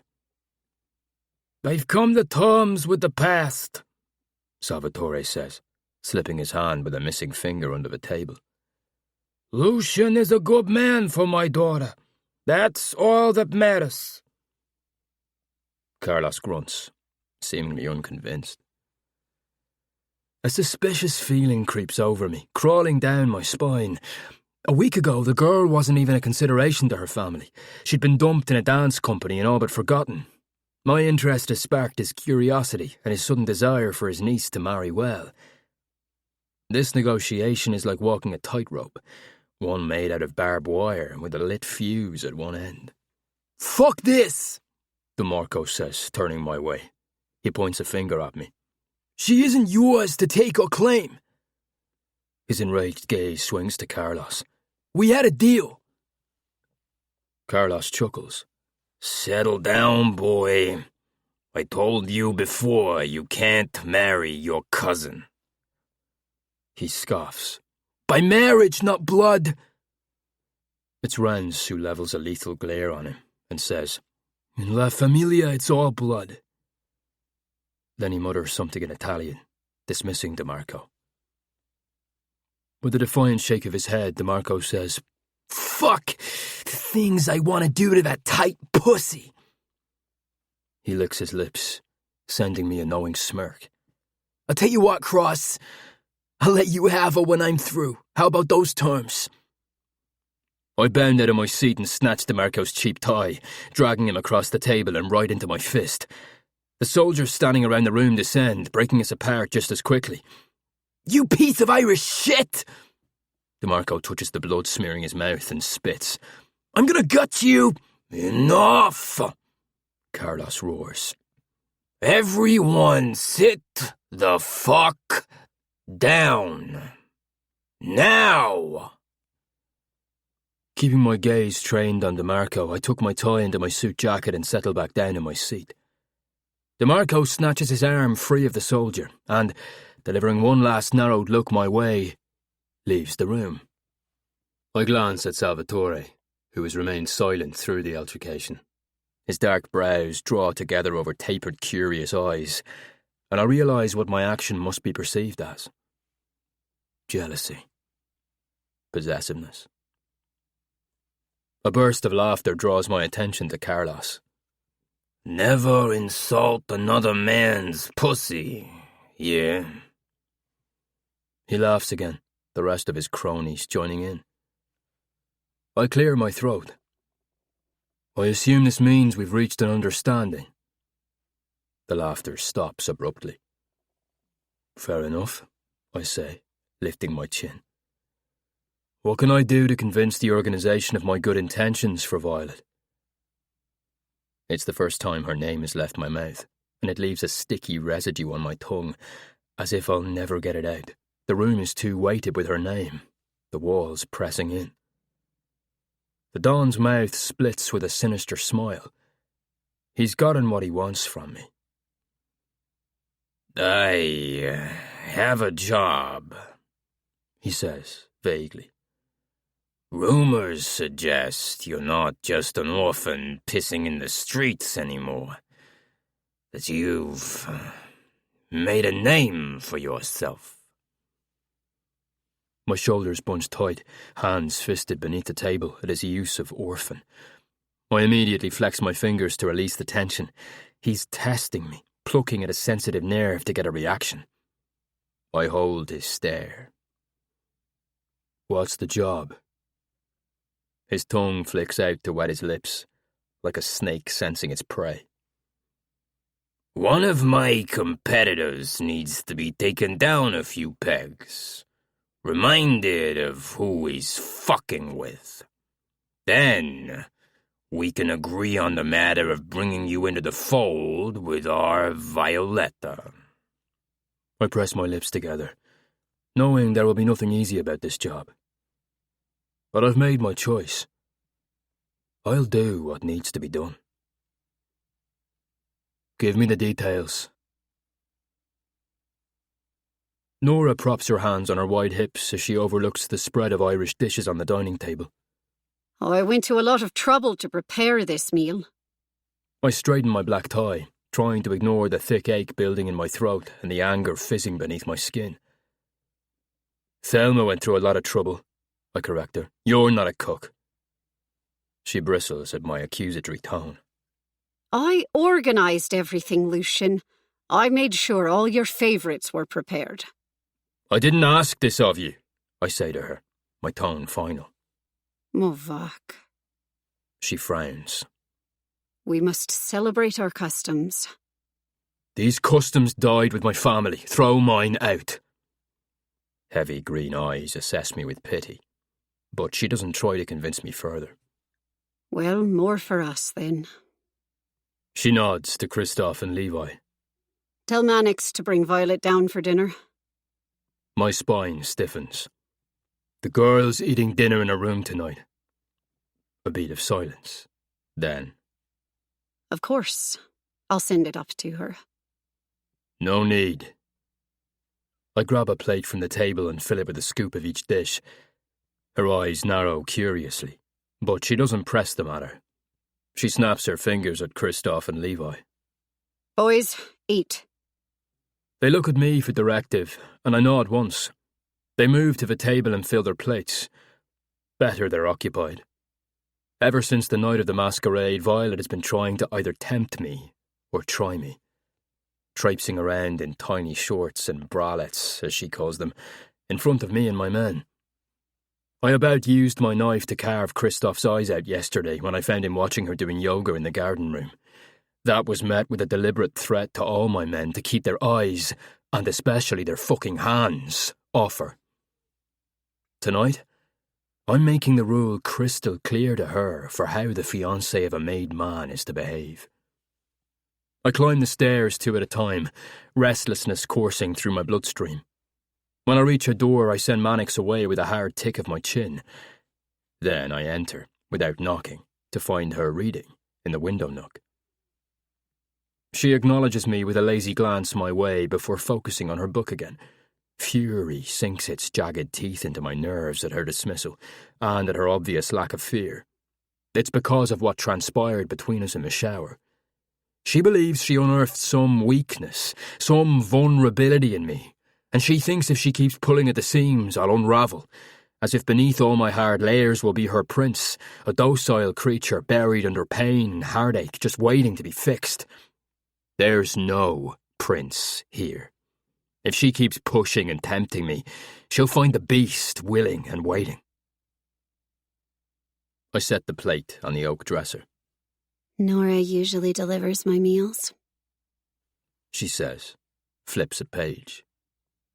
I roll my head to the side, stretching my neck to work out the tension. Then I walk toward the open sitting area and glance around the space.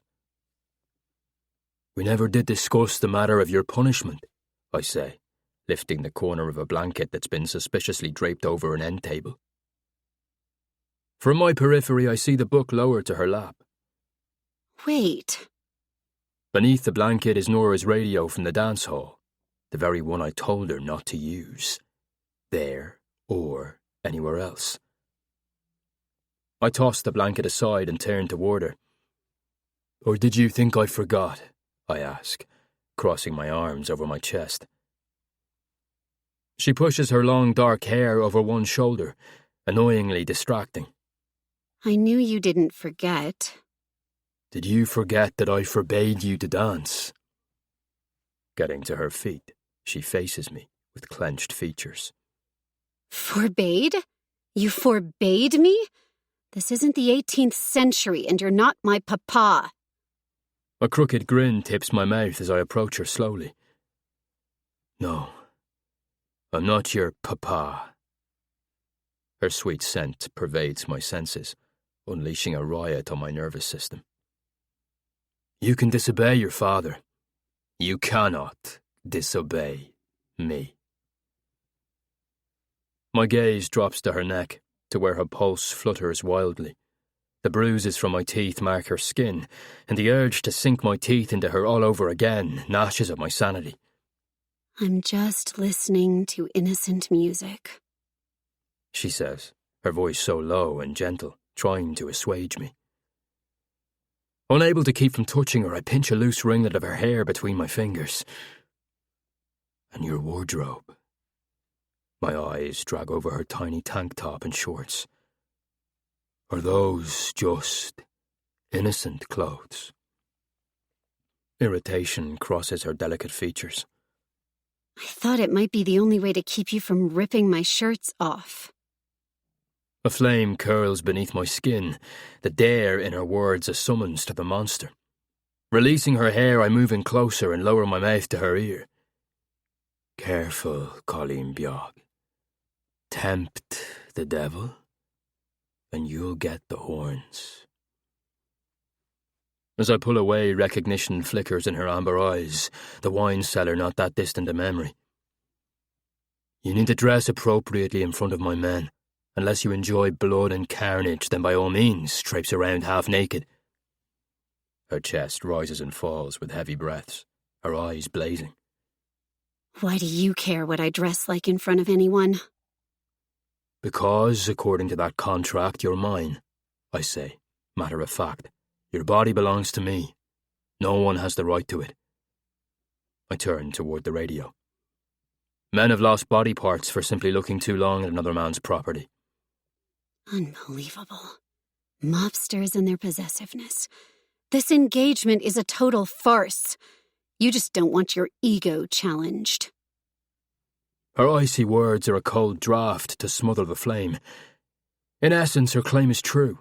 Any man who dares to touch what belongs to me dares to have his hands removed, painfully. It's the way of life, to prevent anyone from putting a bullet in my head to take what I've built. Yet there's some other infuriating truth trying to scratch its way to the surface, and I'm here to bury it. I depress the button on the radio. Soft piano notes float through the room, the stroke of light fingers over my heated skin. Keeping my back to her, I let the music play, visualizing her dancing here in this room at night, her body elegant and seductive, challenging me in her own defiant way. Tension thickens the air the longer I remain silent. A crackling awareness of her imminent punishment infuses the atmosphere. She's the one to break the silence. Nothing could be more torturous than this. As I turn to confront her, my features draw together in confusion. Explain, I'm sick of literally dancing around you, she says, crossing her arms over her chest. I'd rather you do whatever you came here to do. Just rip the bandage off or... She trails off, losing her nerve. Stop making threats. If we're going to say something to each other, then it should be something real. Something real. Otherwise, we're just wasting time. And time is finite, Lucian. A low chuckle works free. I can't help it. She draws back suddenly, as if the sound startles her. You talk like you're so old, like you're running out of time.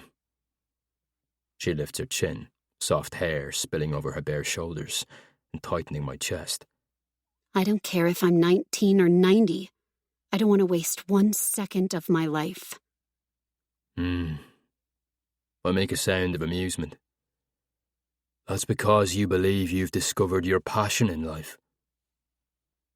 A brief glance at her bare feet reveals her thoughts. She meets my eyes. I've known since the first day I started dancing it was my passion. I start toward her, stopping a short distance away, where my lungs burn with her lavender scent. You want to hear something real? At her hesitant nod, I say. Feeling you shiver beneath my touch in the shower suggests you have yet to discover a real drop of passion. She tries to hold my gaze, but she wavers, looking away as the hard drag along the column of her throat spiking my blood like bourbon. Nothing real to say to that? I suppose you'll teach me then, she says, finding the courage to meet my gaze. Those amber eyes spear me, a blade tipped in temptation, so sharp my body craves to show her right now. I'm no one's teacher, little girl. as that seriously lacking shower incident proved. Careful, I warn, eating the shredded distance between us. A made man also can't ignore a challenge. My gaze drifts down to her chest, to the tight little top stretched across her breasts and the outline of her hard nipples. As I roam up to make eye contact, my mouth slants into a knowing smirk. She licks her lips, drawing me into her web, pulling at that tethered thread between us. You're not just a madman. You're sadistic. And you're towing a line. A vein of caution cracks her resolve. You want to torture me, to punish me. You want me to suffer because my family caused you suffering.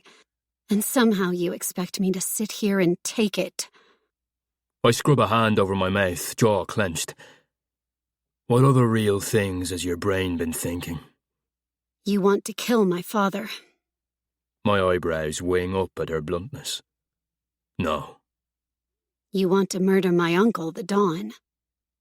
I return her honesty. Yes. Her breathing hitches. No matter what they've done, I can't be a part of hurting my family. But what if there's another way for you to have your revenge without murdering them or marrying me? I'd say you're trying to bargain with the devil. I clasp her wrist, drawing her forward. And the bargainer usually loses. Let me go.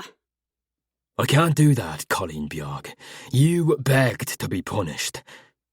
The dark notes of the piano twine around us, and I grip her waist. And since you can't deny your one true passion, I won't keep it from you. I sway her body to the sultry rhythm, feeling her pulse quicken against my palm. What do you want from me? I want you to show me how passionate you are, I say, twirling her out of my embrace. I then seat myself on the cushioned bench and rest my elbows on my knees, my stare fixed on her, those tiny shorts a dare, her sexy bare skin a taunt. Just standing there as she is, she provokes me. I should put on something more appropriate. I'll tear it off. Her chest rises, a defiant blaze flaring her eyes. Do you demand on point? My jaw tightens. What I want to demand of her goes against every cell in my blood. You're procrastinating. After a prolonged beat where she closes her eyes to shut out the world and distractions, she pulls her leg up in a graceful pose as she extends her arm above her head. I watch as she transitions between poses, her body lithe and graceful, and it's an immediate balm to my scorched nerves. Her hair whips her arms as she twirls, her body a soft, hazy blur, and I'm immediately transfixed, drawn into her as she defies gravity, becoming her own force. She arches and bends, stretching her delicate body, and a maddening desire sweeps through me. Something so dark and depraved thrums in my veins, the need to touch and contort her in my own debased way. The music comes to an end, and her movements halt. She stares at me through a tangled mess of hair. She's fire and passion and fierce beauty. And still, I want more.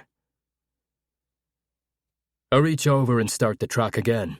Then I stand, swiftly rolling up my sleeves as I approach her. I stop inches away, stare down into her glistening face and snatch her neck, collaring her throat with my fingers. All your talk of passion, I say, voice seething. And yet this is what you give me. Some rehearsed bullshit that wouldn't inspire anyone. She trembles in my hold, from fear or anger, I'm not sure, but it whets the monster's appetite, and I can barely refrain from taking her lips with mine. Show me your passion. I want to taste that inexplicable thing you claim you can't live without.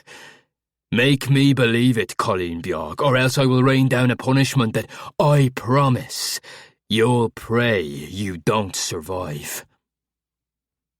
I release her roughly, allowing her to break away, and she stumbles back. As I ease onto the cushion, I stretch my neck, working out the strained muscles. Again. Breaths sawing her lungs. She straightens into position. No routine. She lowers her hand. There's a charged moment where our eyes connect, where the slightest tip of my mouth reveals my pleasure at her distress, and her anger curls her fingers toward her palm.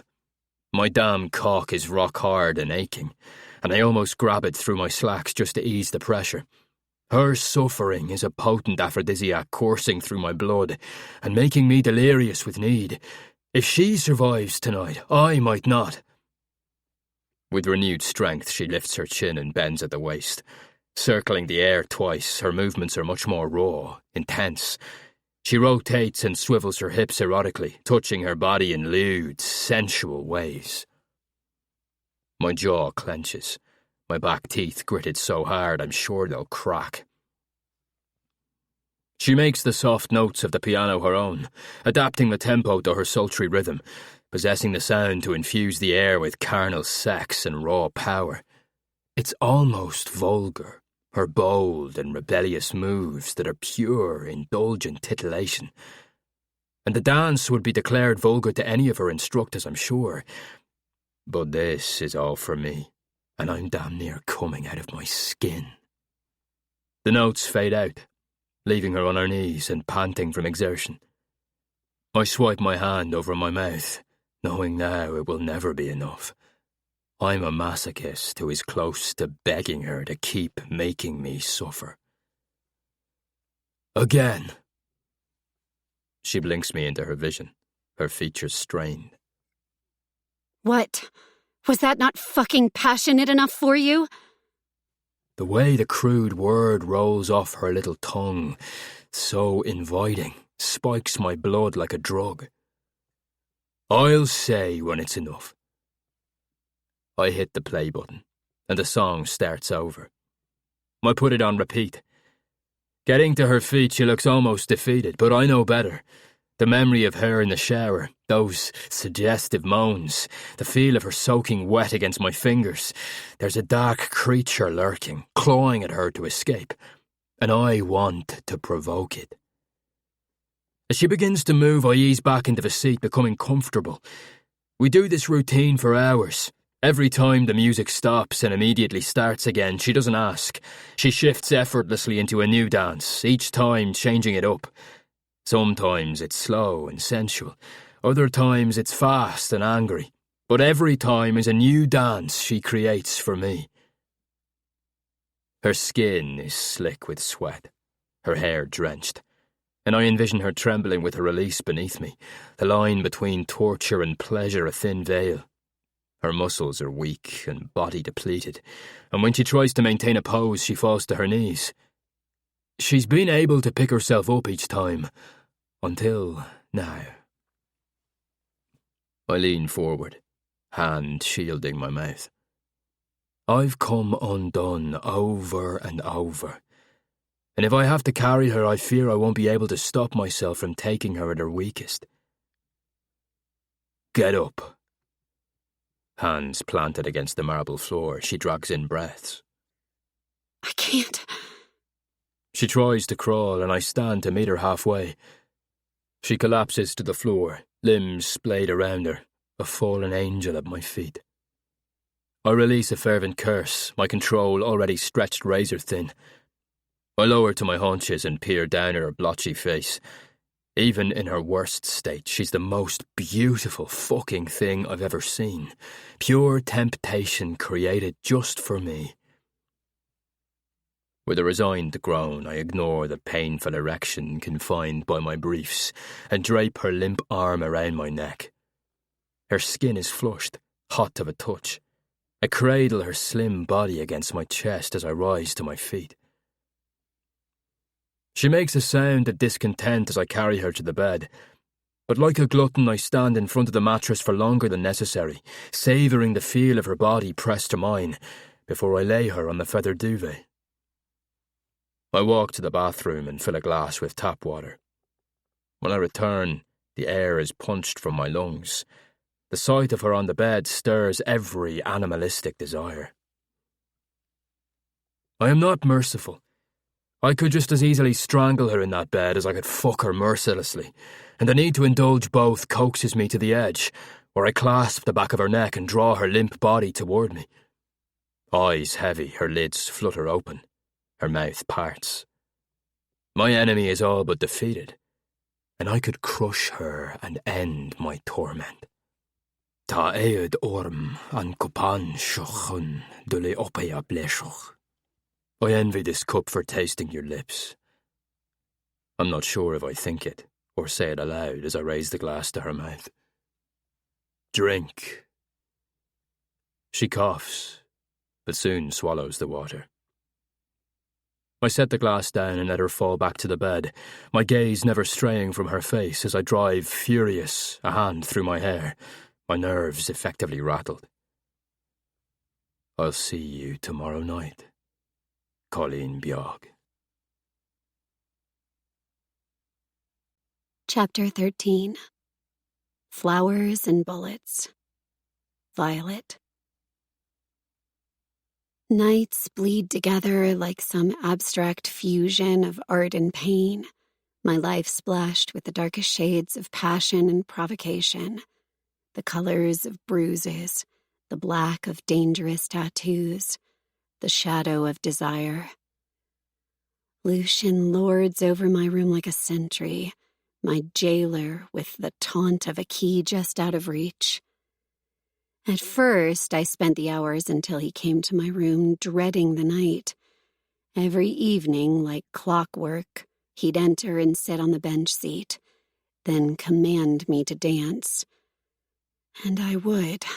I'd liberate my mind before I moved to the music, improving, every step spontaneous and fueled by my passion alone. I thought if I proved myself, showed him how committed I was to my talent, that I wouldn't let him break me, that I'd eventually win. But what am I fighting to win? Attending the dance company? Am I even still enrolled? Could I even return to that life after everything? Am I fighting for my freedom? A way out of this forced marriage? The thought of leaving and never seeing Lucian again, for some inexplicable reason, makes me feel lost. He's in my system, a drug I can't shake. Toxic, threatening, consuming. I know the dangers, the risks, but I've already let his darkness creep inside. And if I'm ever to escape this never-ending routine of pain and yearning, I need the question of us answered. As the weeks continue to pass, dread has turned into some sick craving, where, when he doesn't knock on my door at precisely 10 o'clock, I now fear he won't come at all. I've become this twisted version of myself. The feelings I'm experiencing, the desire his cruel gaze on my body evokes as I dance, it's as perverse and dangerous as the Casa Nostra. I always believed I didn't belong to that world, yet some warped part of me desires a taste, just one hit to sate the curiosity, and then I can flush the bad drug out of my system forever. Since the night he carried me to bed and fed me water, he hasn't lain a hand on me. He watches me dance with violence flaring behind his blue eyes and muscles strained in anticipation for retribution, but he doesn't come near me. He doesn't look at me longer than the seconds necessary to acknowledge my presence in his home. It's like I only exist in the moments where he desires my pain. I'm simply here to reap punishment on my family's behalf until his sordid plan against them is realized. The more he ignores me, refuses to touch me, speak to me, look at me, the more I yearn for him to do all those things and more. This madness has to stop. The clink of silverware striking porcelain disrupts my morbid thoughts, and I look over at my Uncle Carlos as he rises from his seat at the head of the table. The engagement party is taking place in my family-owned Italian restaurant. I suppose it's considered neutral, whereas holding it at Lucian's mansion or my father's home wouldn't be. Cousins I haven't spoken to in years are in attendance, along with my father and Marcus, my childhood bodyguard, who I was relieved to see alive and well. Lucian is seated across from me, and he's an expert at avoiding eye contact. My father did try to prepare me for the dinner. When we first arrived, he pulled me aside and whispered in my ear, "You will learn to accept your life, figlia mia." There was other things said about how my mother would want me to put on a smile, act the part, do right by the family.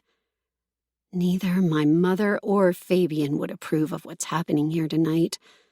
I'm not sure if either of them could have been able to prevent it, but I do know they wouldn't expect me to swallow it with a fucking smile. I simply returned my father's heartless words with an indifferent expression before I asked him the one burning question I've wanted the answer to since the night he left me in another man's home. What else does Lucian have over you, Papa? His furious denial only makes me more disappointed and suspicious.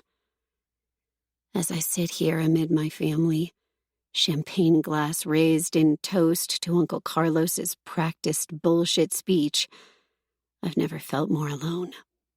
It's a bone-deep ache that makes me realize why I filled my days with ballet and arduous routine. Physical pain is tolerable, treatable. Emotional pain is a cancer.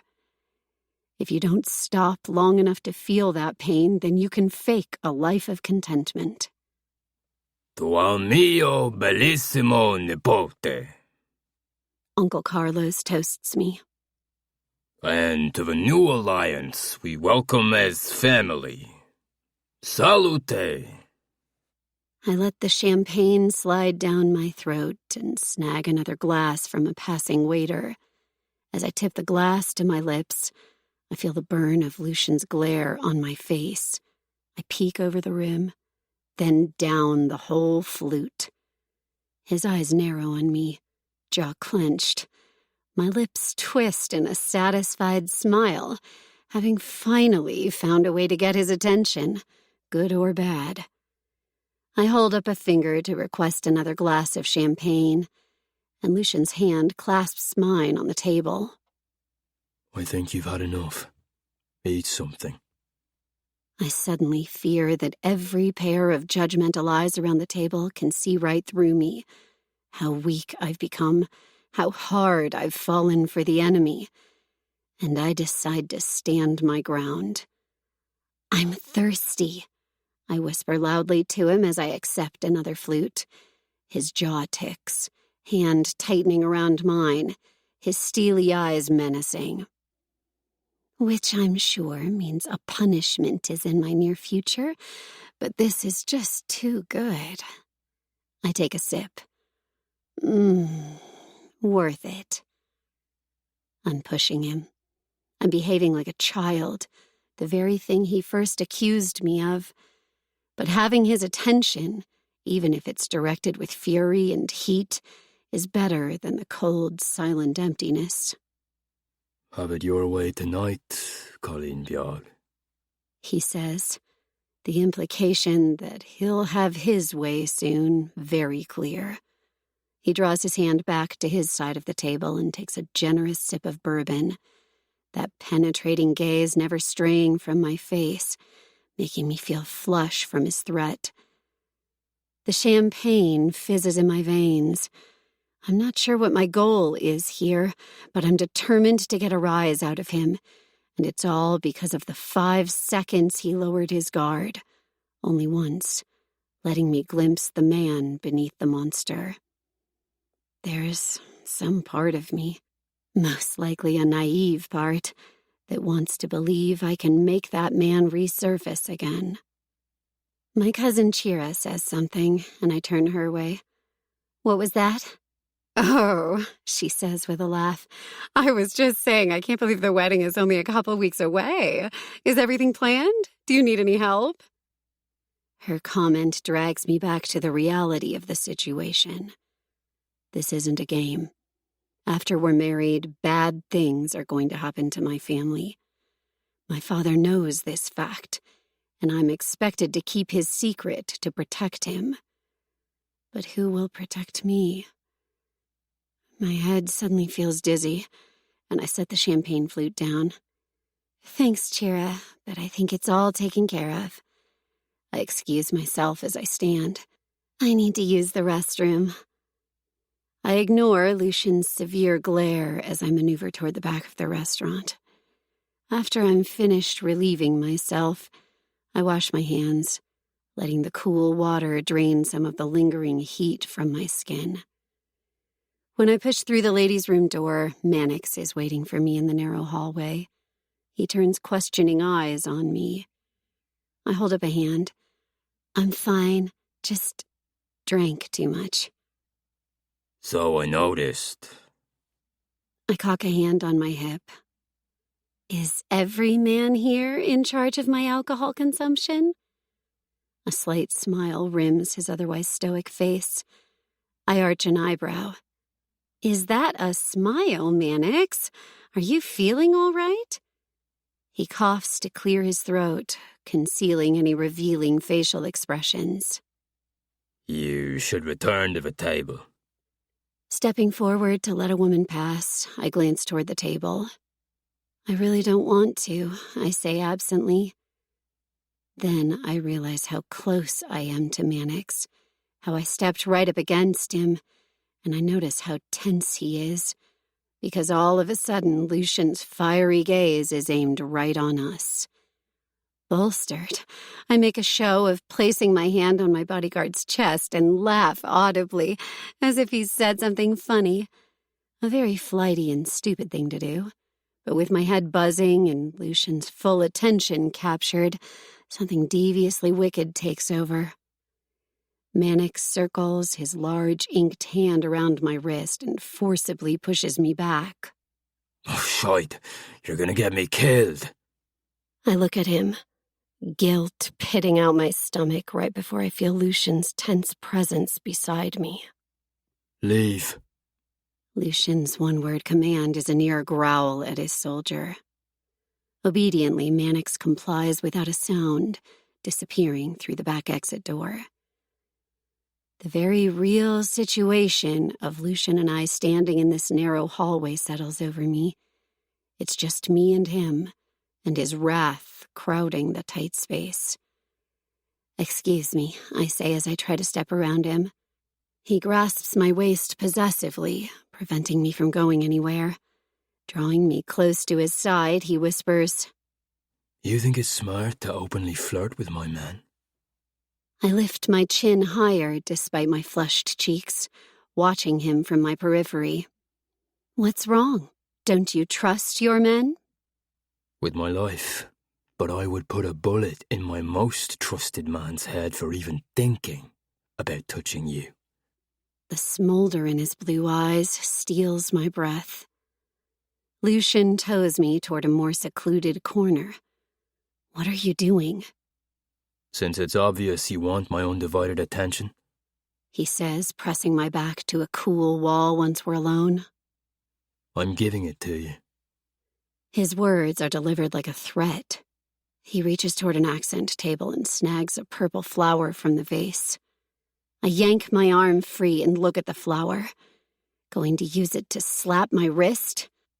The clear blue of his eyes is arctic as he looms over me. My blood chills. Tempting. He says, then reaches behind his back and lifts his suit jacket to produce his gun. Icy adrenaline rushes my veins, and I become very sober. He places both the flower and the gun between us before he drops his mouth next to my ear. The flower is for you, and the gun for Mannix. One of you is getting punished for your behavior. He straightens and pushes both hands behind his back. Choose a hand. The scent of Italian herbs and garlic wafting from the kitchen assaults my stomach, making me queasy. No, I won't choose. Make your choice, Colin Diog, or I will choose for you. At my stubborn refusal, he releases an impatient groan. I probably won't kill him. Just wound the limb. Feel better? You're the devil. And you're the one who likes to fuck with him. I swallow down my nerves and point to his right arm. Refusing to look and confirm I've put a bullet in a man, I seal my eyes shut and press the back of my skull to the wall. The crush of Lucian's body heat suffocates my space, sending my pulse rioting. Then the soft caress of a flower petal to the tip of my nose startles me. I breathe in the sweet scent of the iris, my senses set aflame. I expel a relieved breath, but my reprieve is brief as Lucian circles his hand around my wrist and pulls me into the adjacent bathroom. He flips the lock on the door before he backs me against the counter, his eyes wild. Remove your panties. A defiant spark within me wants to defy him, but another, deeper, forbidden craving has me lifting the hem of my dress and slipping my black thongs down my thighs. I hold them out, appearing bolder than I feel. He stalks toward me and seizes them from my hand, shoving them into his pocket. Then, easing closer, Lucian sweeps the flower across my jawline, tenderly working his way down the contour of my throat. His cruel stare conflicts with the tantalizing feel of the silky petals caressing my skin, and I hold his burning gaze, my thighs squeezed together to offset the building ache. When he reaches the curve of my breast, he lowers the flower. In one brutal move, he hooks his fingers beneath the spaghetti straps of my dress and forces the top down around my waist, exposing my breasts. My nipples tighten under his intense gaze, my breathing erratic. This is my punishment, I say, unable to control the tremble in my voice. He doesn't offer a response. Instead, the smooth petals make contact with my breast as he drags the flower lightly over my nipple. I bite down on my lip, refraining from giving him any of my moans or whimpers. He clasps the back of my neck, tilting my face up toward his. His mouth hovers so close to mine. A dare, a challenge. I release my lip, and his predatory gaze traps that action. I have no idea what it would feel like to be kissed by Lucian, but I believe it would devastate me. That thought tears through me, and I'm the one to avert my eyes, breaking the connection. His grip tightens around my nape. So brave with your family this close by, but I can break you before you even have a chance to scream. His teeth sink into my earlobe, eliciting a pained cry from my mouth. He tosses the flower to the floor and muffles the sound with his hand. Releasing my neck, he drives that hand beneath my dress and hauls my knee up, draping it over his thigh. Then his fingers are touching me. Hard, demanding, raw. With expert strokes, he swirls his fingers around my center, setting off crackling sparks of heat across my skin, and I can feel how wet I am. Oh, Jesus, fuck. You're already wet for me. An unrestrained groan rumbles from the back of his throat as he rubs his finger between my soaked lips. He mutters something harsh in Irish, then drops his head to my chest and sucks my nipple into his hot mouth. A brush fire races across my flesh. An electric web of lust threads every nerve. Seeking balance under his frenzied movements, I latch on to his biceps, nails digging into the expensive material of his suit. His hand still covering my mouth, he forces me to swallow my moans as he plunges a finger inside me. God, fuck. The coarse rasp of his voice is friction against my flesh as his finger curls against the neediest part of me, hitting that deep ache. You're so goddamn tight. I fucking will break you. His mouth returns to my nipple, his tongue flicking the taut bud as his finger finds the swollen, achy core of me and rubs mercilessly while his thumb works my clit. Stimulation is a live wire igniting charged pulses through my veins, my body vibrating under his relentless touch. He releases my nipple to say, "This wet pussy is mine." Before his mouth seeks the curve of my neck, his heated breaths provoking a shiver.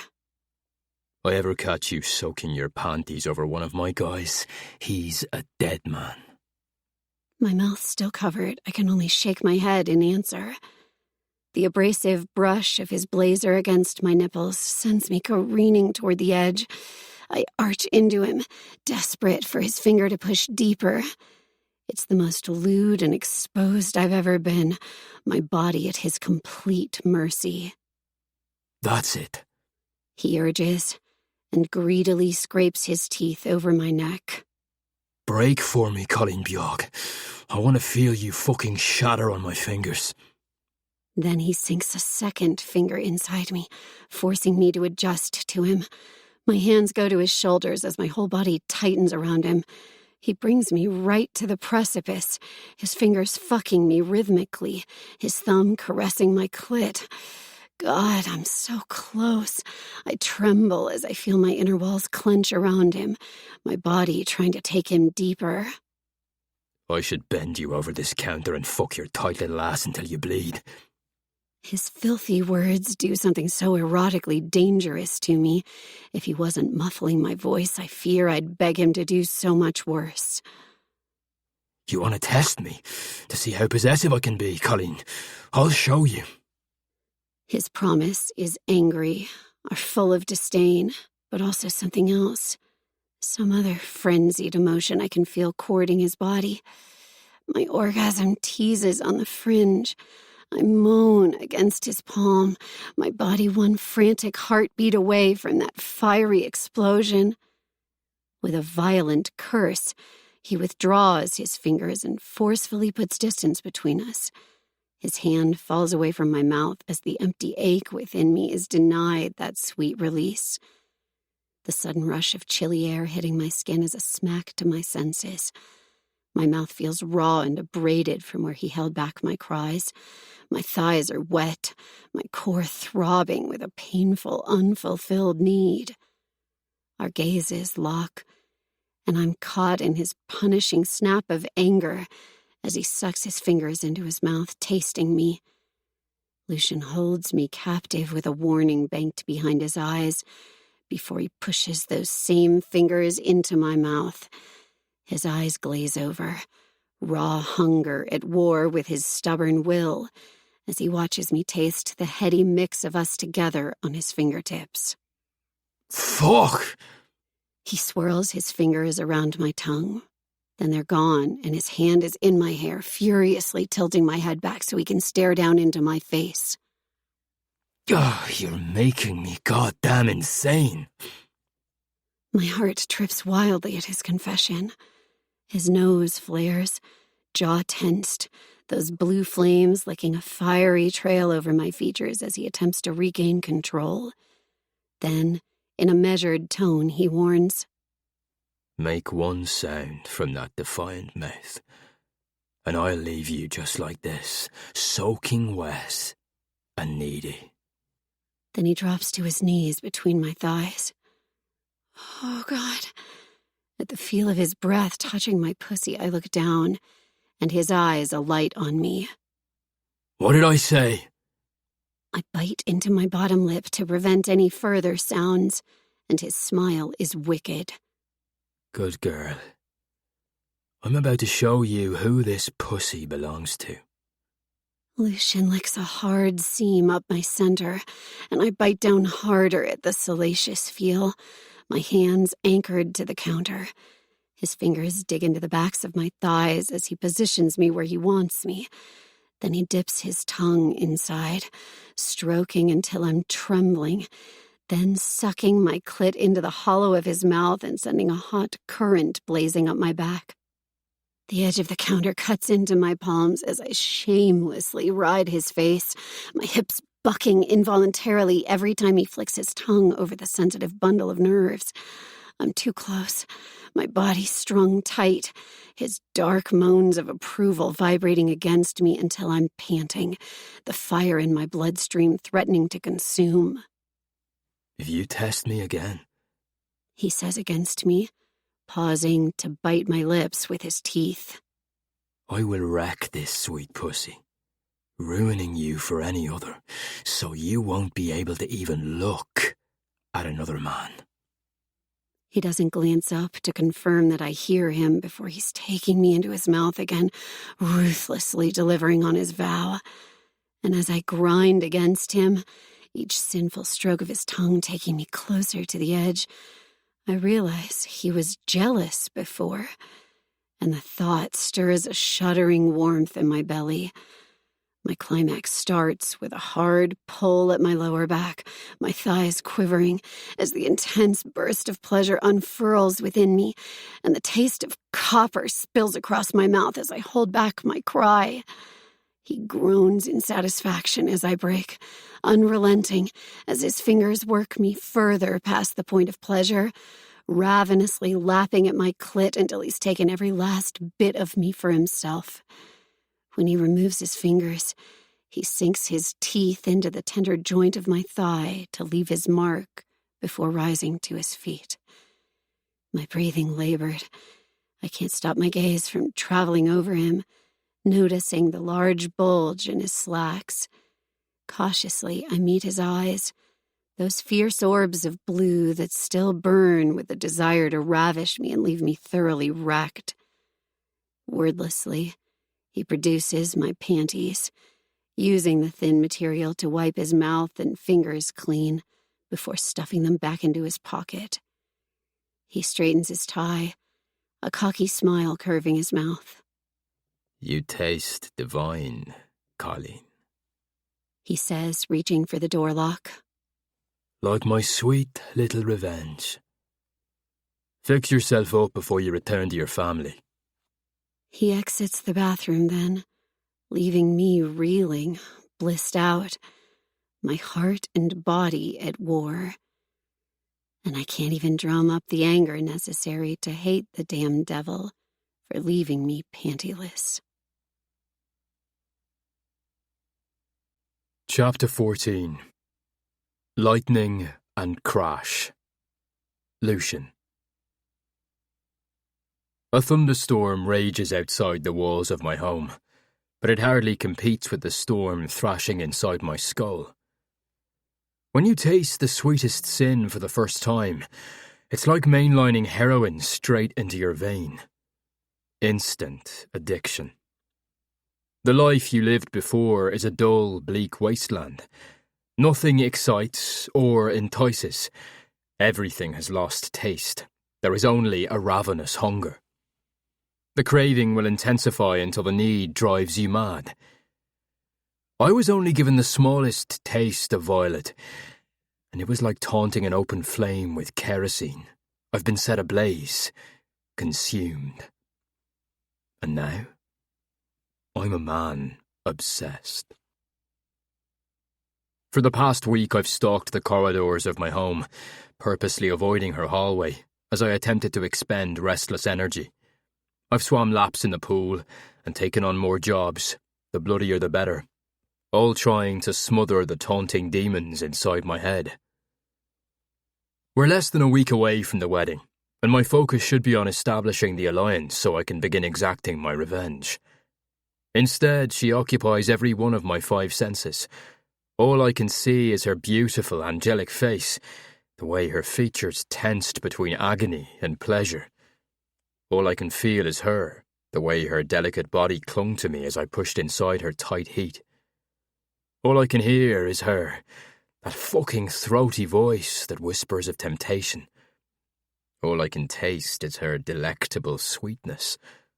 All I have to do is drag my tongue over my lips. Her scent of lavender is all around me, tormenting me, thickening the air until I choke. I pour another splash of bourbon, an uttered curse falling from my mouth, as I'm once again in my study trying to prevent myself from kicking in her door. Violet's behaviour at the engagement dinner was deliberately provoking. For whatever reason, whether it was fuelled by alcohol or spite, she wanted to get a rise out of me. Oh, she damn got it. Her punishment tailored to teach her exactly who she belongs to. But the sick twist is the brutal punishment I doled on myself. Now all I can think about is her, my thoughts overtaken by a frenzied bloodlust that demands I bury my cock inside her and own her fully. The closer the wedding gets, the more I fear she won't survive the wedding night. If she keeps provoking me, she might be betting a monster instead of a man. Hell, maybe fucking Violet Carpella to death would end my misery.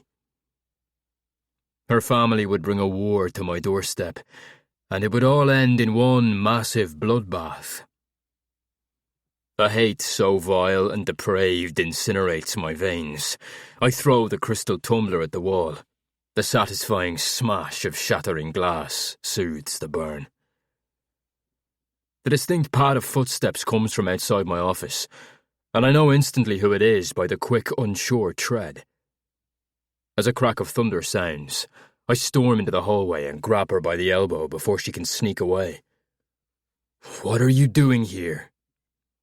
Eyes wide and mouth pinched in fury, she yanks out of my hold. I'm a captive here, remember? I wipe my hand over my mouth, begging the saints for calm. She's wearing a short, thin nightgown that is tortuously transparent, and I damn near hear my teeth crack from the clenched pressure. With more control than I can possess for long, I turn my back to her and start toward the study. "Go to bed." Are you ill? Her question confuses me, and I rake a hand through my hair as I face her. "What?" You must be ill. Did you get food poisoning or something? What else would keep the cruel, monstrous Lucian Cross from torturing his mortal enemy? An exasperated sound escapes from between my gritted teeth as I reach for composure. Since I've been avoiding Violet for both our sakes, I haven't demanded that she dance for me at night. "Your games are tiring. Go to fucking bed." She crosses her arms over her chest, only serving to amplify her breasts through the gown. The memory of her tender nipple playing over my tongue surfaces, and I grow rock hard, my cock pushing painfully against my zipper. Her soft lips pucker into a trembling pout. I can't. Curious interest coaxes my next step toward her. "You can't," I say, drawing closer, "or you refuse." She bites her lip, and my groin aches at the seductive sight. As I close in on her, I straighten my spine, towering over her with my full height, my gaze aimed on her lithe body.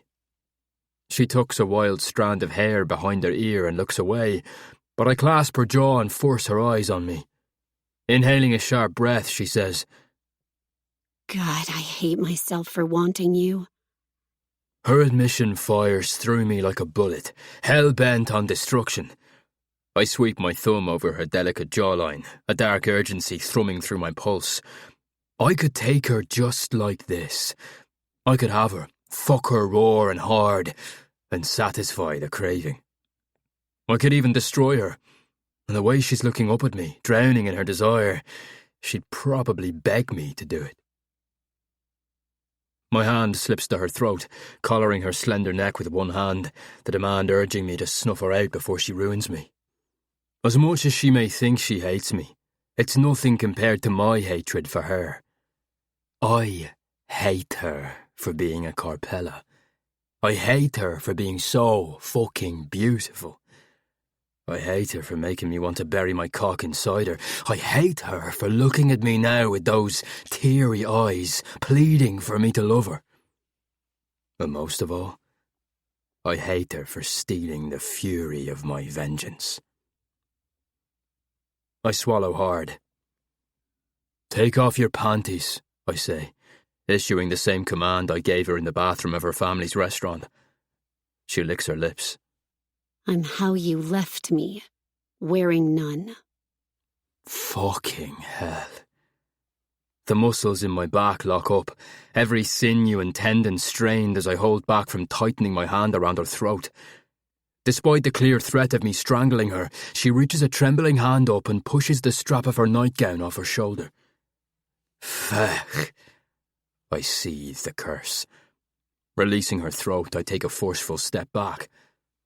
"Put your fucking clothes on." Rejection simmers in her shadowed eyes as she tugs the strap back into place. "Tell me what my family did to you." I whirl around, hands fisted. "It doesn't concern you." A mocking laugh tumbles from her mouth. "Obviously it does, seeing as I'm here being punished for it." Her ire vanishes just as quickly. "Lucian, I know there's more to this. Those scars tell a horrifying story, and my family is at the root. I deserve to know everything." My back teeth grind. "So you see me as horrifying. Good." My sarcasm doesn't derail her. She saunters toward me, and when she's so close I can taste her lavender scent, she clasps the collar of my shirt. Wind howls beneath each rumble of thunder, the storm harbouring us beneath its fury. Keeping her eyes cast upward, mouth slightly parted, she works open the buttons along the placket. I let her slip her hands beneath the shirt, and hesitantly, but with purpose, she tenderly caresses her palms over my skin, pushing the shirt open and feeling the scar that crosses my chest. "Who did this to you?" I'm acutely aware of her warm hands and my laboured breathing. Her soft touch lowers my defences. "A man who's dead now." But that's only the partial truth. A Carpella enforcer inflicted the wound, branding me a cross and shaming my name. Yet it was done at the command of Carlos Carpella. After they invaded our family home and shot my brother, I was beaten and tortured to near death, but spared, left with a warning. "And the tattoo?" She presses, her finger tracing the intricate details of the blackwork ink. The cross is formed out of a blade dipped in blood. "Is it to hide the scar?" "No," I tell her, honestly. "The tattoo takes away their power, what they attempted to steal. It's my vow to take back what's mine." That's all the truth she'll extract from me tonight. I place my hand over one of hers and remove her invasive touch. Then I slip a finger beneath the strap of her nightgown and tug it aside, revealing the little inked sparrow. My action demanding tit for tat. She nods lightly, her gaze dropping to the floor. I hook my finger under her chin to bring her eyes back on me.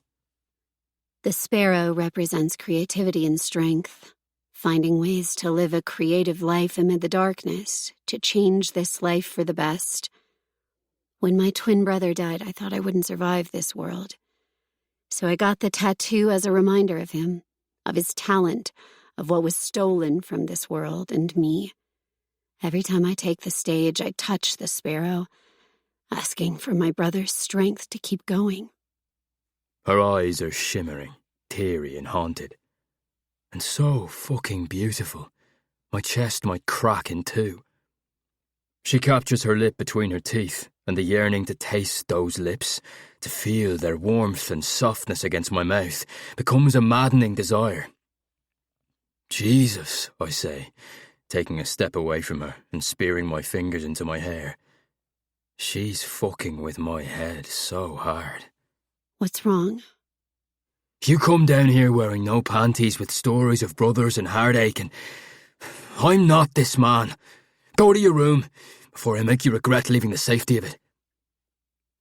Thunder is a distant roar now. The heavy pour of rain pelts the windows, filling the silence. A forceful swallow drags along her throat, and she lifts her chin in defiance. I'm not as fragile as you think, and you're not as evil as you claim. A dark laugh falls free. With a sinister smile, I accept her challenge. You want to dance with the devil, Colleen? I'll give you the very monster you seek. Her gaze doesn't waver. Show me. Fuck. Every cell in my body wants to defile her right here, right now. I unsheath the knife from my pocket, watching her fight her fear. Walking to the mantel, I set the knife down and remove my phone, selecting a sultry beat before placing the phone beside the knife. Then I eat the distance between us, grabbing her hips and pressing her slender body right up against mine. Dance for me, Maltoid Arlen. A flash of wariness coasts across her features before she begins to sway uncertainly. My jaw tenses, my gaze hard on her. Show me how much you hate wanting me. Understanding flashes in the depths of her amber eyes, and she lays her hands on my chest. She swivels her hips slowly, erotically, sinfully rolling her body against mine. I remain still as she finds her rhythm, her hands feeling their way along my abdomen as she drags her body down mine in a wickedly seductive move, meant to stir my arousal. She turns, placing her backside to me, her ass grinding my erection. My hands itch to fist her hair and bend her over, but I ball them up my sides instead, revelling in the torturous feel of her sexy as fuck body working against mine. I've watched her dance many times. I've even watched her dance seductively. But never like this. Never so close and wanton, as if she's making love to the music, her body a weapon. She wraps her strong leg around my thigh and extends backward, bending her body in a lewdly revealing way that tightens the thin gown across her breasts, her nipples apparent through the sparse material. As she straightens, her hair whips my chest, and she rocks her hips into mine before turning and moving around me. Her moves are wild and reckless, unleashing lust and anger with every sexy dip and sway of her hips, her body undulating like a beautiful, violent wave. She dances like an angelic stripper, using my body like a pole, and when she travels to my front again, her hand grazing my hard, throbbing cock, I release a hiss through my teeth. Every move is torturous, and some sick need in me desires her torture, for her to rip that gown off and show me how much pain her tight little body can inflict, can take. Against my will, I reach out and snatch her hair, forcing her head back as my other hand captures the bend of her knee. I bring her leg up, sliding my rough hand along her thigh, until my palm cups her ass. She's breathless, her gaze trapped in mine, as my fingers slip along the curve of her ass to touch her pussy through the gown. A fierce groan escapes me at the feel of how wet she is, practically soaking my fingers through the material. I grind my cock against the soft give of her pussy, both of us in sync with the heady music, temptation thick and demanding our surrender. I've never danced like this with a woman, allowing her to lead the way Violet is now, her hips undulating against me and coaxing me to submit. As she swivels and sways, I'm helpless to stop this from happening. My mouth latches onto the soft junction between her shoulder and neck, tasting the sultry mix of her salty, sweet skin. My teeth bare and nip, so tempted to draw blood and sate the carnal predator inside me, roaring to devour her. Yes, Lucian. Please. Fuck. A part of me wants to withhold pleasure, to torment her the way she's tormented me since she was thrown at my feet. But another, more dominant part wants to spread her thighs and ravenously fuck her until she's screaming my name. I'm the devil if I do, and I vowed I'd never be anything like the vile creatures this girl shares a bloodline with. With strength I barely possess, I pry our bodies apart and release her. I stride over to the mantel and almost break my phone as I kill the music. This isn't ever going to be a fairy tale, I tell her. not able to look at her without my chest splitting. You've got this twisted, Violet. Silence pierces the room, dense and charged. Then, Say my name again. damn it. I wipe a hand down my face, mentally cursing myself. Just the gentle caress of her voice forces me to concede. Violet, if you let me have you, I will tear you apart. I will devour you, destroy you, and I'll do so like a glutton with no willpower. Finally, I turn to face her. That should terrify you. Her lips part to say more, and I can't allow her to dig any deeper beneath my skin or my head. Get out. Chapter 15. Devils and Angels. Violet. His command rocks through my body with a quake that nearly decimates me. My soul is shaken. Lucian may not be what I imagined my future to look like, but now, after everything that's happened, I can't imagine a future without him. I've been through too much, know too much. I can't go back to my world unscathed. I won't ever be the same. You're infuriating, I say, deciding I'm not leaving here without knowing what tomorrow will be between us. I've been living in a state of limbo ever since I was taken, and that is a far worse torture than the threat of his violence. No, this isn't what I wanted, but since you made sure there's no way out for me, holding my father's life as ransom, then I'm willing to adapt. His laugh is callous. Adapt? That sounds unpleasant, Colleen Bjork. I'm not a little girl. I arch an eyebrow. I had Nora translate his nickname for me. He cocks his chin, smug. Enough. If I have to order you to leave here once more, you're leaving with a red ass. His warning flushes my face. I'm terrified of staying, but also scared of letting this moment slip away.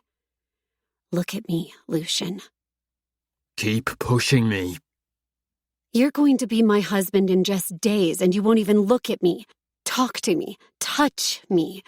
Not without making sure that touch either deprives me of pleasure or punishes me. When you do happen to glance my way, it's with disdain lacing your eyes and a cruel, fisted hand, as if the sight of me disgusts you. He says nothing. A dark shadow falls over his face to conceal his features, and I can't tell what he's thinking. How can we get married like this? How can we...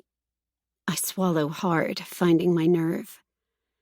I know you want me, and I know you loathe my family, but you want me more. The blue flames of his eyes ignite, awakening a demon. You want passion? He asks, his voice a near roar. Romance? Love? That can't happen. This marriage pact is a means to an end, nothing more.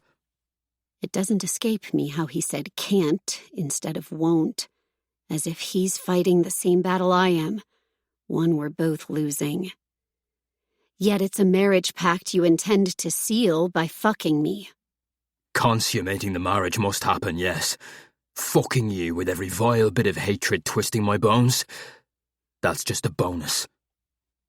The cruelty of his words steals my breath. So I'm to bow to your every demand, giving you what you most desire, your revenge.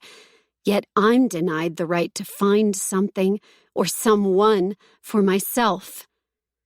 An infernal rage ignites in his eyes. You belong to me. You are mine.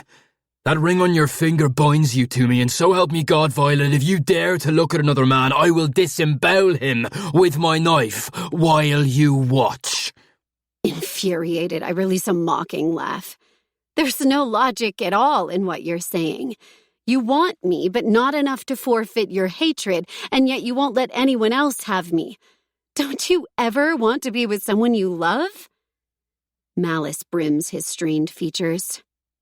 That's a naive thought. One of a girl who believes in fairy tales. That doesn't exist in our world. Anger flares in my belly. I felt how badly you want me, I say, letting go of my fear. You're scared. You're the most fearful man I've ever laid eyes on, Lucian.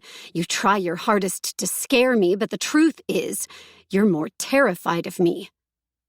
His eyes blaze, lit up by the flash of lightning, their piercing intensity striking right through me. You want me to touch you?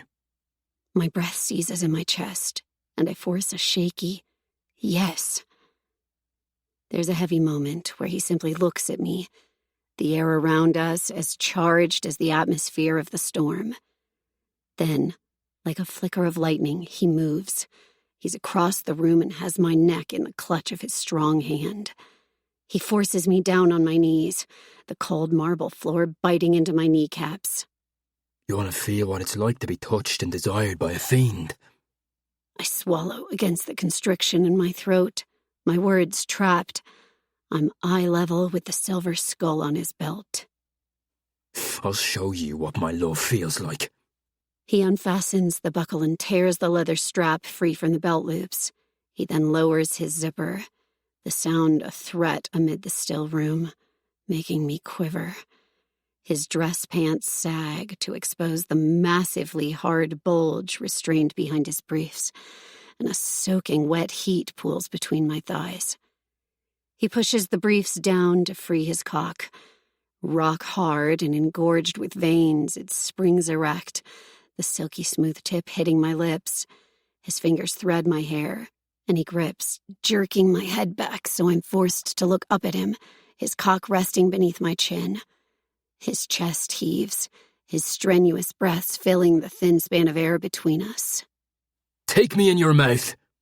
An intoxicating mix of fear and arousal grips me. I'm terrified to lose myself to him, but even more frightened not to take the risk. With a shaky hand, I wrap my fingers around the base of his thick cock.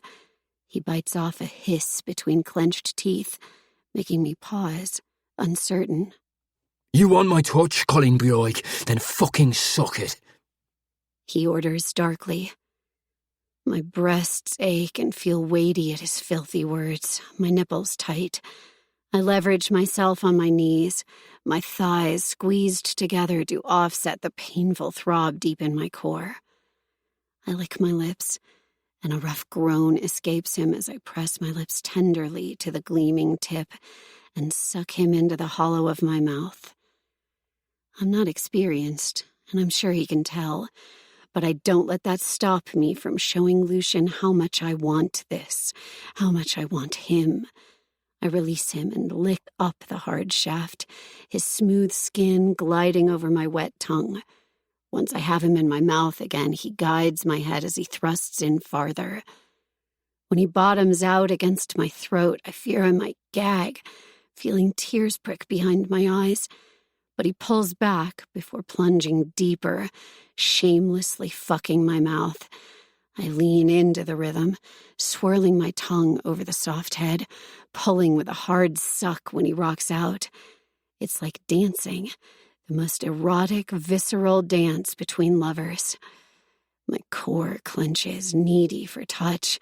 Despite the fear of what he might think of me, I tug my nightgown up and reach between my legs to offer relief.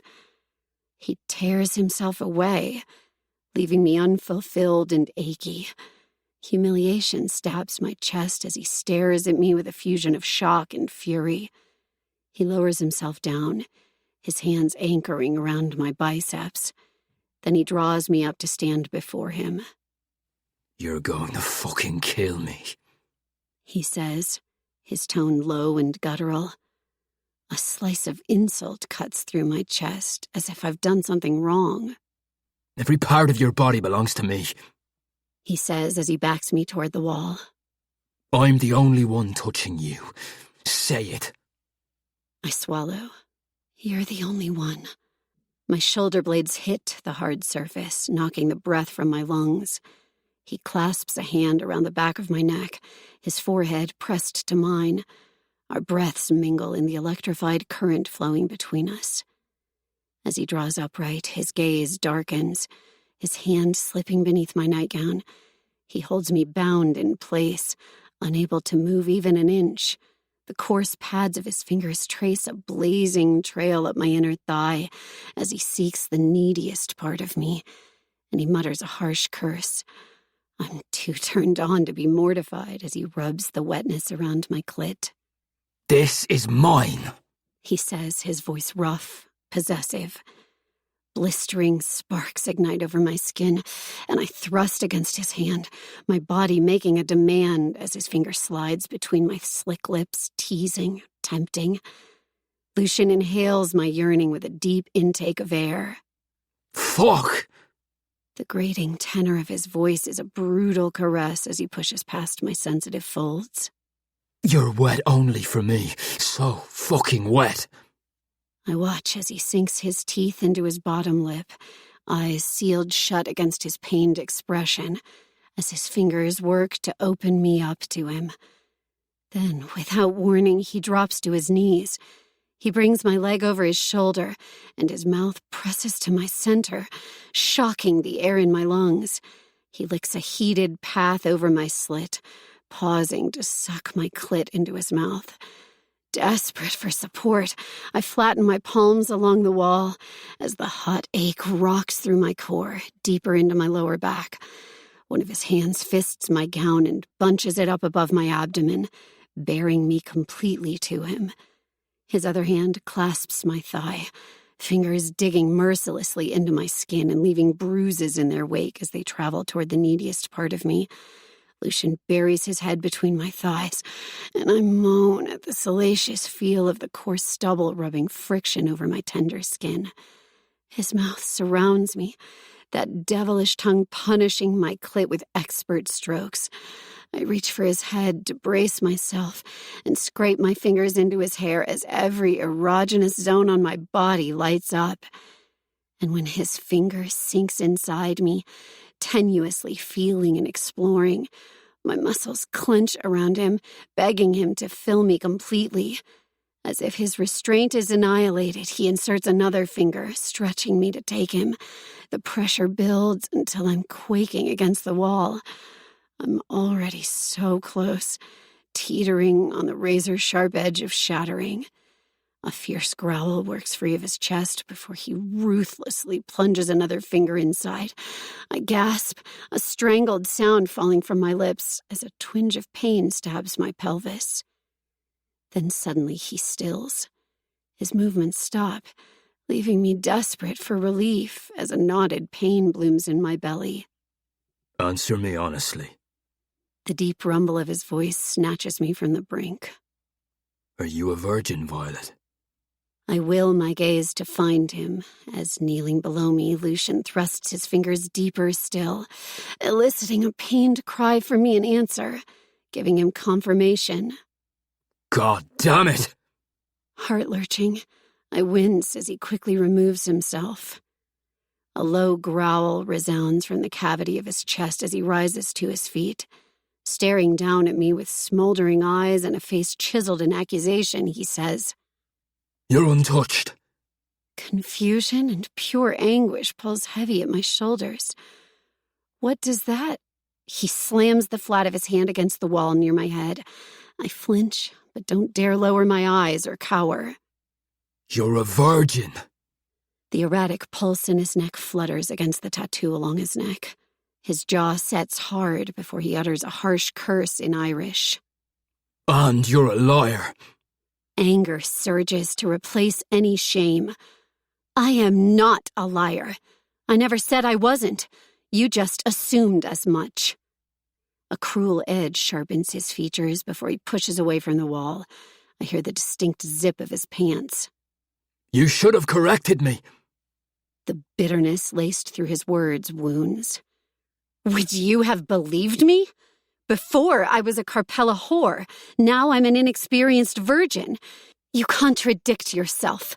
But what's clear is that it's just me that you loathe. You'd hate fuck me if not for my virginity. Is that it? His shoulders are tense, hands fisted at his sides. Before tonight, nothing would have given me greater pleasure than to brutally tear through your cherry and ruin you. His claim may be callous, but there's a somber lilt to his voice now. Before tonight. It seeps beneath my anger to soften my resolve. I step close to his back and gently touch his arm. Lucian, I'm not as fragile as you think. I'm not going to corrupt you before the wedding. It's such a ludicrous statement, I scoff. That's so archaic. He moves out of my touch and whirls to face me, hand thrusting out to clasp the back of my neck. Trust me, little girl, you're too ignorant to understand what you're saying. I will tear through you, and I won't stop at the sight of your blood. I will lap it up and demand more. The memory of him standing in the arched doorway, soaked in another man's blood, those beautiful blue eyes vacant and lost, drips ice in my veins. My body racks with tremors as I will myself to hold his brutal gaze. Finally, with teeth gritted and eyes lit with hellfire, he releases me. I stumble backward from the force of it. An emptiness envelops me as I watch him walk farther into his study, away from me. Wrapping my arms around my body, I glance between Lucian and the spiral staircase just outside the doorway. One direction means safety, the other could destroy me. Out of sheer stubbornness or stupidity, I choose to follow my heart. As I follow him deeper into the study, I find him reclining in a leather chair, shattered glass near his feet, forehead braced by his fingers. He looks defeated, a side of this monstrous man I've never seen. We're enclosed by the darkness of the room. What little moonlight there is after the storm spills across the marble floor. I trek toward him slowly, warily, making sure he hears my approach, my bare feet patting the floor softly as I steer clear of the glass. I stop before him, the hem of my sheer nightgown fluttering close to his knees. Almost reluctantly, he drops his hand, and his gaze drags up slowly to clash with mine. There's a raw vulnerability etched around his eyes that crushes me. My whole body aches for him. With an outstretched hand, he touches the hem of my gown. Then he grips it and pulls me to him. I slip onto his lap, knees pushing into the cool leather as I straddle his thighs. His hands band my waist. Mine go to his chest, fingers slipping beneath his parted shirt to connect with his warm skin. You won't leave me alone. His statement is more than an accusation. I hear the thread of fear woven beneath it. We've both lost people we love.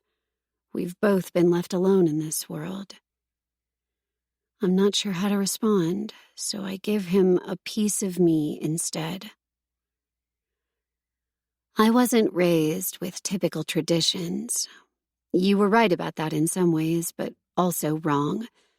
You've called me a princess, but I was still brought up in the same dark world, Lucian. I was still guarded, denied having relationships with outsiders. My uncle doesn't only rule over an organization, he rules over my father and therefore me.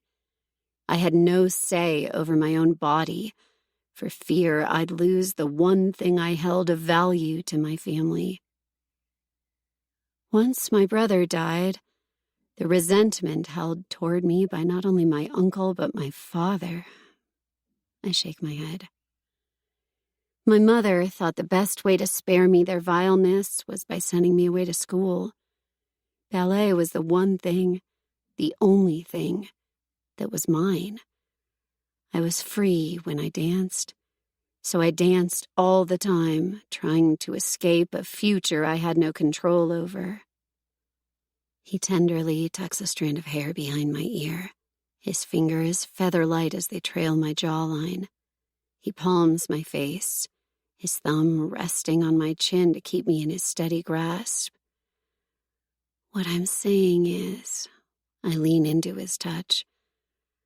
I don't want to wait for a wedding, for more men to have a say over me. I want it to be my choice when I give myself away. His thumb travels across my lip, soothing the tremble I didn't realize was there. And I can't be the man who steals your innocence from you, so we're at an impasse, Colleen. He lifts my hand and places a tender kiss to my finger, right above the ring he placed there. My heart sinks. With a shuddering breath, I say, "We don't have to obey their rules." Challenge sparks in his eyes until he grips my waist with a defeated groan. Violet, He says, and it's still a shock to hear him say my name. despite all else, I am a man of tradition. If you're to be my wife, I'll honour you. Don't tempt me to brutally take what a man should be willing to wait for. My gaze flits over him searchingly. From the cruel monster I first knelt before on a dais to the strong, honorable man beneath me now, I see both sides of Lucian. He's protecting me as much as his nature will allow. I've already surrendered to my feelings for him. But can I really leave behind everything I knew? My family, my dreams of dancing, my whole life, to take a chance with the enemy? An enemy that may never be able to love me in return? I wet my lips, the desire to discover at least part of that answer making me brave.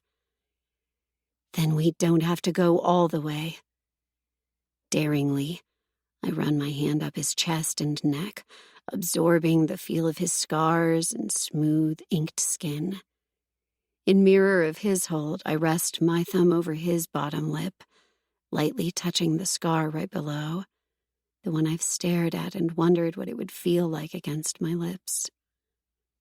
I expect him to snatch my wrist and stop me, but the yearning brimming his vibrant eyes encourages me to keep going. The dare hovers between us, charging the air and drawing us together like the force of a black hole, where we'll both be lost. Christ, you're so fucking beautiful. It kills me. Losing the battle, Lucian spears his fingers into my hair and crushes his mouth to mine. Chapter 16. Goddess and Villain. Lucian. She tastes of seduction and sin, of heaven and the sweetest temptation. She tastes of lavender, of her pale purple ballerina dress and the dark bruises that bring pain. I'm fighting to hold back and coming out of my skin all at once. My hands are in her hair, on her body, tearing off the delicate nightgown in order to claim every inch of her skin. I let her have her way with my shirt, pushing the fabric off my shoulders so she can rake her blunt nails across my chest. I sweep my tongue into the hollow of her mouth, eliciting a breathy moan from her that annihilates my control. I thought I was lost to her when I was devouring her sweet pussy, yet it's her mouth that devastates me. Pure, utter obliteration of all reason. My hands roam up her thighs and around to her ass, gripping her soft flesh and forcing her down against my raging cock. Those sexy hips I've witnessed swivel and rock while dancing now grind against me so fucking hot. I'm muttering foul curses between kisses. I can feel her wet heat through my slacks, and I'm drunk on her, not thinking rationally as I allow her to reach between us and lower the zipper. But fuck, the slightest graze of her pussy over my cock feels so goddamn good. I'm helpless to stop her. When her slender finger slips between the fly of my briefs, I groan against her mouth and circle my hand around her wrist. If you take me out and my cock touches your wet pussy, I won't be able to stop. On reflex, she clenches on top of me, her arousal spiking my veins like a drug, and it's pure fucking torture. I'm almost praying she defies me, so I give in to the debased demon that wants to fuck her mercilessly. Our breaths falling heavily between us, we're suspended in this moment, and I cling to the sobering thought of her virginity. Caring for this girl may hold the monster back for a while, but it won't tame him. I'm still the same fiend who stole her, who neatly strangled her in a murderous haze, and I still crave her screams of pain as much as I want to hear her moans of pleasure. Sensing my internal fight, she withdraws her hand before she begins to grind against me through the briefs, deriving enough pleasure to make her amber eyes go half-mast. God, she's so intoxicating. I'm fucking drugged on her. Thoroughly entranced, I palmed the flare of her hips, helping her bear down harder. I slip my thumb over her clit. "That's it, Colleen Bjoig," I say, her nickname becoming an endearment as I lose my mind to her. "Show me how you fuck my cock." The filthy words make her shiver, her stiff nipples apparent through her gown. I take one into my mouth, sucking hard and flicking my tongue over the bud. If I remove this gown, it's over. I won't stop. I'm trying to be decent here, but I'm no fucking saint. "Has a man other than me ever made you come?" I ask her, before I bite into her breast, the coarse pad of my thumb still working her clit. Tentatively, she shakes her head, her dark tresses tangled and assaulting me, her scent invading my senses and driving me wild with need. I push back against the leather chair and arch my hips, thrusting my sheathed cock against her soaked pussy. I swear I've never experienced anything fucking hotter than watching this girl dry hump my cock. I use my free hand to knead her breast, pinching her nipple between the slat of my fingers. "I'm gonna make you come so fucking hard, you'll see stars." Her gaze finds me through her haze of lust, and I bring her mouth to mine. I tug her bottom lip between my teeth, dying at the feel of her desperate broken breaths. I want to pin her ass to the back of this chair, eat her pussy until she's coming in my mouth. But I feel her thighs clamp down, her stomach muscles tense, and I know she's close. She rides me faster, rubbing her pussy desperately against my hard length as she tips closer to the edge, and fucking hell, she's going to take me with her. I deepen the kiss, our moans mingling into one, and circle her clit. The torturous feel of her soaked pussy grinding my dick sets my muscles ablaze, and if she doesn't come soon, I'm going to lose every shred of hard-fought control. She breaks the kiss to press her forehead to mine, her throaty cries accelerating my pulse. "Oh God, Lucian, don't stop." "Jesus, fuck!" I wrap her hair around my fist and thrust against her, my cock chasing the sweet throb of her pussy. Her nails dig into my shoulders as her back arches in serene beauty. She throws her head back and cries out, her climax spiralling through her in pleasurable waves. The moment she breaks, my abdomen clenches and the release grips my lower back until my cock hardens and pulses against her, shock waves radiating through me with the spill of hot semen. I groan out, continuing to rock my hips until the last dregs of my orgasm tapers. "Oh, Christ," I mutter, light-headed and absorbing her little exhales into me. I lick my lips and cup her face. "Oh, you're so beautiful." Once her eyes open, I meet her there. Her skin is coated with sweat, her nightgown damp. We're silent for a long beat as I simply run my hand over her hair, brushing the strands away from her forehead so I can memorize her striking features in this moment. Then, I place a tender kiss to her lips. It's been a torturously long night, and I can see the second exhaustion claims her body. "I'm taking you to bed." I scoop her into my arms and rise from the chair. She links her arms around my neck. "Only if you stay there with me." I don't have the willpower to deny her anything right now. This girl has shaken me to the core. In truth, I'm not sure if I'm more terrified of leaving her or staying. Despite that fear, I hold her all night, mapping every curve of her body, my thoughts burdened with only one thing: the job I still have to complete for the Carpella Dawn. I woke up sore and stiff, like I'd been in a fight for my life. And I suppose I had, with a tiny ballerina with a fiery temper. The woman who has brought me to my knees, the one with an insatiable need to ruin me. That's the only logical explanation as to why, when my eyes opened to see Violet's hair wrapped around my neck trying to strangle me, I could only lie there, listening to the sounds of her shallow breaths, letting her scent infuse my lungs, my chest on fire, and the yearning to touch her thrumming in my veins. My obsession with her is completely ruinous. I placed a kiss to her forehead before I slipped out of bed, knowing I wouldn't be able to stop touching her if I started. I might only survive watching her come undone once without it physically killing me. So, I've decided to focus my attention on the issue at hand, the job Carlos tasked me with in order to officially secure the marriage contract. I push off the pool wall and reach overhead, working out the tense muscles in my back with long strokes as I turn laps around the pool. The cool water douses some of the fire still simmering beneath my skin. The taste of Violet last night wasn't nearly enough to satisfy my craving for her. All I've accomplished is fucking my head up even more, to the point where I almost barged back into my room this morning and said to hell with archaic traditions. I spoke the truth when I told her I won't change, that it's not possible, that I won't ever be the man to give her a fairy tale life.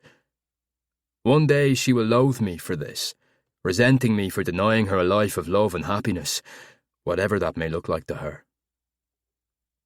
But since my soul is already damned, I'll take her for myself, all the same.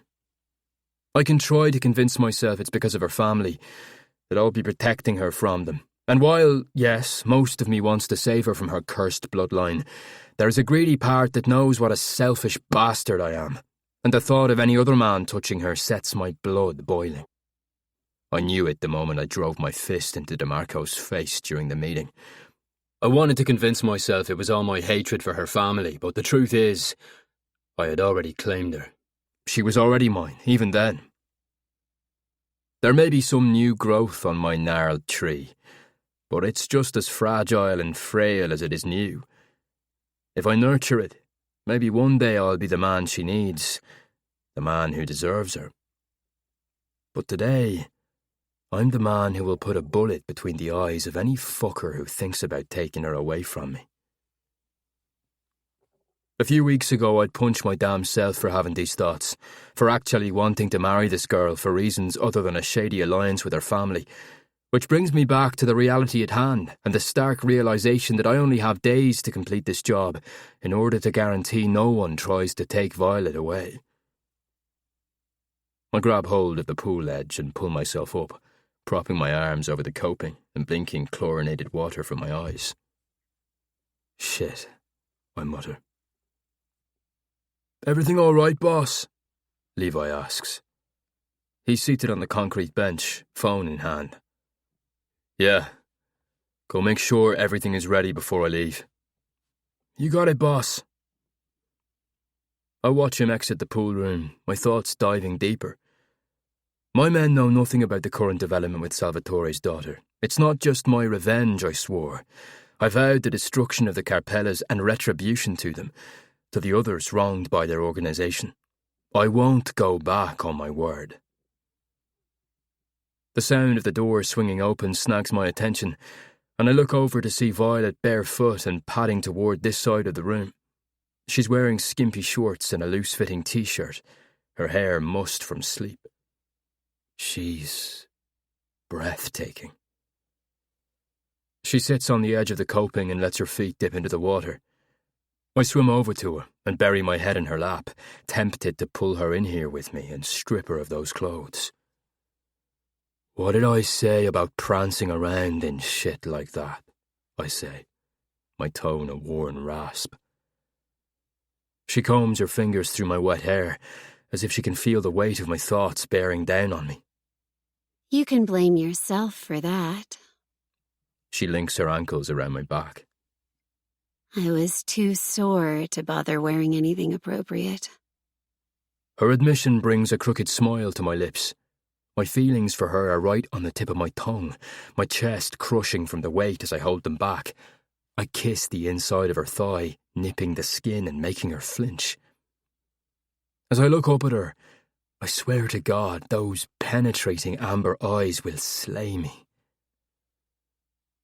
I had a brother once too, I say, surprising myself.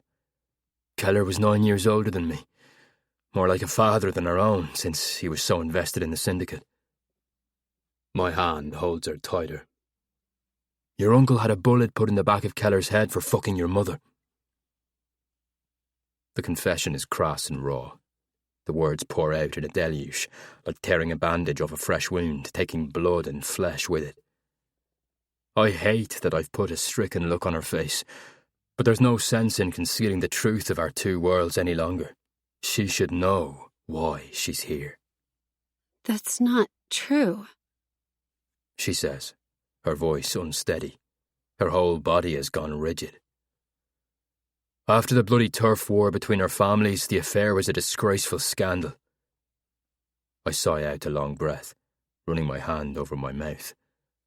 I don't know her mother's reason. Maybe it was the same as my stupid brother's.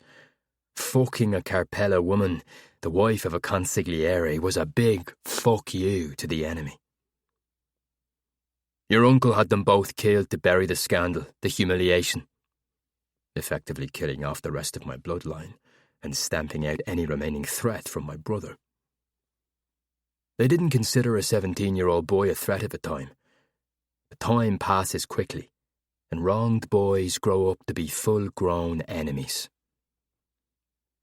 She shakes her head repeatedly, her gaze glassing over. Yes, Colleen Bjog, you know the truth. It's why your father gave you up with little fight, I say, lifting my hand to touch her face. Beneath the fear of your uncle discovering his deception was his shame of his daughter learning the truth of her mother's murder. A tear rolls down her cheek, and I tenderly swipe it away with my thumb. Her anger gives way to remorse. Truth has a way of stripping us bare, taking away the fire, if only for a short while. If that's true, then why are you telling me this? Won't it impact your blackmail scheme for an alliance? She's right, of course. Salvatore would rather lose his status than have his only daughter uncover his shameful secret. But he's still a coward, and he fears death more than anything else. That's too callous of a truth to offer her right now, however. Before I can respond, she shakes her head, confusion drawing her dark brows together. And how would my uncle consent to a marriage pact if a Cross/Carpella union was so disgraceful to him? I hold her gaze, waiting for the answers to come to her. It's better if she wrestles with the truth about her family rather than hearing it from me, her enemy. She licks her lips, and a stifled laugh lodges in her throat. My father's humiliation. My mother's affair would be a disgrace to my uncle, to the organization, making the family look bad, making my father look weak. Though my brother was taken out execution style, for the sake of Violet, her mother was made to look like an accident. But to everyone involved, it was a clear reprimand from the Don, a punishment to Salvatore's wife. My father knew. He had to have known. And he lied to me right to my face. He's more than culpable. He might as well have killed her himself. Her eyes flare, heated. I can't believe. She trails off, blinking the tears back. I can't believe I didn't even question the accident. I just couldn't imagine. You had no reason to doubt him, I say, trying to console her. After a moment where she allows her new reality to resonate, she demands, Who did it? An enforcer, I tell her, honestly. No one you know. The same enforcer who branded my chest. He's dead now, anyway. His was the first life I took, the kill that elevated me to a made man. She sniffs hard. What do I do now? I grasp the back of her neck and bring her face close to mine. We will make it right, I say, vowing an oath to her. I press a gentle kiss to her lips before pulling away and moving aside to climb out of the water. Where are you going? I towel off, my thoughts burdened with how much more to reveal to her. I have to go away for a job. While I'm gone, you're to return to the dance company during the day. Mannix will escort you, and you'll stay here at night. Confusion strains her pretty features, and I tamp down the compulsion to go to her and smooth the hard line between her delicate brows. I don't understand. When I took you, I sent a notice to your instructors. As far as they and any others in your life know, you've been out sick with mono. A shocked laugh escapes her. The tense edges around her features soften as she smiles an angelic smile at me. Don't look at me like I'm a saint, Colleen Bjork. I did it because it was the simplest way to keep unwanted attention from your sudden disappearance. Telling her this does little to temper her relief. I sling the towel around my neck. Mannix will protect you, and I gave him a phone to give you, which is more for my benefit and peace of mind than for her. I want a way to stay connected to her directly, rather than relying on my men. At her continued silence, I say, I'll be back in time for the wedding. Her expression closes off. Then the pact is still on? She says, questioningly. What she's really asking is if I still plan to seek retribution on her family.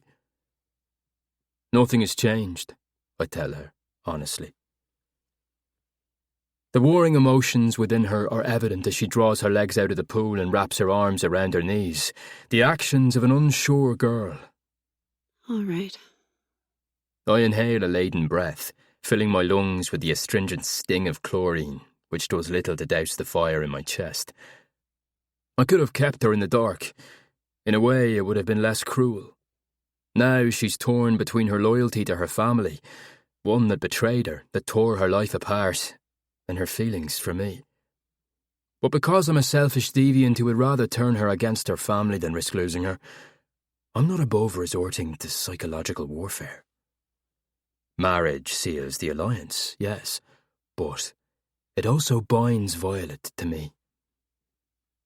Fear is a strong motivator for men like me.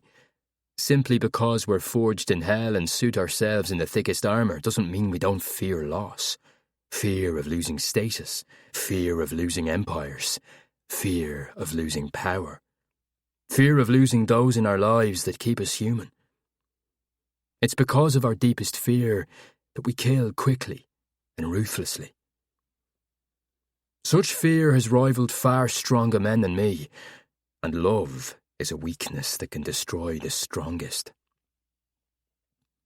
A flame kindles to life beneath the constricted muscle in my chest, urging my steps toward her. I lower to my haunches and hook a finger under her chin, tipping her face up. My gaze drops to the ring on her finger before I meet her eyes. I want you, Violet. As far as I'm concerned, you're already mine.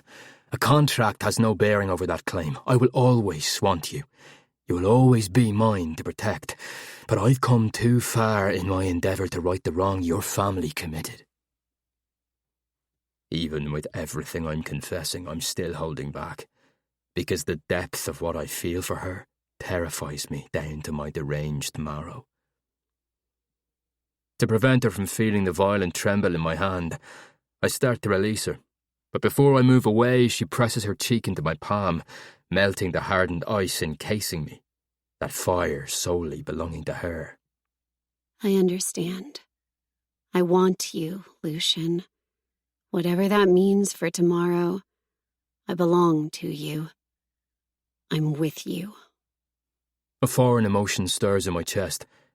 Her words are as good as a vow, one that unites her to me in defiance against her own blood. but there's a grave danger in going against her family. I'm bound to her, to protect her. She comes first.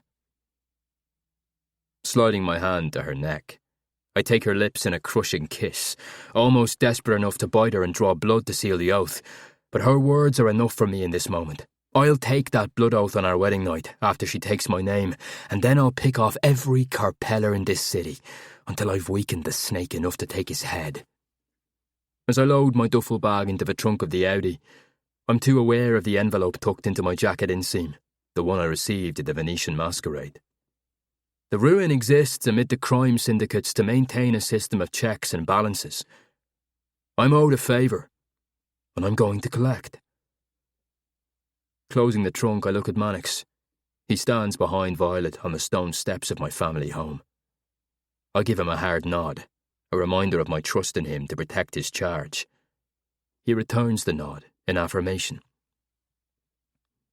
Before I leave, I let my gaze coast to Violet, matching the fiery intensity I find in her eyes. I allow the searing ache to consume as I burn her into my retinas. Then, I drive off, not looking back as I adapt a single-minded focus on my objective. By tasking me with this specific job, Carlos is trying to force history to repeat itself, testing me in the most debasing way. Another scandal has presented for the Don, one involving his competitors. Only this time, instead of simply removing the two offending lovers, he demands the lives of the whole family in reprisal. I suppose the Don feels he made a mistake when he left the boy alive the first time. Now he's determined not to leave any loose ends. And what better way to make me prove my loyalty to him than by requiring me to do the villainous deed myself?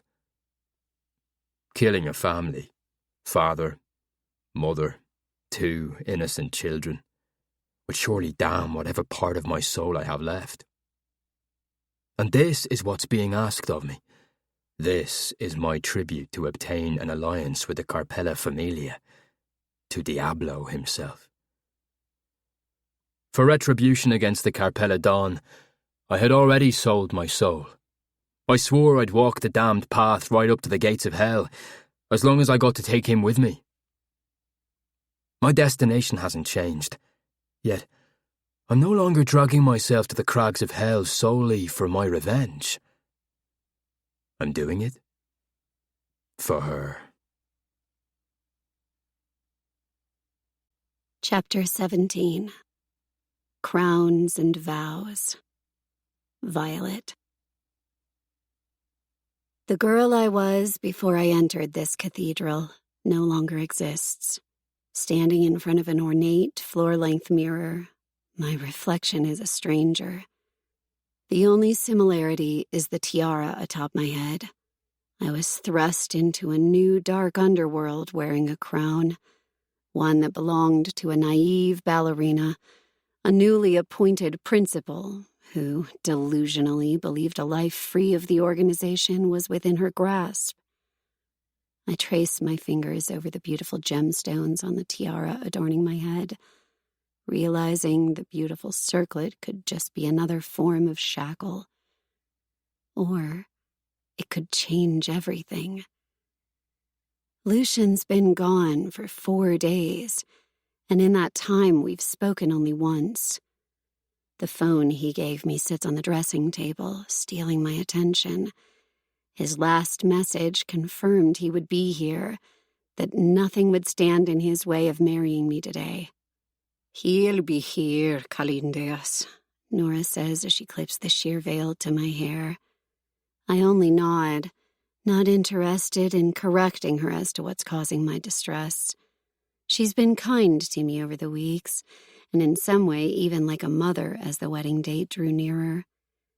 She steps back to admire her handiwork and claps her hands together. "I'll inform them you're ready." I don't miss the fleeting worry that crinkles her brow. She glances at her phone before she exits the dressing room. She hasn't admitted it, but I think she's waiting for her own confirmation that Lucian has arrived at the chapel. I stay rooted in front of the mirror, trying to console the woman reflected there. My long, dark hair is swept up into a classic French twist. My eyes are rimmed in dark brown kohl to enhance the tawny jewel tone of my irises. A dusting of blush and nude lipstick completes the classic, fresh-faced wedding day look of a mafia virgin bride. I had no say in the wedding dress, but it's not for lack of trying on Nora's part.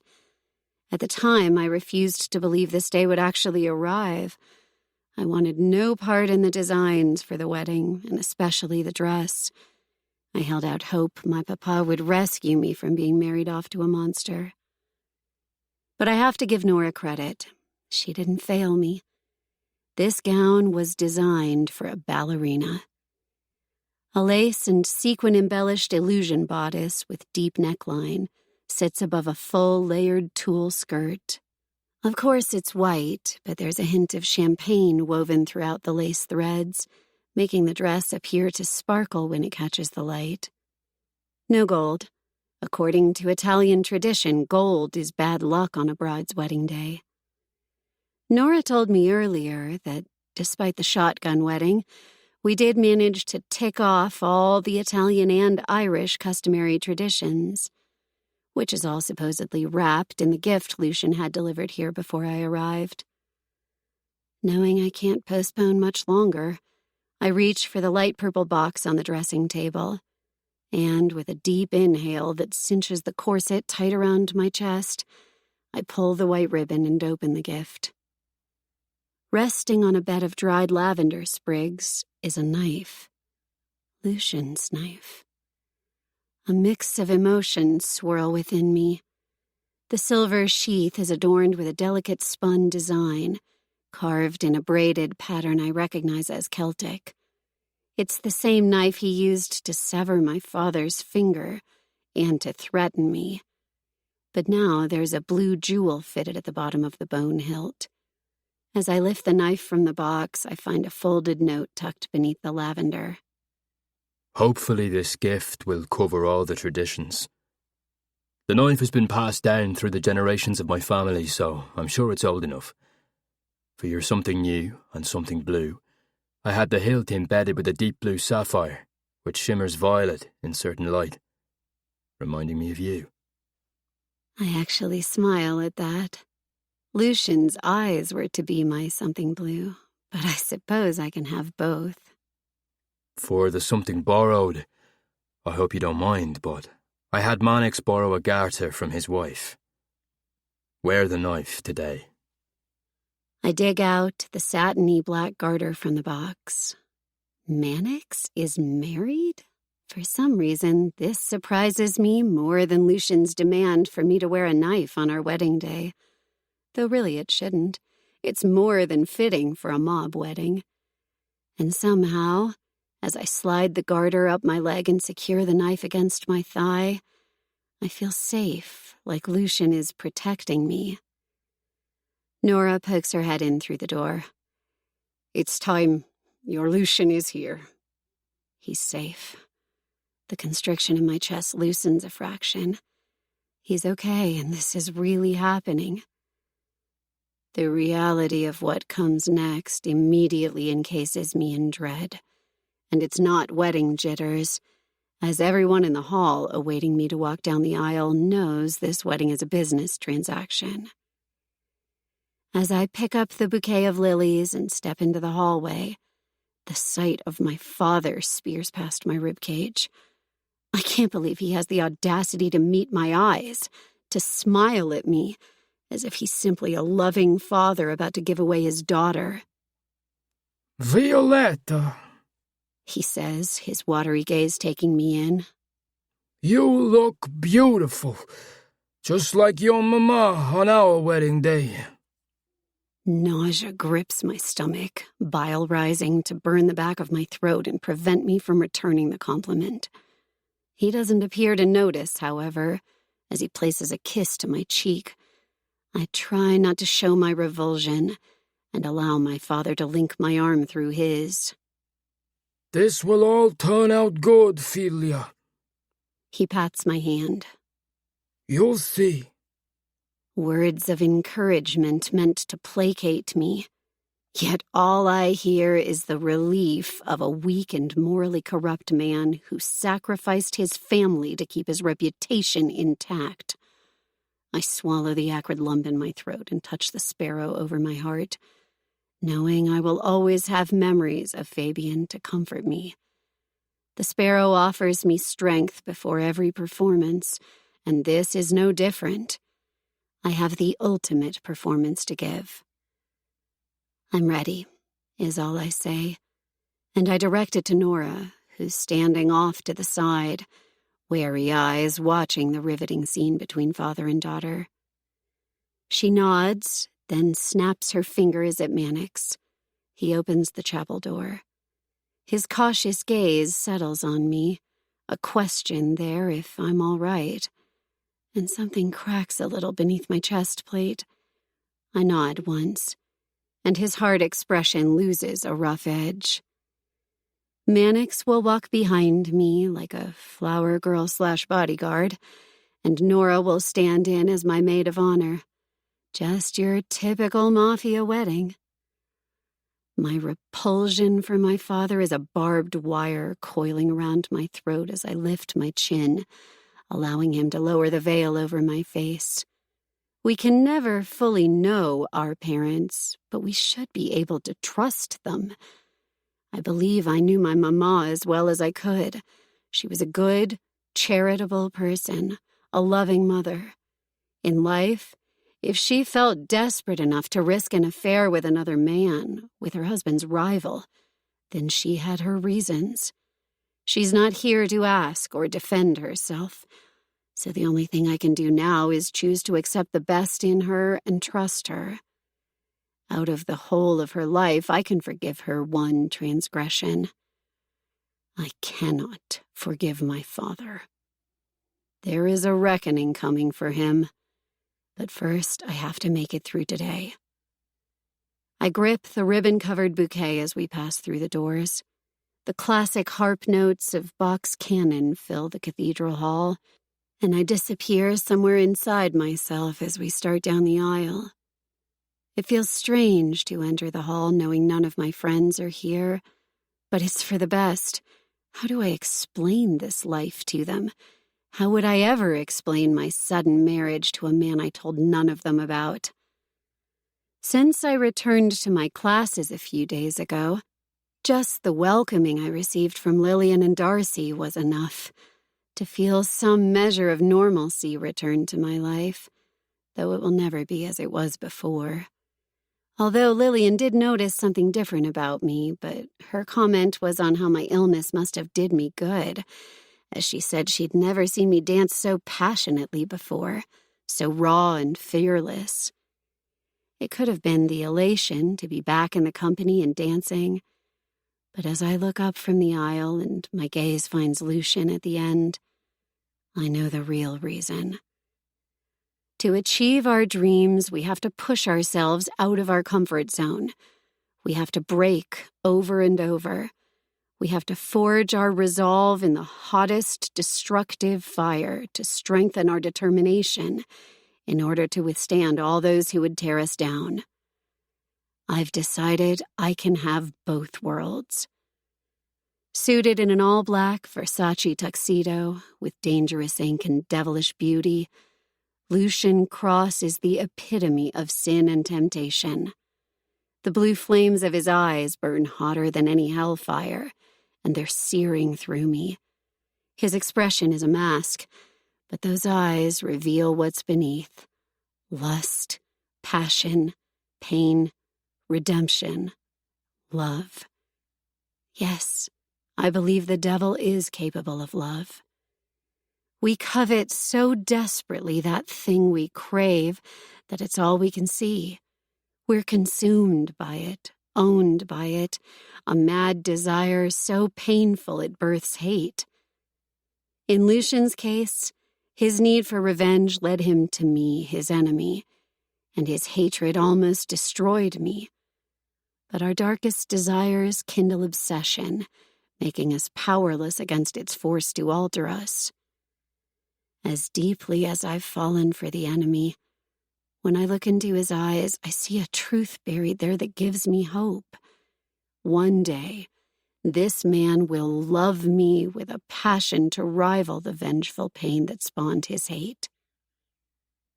I finally reach him, and he takes his time drinking me in, appreciation cresting in his intense gaze and sending a current of heated tendrils over my skin.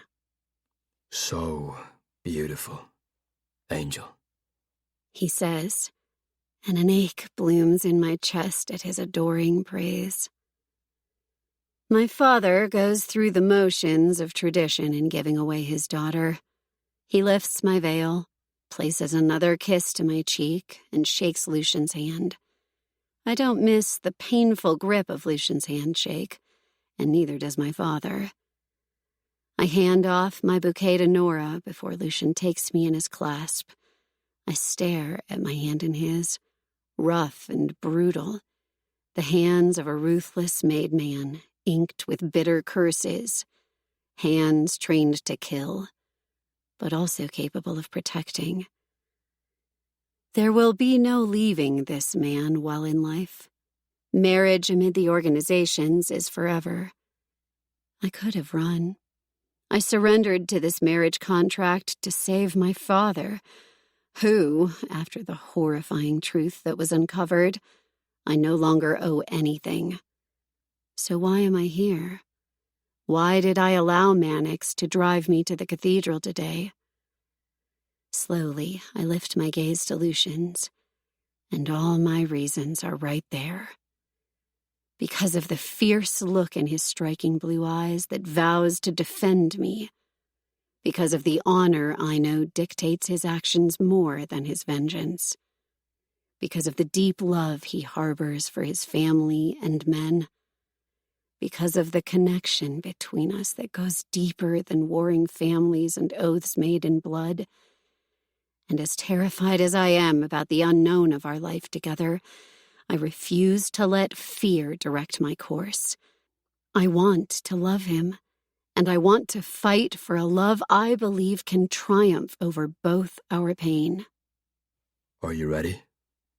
Lucian asks me. I smile. Yes. The ceremony begins, and the priest welcomes our family and friends. He recites what marriage means, what we're to promise to each other. I repeat the vows to Lucian, and when it's his turn, he does the same, until he reaches the end. His jaw firms, and his eyes hold mine captive as he says, I will protect you. I will kill for you.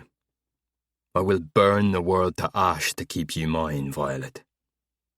His fierce affirmation should terrify everyone in attendance. And to those who have ulterior motives where we're concerned, maybe it does. For me, it signifies a greater promise than to cherish and love me. I know you will, I say, and a beautifully disarming smile tips his mouth. The priest progresses through the rest of the ceremony, preparing for the rings. I take a fortifying breath. I have my own speech to deliver, where I incorporate fede, which in Italian our rings signify faith. It's the perfect vow to illustrate my faith in Lucian when I place the ring on his finger.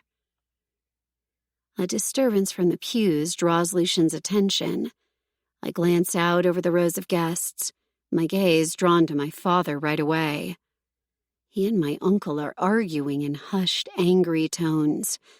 Their squabbling isn't loud enough to concern too many others around them, but I'm fine-tuned today to notice anything out of place. Concern pulls at my features as I return my gaze to Lucian, but he's focused on that row. I follow his line of sight to my cousin DeMarco. He shouts an obscenity and jumps to his feet. I see it as soon as Lucian does, but he's already moving, his arm reaching around my waist to draw me behind him. The sunlight streaming through a stained glass window glints off the steel barrel as DeMarco draws a gun from his waistband. Stupidly, I think about how all the men were required to relinquish their weapons at the chapel door, and how it's not possible for DeMarco to be aiming a gun on us right now. But all thoughts cease the moment the deafening bang cracks the air. Shock prevents me from feeling anything. A numbness spreads through my body like ice water pouring into my veins. I realize my cousin's aim was directed on Lucian, and all of a sudden a dull pain lances my body. Fuck! Lucian curses. Violet, look at me. His eyes are wide and fierce as other expletives fall from his mouth. He grabs hold of my arms and maneuvers me closer, drawing my shoulder toward him. My eyes are drawn to the red dripping on my dress. It blooms like sick poppies against the white. His hand goes to my shoulder, to where the bullet grazed. When I make the connection to the wound, my nerve endings flare as if burned, the pain finally registering. I shake my head, shock still clouding my mind. It's just a flesh wound, I hear myself say. Then I realize why Lucian's so angry. I stepped in front of him at the last moment. He's repeating this to me in a slur of venom, his expression all hard, furious edges. From my periphery, I glimpse the panicked crowd scrambling for the exit. Then Dominic, the man I recognize from the masquerade ball, the head of the Venetian Mafia, shouts something as he stands, gun aimed on my family. Others in his row follow his command, and soon my entire family have weapons drawn. Mannix's huge frame suddenly blocks my vision, his large chest a barrier from any stray bullets. As my senses return, I stare up at Lucian. A violent anger ignites in the depths of his eyes, and he turns his focus on the priest who is trying to inch away. Lucian grabs him by the robe and wrenches him forward. Marius! Shaking, the priest quickly makes the sign of the cross. I now pronounce you man and wife. May God have mercy. There will be no mercy. Lucian palms the side of my face and swipes his thumb over my lip, smearing the spatter of my blood across my mouth, before he seals his lips over mine in a demanding, soul-searing kiss. His anguish bleeds into the kiss, stealing my breath. Then he pulls away and turns toward Mannix. Get her out of here. Mannix moves to do as directed, but I grab hold of Lucian's arm. I'm not leaving you. Go to the dressing room. He orders, his tone low and lethal, leaving no room for debate. Nora will stay with you. I'll be there soon. His gaze falls once more to my injury before he places a kiss to my forehead and rushes into the fray. My fight against Mannix is futile. He instantly wraps his large arms around me and is removing me from the dais. Nora is panicked, muttering something in Irish as she follows close behind. Once Mannix sets me on my heels, he takes hold of my wrist and clears a path along the chapel wall as he knocks people out of the way. We reach the dressing room, and Nora closes and locks the door. Then Mannix places his giant body in front of it like a barricade, gun drawn and held at the ready. "Mother of God," Nora says when she sees my bloody dress. "She needs a doctor." "I'm fine," I say, my voice clipped, my lungs on fire. "I don't feel anything." "You're in shock, Colleen," she snaps, her hardened tone reminding me of the first day I met her. I shake my head, my attention diverted to the door and waiting for the moment Lucian will enter. "What happened?" I ask Mannix. Back braced against the wood, he works his jaw into a hard line. Your gobshite cousin shot you. My mouth parts as I step toward him, ignoring Nora's fretting over the bleeding gash on my shoulder. "What the fuck happened?" He places the gun before him, taking a stoic, unmovable stance. You'll have to ask your husband. I swallow, my throat painfully dry. Huffing a breath, I move toward the table to grab a water bottle, but the sound of banging on the door hitches my steps. Breath held until my chest aches, I wait to hear Lucian. But another familiar voice travels through the wood to freeze me in place. There's a shout, then a loud crack before the door splinters wide. Mannix goes down, and fear crashes through my body as I see Mannix aim for my uncle as he pushes through the broken door. Uncle Carlos knocks Mannix's gun aside and quickly claims it, tucking the piece into his waistband. Then he aims his own weapon at Mannix. I don't think. I react. I rush toward my uncle and latch onto his forearm, hindering his aim. The shot rings out, and the bullet lodges into the wall. My uncle turns a lethal glare on me. Damn it, stupid ragazza, what's wrong with you? I try to wrestle the revolver out of his hand. He rears back and whips the barrel across my face. Pain explodes against my cheekbone, the sting blinding. The coppery taste of blood fills my mouth, and I touch my cheek, feeling where the steel splits skin. Fuck! My uncle snarls. You were like a daughter to me, Violetta, but you turned out just like your whore mother, always causing trouble. He swipes the sweaty strands of hair from his forehead, chin cocked high to look down on me. He's so full of disdain, I wonder how he ever considered me family. You killed her, I accuse him. His laugh is pitiless, empty. I didn't kill that slut, although I did order the hit on her, so, yes, I see your point. He moves closer, and I catch sight of Mannix, wounded and bleeding on the floor, unarmed, fading. Nora at least goes to his side and presses her hands over the wound in his leg, trying to staunch the bleeding. My furious gaze returns to my uncle. Did my father know? He tisks. Someone's been busy filling your head. He lunges close enough to snatch my veil and hair, yanking my head back. I don't fight him as he seats the barrel of the gun to my temple. The steel is blistering hot and burns my skin. Your father was too weak to do what needed to be done about your mother, so it was up to me to take care of the problem. As the Don, I could issue the hit, but as a husband, Salvatore had to give his blessing. A sickness twists my stomach. Blessing. My father approving the murder of his own wife is considered a blessing to these men. The press of the muzzle against my temple prevents me from looking him in his eyes, and I can't control the tremor racking my body, the angry tears spilling over. Then he moves into my line of vision. His cold gaze scans my face, his own an unfeeling wasteland, years of bloodshed and death at his hands. It's unfortunate that I have to handle you the same way, Violetta. He prods the barrel harder against my head. Unwavering, I hold him in my gaze. If he's going to pull the trigger, I want him to remember my eyes.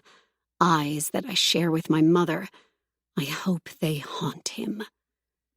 Only I realize my death won't plague a soulless fiend like him. He'll kill again, easily, without remorse. He may kill Nora next. Or Lucian. A storm of fear and fury tears through me, and adrenaline spikes my bloodstream. If I'm going to die, I'm taking this bastard with me. I twist my head and rip free of his grasp, painfully losing hair in the process. With a brittle cry, I bite down on his wrist. He curses and clutches his wrist, giving me enough time to kick out of one of my stilettos and strike his groin with the heel. He furiously cups himself with one hand. His other swipes the air on reflex, striking the firearm across my face. My vision blacks, the pain so severe I nearly lose my stomach as bile claws up my throat. I hit the floor, the room swaying. Blinking hard, I try to clear my vision. Before he has time to fully recover, I roll over and hike up my gown. My uncle's hand goes to my throat, strangling me as he raises the gun to my forehead. In the struggle, I reach down and grip Lucian's knife gartered to my thigh and tear it free. Fear makes us weak. too weak to defend ourselves. But conviction overrides fear and gives us the strength to drive a blade into a man's chest, past bone and cartilage, straight into the heart. The sounds of the room mute as my ears fill with a heavy whoosh. My blood fires through my arteries, my muscles on fire. I see the moment my uncle realizes what's happened. He looks down at his chest, at the hilt made of bone, and the blood blooming across his crisp white shirt like little red snowflakes of death. With a grunt, I roll him off me. Sprawled on the floor, he clutches the weapon, but it's already too late. In an instant, his hands fall away and his eyes stare vacantly at the ceiling. One moment of suspended relief, where I feel free for the first time in my life, before hell descends. I never even heard him enter the room. DeMarco straddles my legs. His hands throttle my neck as he rains down a torrent of curses on me. What the fuck have you done, you stupid bitch? Nora appears above him, ready to smash a large vase over his head, but he deftly whacks the vessel out of Nora's hands and backhands her, sending her to the floor. His full attention is back on me in a matter of seconds. You filthy cunt! I want to hear you choke while I fuck the life out of you!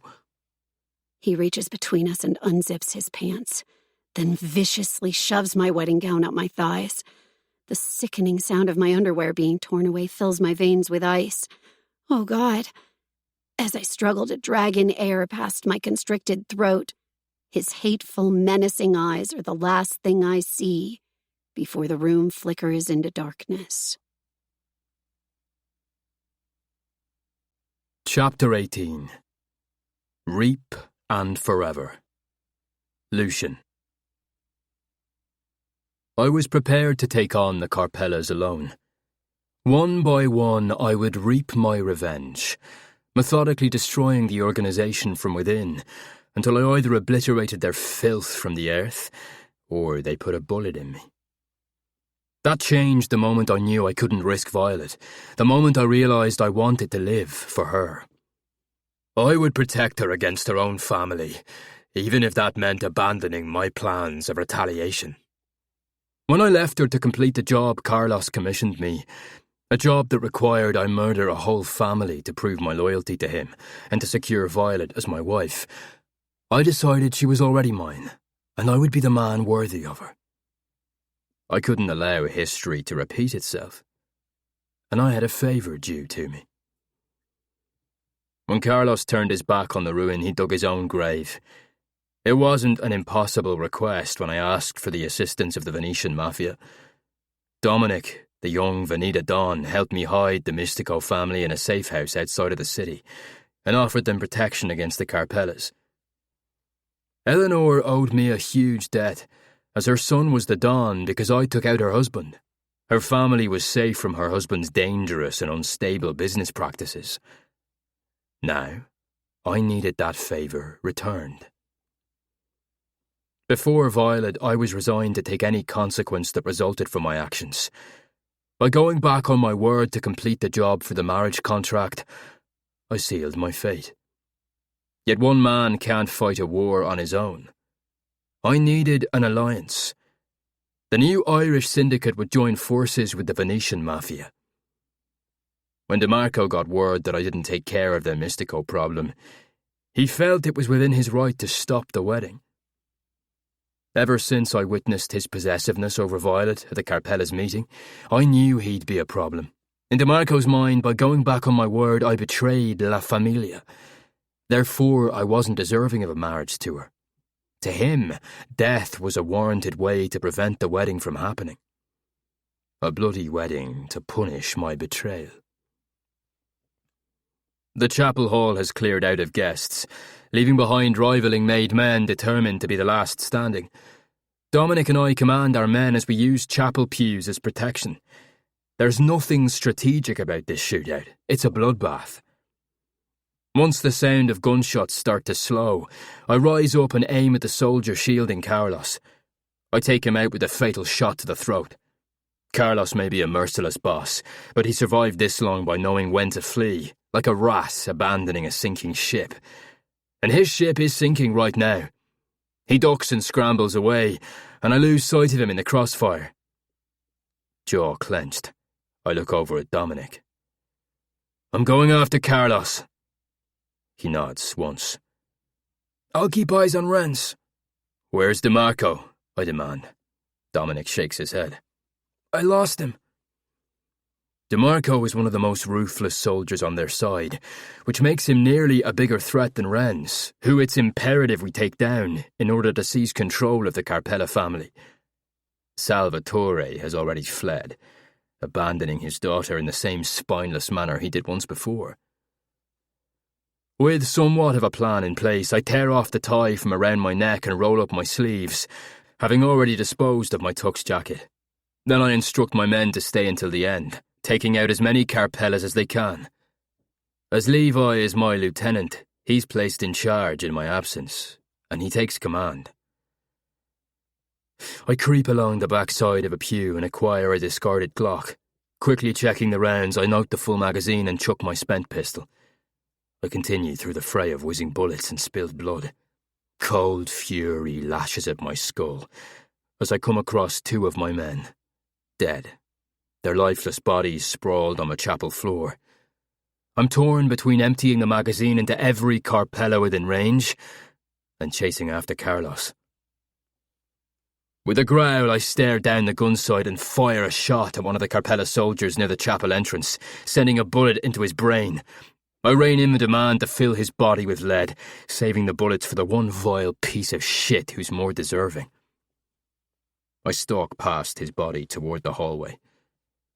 When I come up on the dressing room to find Mannix nowhere in sight, a fierce wave of dread crashes over me. The busted door floods my veins with terror, and I tighten my hold on the grip as I kick the splintered wood apart and rush into the room. I allow myself one weighted beat to take in the scene. Mannix, on the floor, wounded. Nora knocked unconscious. Carlos's lifeless corpse. DeMarco straddling Violet. Her wedding dress ruched up her legs, his pants sagging below his hips with his filthy hand around her neck. A violent snap cracks inside my head before an inferno of rage swells within me, the vortex of a perfect storm. In the next moment I take aim. My finger squeezes the trigger.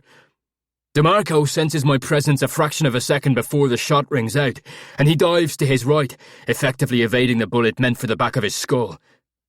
My gaze locks onto Violet, and her deathly still body.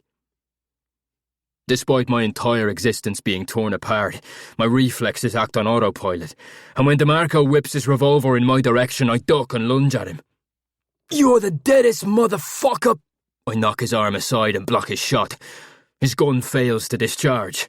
I lift my weapon toward his chest, and DeMarco sends his elbow into my face, receiving a punch to his sternum in return.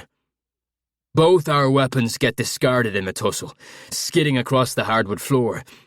DeMarco manages to break away, and I hover protectively over my wife, my lethal gaze cataloguing his moves. He uses the few fleeting seconds to scurry away. My blood roars, urging me to chase, to destroy him. But I can't leave her. Dragging in a fiery breath, I assess my wife quickly, placing my fingers to her pulse point to check vitals. Her heartbeat is steady. She blinks her beautiful eyes, but she's too groggy to fully come to, her features contorted in pain.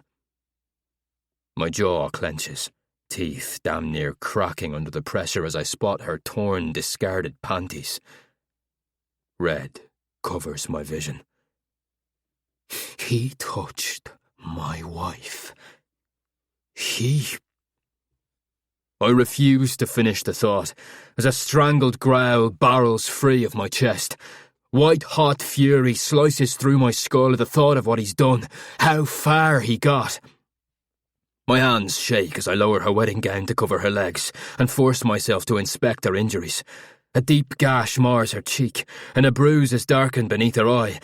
Her shoulder is still bleeding and needs stitches, but it's not fatal. Her throat is already showing deep red marks from where Damaco tried to choke her life away. I glance at my knife, sank into Carlos's chest, and a dark revelation washes over me. Violet used the wedding gift I gave her to defend herself against her uncle. She killed Carlos.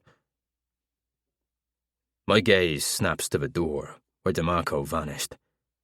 I'm torn between staying by her side and chasing down the only witness to the Don's murder. Despite the fact she's their family, she killed a crime boss. If Renz doesn't get taken out, he will call for her head in retribution for his father. Damaco has to die right the fuck now. I rouse Nora. She groans and pushes herself up into a sitting position.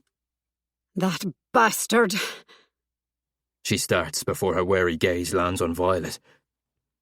Get Manic's help, and don't let anyone near my wife. She nods, her eyes searching mine with worry. I'll keep her safe. That was my job. Anger sears my veins as I try to restrain the wrath firing through my blood. I'm going to destroy that fucker before he ever has a chance to breathe a word. But first, I'm going to rain down a ruthless punishment from the unhinged madman straight from the bowels of hell before I send him there. Violet is still too dazed, and hopefully won't have any memory of what happened. I place a delicate kiss to her lips and whisper against her mouth. Mukrahu. Then I reach across and grab the karambit knife, wrenching it free from my enemy's chest. As I leave the room, I'm no longer a man on his wedding day. I'm a feral monster scenting blood on the hunt. I flip the blood-stained knife over my knuckles, back and forth, the snick of the blade slicing the air with ruthless intent. The longer I stalk the halls in search of Damaco, the more the disturbing images of Violet invade my mind, and I can feel my short tether on sanity slipping away.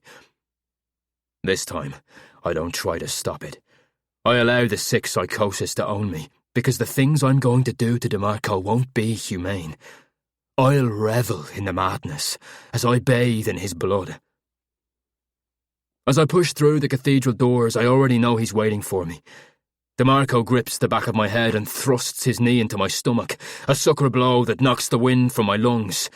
He follows through with a hard strike to my jaw, his knuckles wrapped in brass. I stumble back, taking a second to gauge the situation. The sun has set, leaving us standing outside the backside of the cathedral in shadows. He holds his fist ready with a pair of brass knuckles. His other hand grips a knife, held near his waist in strike position. He wants a knife fight. A dangerous smile slants my mouth. What? You think I'm going to take out the fleeing madman with a bullet? He spits on the ground near his feet. I want to carve you open and display your entrails as a trophy. I touch my jaw, tasting the metallic trace of blood on my tongue. Flipping the knife so the claw blade rests against my forearm, I lower into a mirrored position. You raped my wife, I growl. Once the words are wrenched free, the world vibrates with the violence of my slamming pulse. A devious smirk crosses his mouth. Not yet, he seethes. But when I'm through with you, I'm gonna tear her sweet little cherry apart and leave her a bloody mess. And they'll let me have her because she fucked up when she killed the boss. Whatever relief that comes from his admission quickly fades beneath the imagery of his threat, turning me inside out. Fire coils around my muscles as wrath chews through the last shred of control. I lunge toward him, swiping the blade out as I coast across his torso. You better pray to whatever god you believe in that I kill you swiftly. You better pray that's all they let me do to her. I have so many things. I lash out with another swipe. He blocks by twisting his body and lunging back, but he's not as fast. He takes a mean slice over his ribcage. Red darkens his shirt, and he bites out a curse. He bares his teeth and regroups, coming at me with his knife. I suck in my stomach and feint to the left, dodging his wide strike, and send my blade along his forearm. Motherfuck! he snarls. He's efficient. It's not that he's not a good fighter. On any other day, DeMarco might beat me, but not today. Not with venom in my veins and hell at my heels and a taste for his blood on my tongue. The difference is I will give my life in order to take his, to make sure Violet is safe. Fear doesn't hold me back. It pushes me forward, never second-guessing my next move, because all I care about is ending him and protecting her. He shifts to his left, then switches feet, coming at me from the right. I sacrifice the pain and let him strike my ribs, because it gives me the angle I want. While I'm sustaining damage to my flank, I lunge, letting his blade slice deeper as I drag my knife over the back of his hand. I could keep trying to strike a killing blow, but my opponent will always be ready to strike back. Instead, I take his hand away, his means to fight. I don't stop there, and as he drops the weapon on reflex, I step into him and thrust the blade into his chest wall. Eyes wide and body in shock, he holds absolutely still, trying to account for the last 2 seconds. I push him off my blade and let him drop to the ground. Blood sputters from his mouth as he coughs. Then a dark laugh leaks free. Son of a fucking bitch! Crouching down, I look him over. I take the brass knuckles off his hand and toss them aside. It's unfortunate you saw what you did, DeMarco, I say, my voice dangerously low. Now, I have to take your fucking eyes. But first I make sure he gets a good look at the script scrawled across my knuckles, the inked curse I deliver to all my victims before I take my revenge. I revel in carving his eyes from their sockets, his screams urging me to do so less neatly than I would with a commission job. I make a mess of his face as I remove the offending objects that raked over my wife in her helpless state, that coveted what is mine. And I bask in the knowledge that DeMarco will never have the opportunity to look or ever touch her again. I place his mutilated eyes right beside him. Then I sling the blood off my fingertips. And since I can't have you ratting out Violet to your filthy family, I drive the blade into his sternum and twist, then draw the knife upward, slicing him open to expose his gutless insides to the world. I watch the life drain from his body, leaving him a mutilated disgrace. My only regret is that I didn't get to keep my promise to make him suffer longer. The sirens are getting too close, and I'm not wasting any more time in returning to my wife. When I reach the front of the cathedral, there's a crush of ambulances and police cruisers barricading the entrance. I dodge the uniforms in blue, their radios crackling, and get inside through a side door, easily evading the paramedics as they focus on the dead and wounded. Snagging a discarded tux jacket from the back of a chair, I slip it on to hide my injury. One officer in particular tries to prevent me from entering the dressing room, but I know him, and I know he's dirty. When he glimpses the blood soaked into my shirt cuffs and the crazed look in my eyes, he dutifully steps aside. Make it quick, he warns. There's a body around back, completely disfigured. He swallows audibly, probably choking back bile. You wouldn't know anything about that, would you, Cross? You want to talk to me, take it up with my lawyer. I bypass him and enter the room, the ache beneath my breastplate refusing to let up until I see her beautiful face. The room has been cleared out. All that remains is the wreckage I didn't notice before. Broken glass, overturned furniture, pools of blood on the hard wood. Fear and anger merge inside me in one violent clash.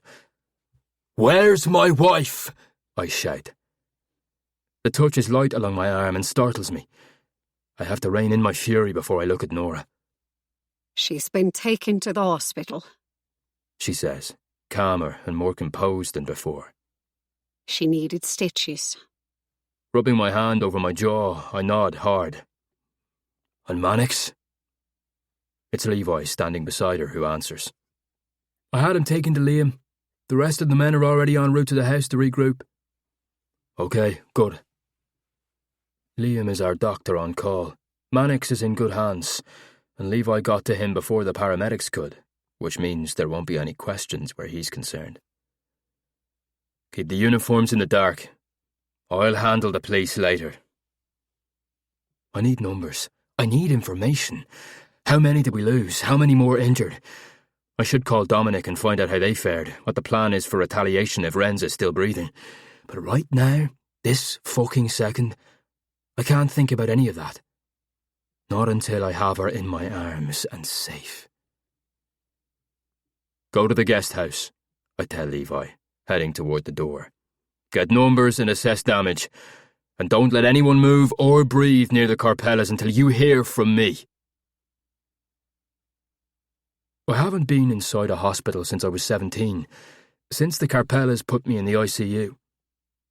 I don't miss the dark irony now that I'm returning for a Carpella, one with the eyes the colour of my favourite brand of whiskey and a stubborn streak that tenses every muscle in my body.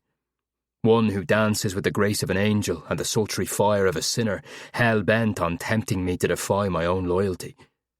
One who, just today, took my name in place of hers. Violet Cross. My wife. When I saw her walking up that aisle, every single cell in my body lit up. Whatever plans I had for tomorrow, whatever devils I was determined to destroy, went up in a flash of smoke. All I could see and want was her.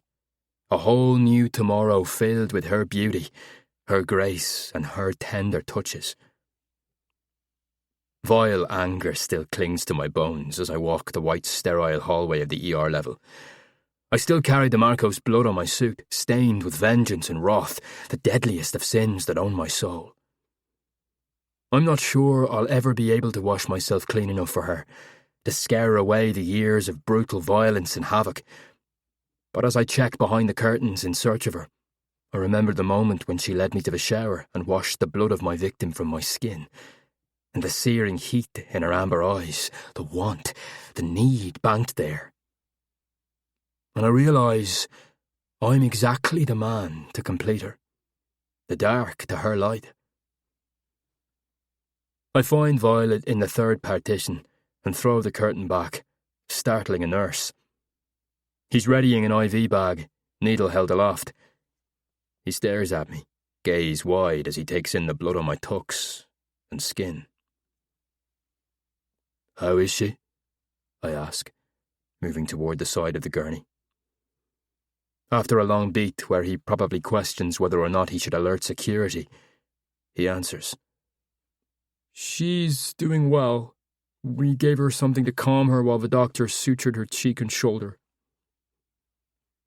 I gently skim my thumb over the bandage on her face, a furnace of regret raging in my chest. The nurse goes to insert the needle, and I stop him. She doesn't need that.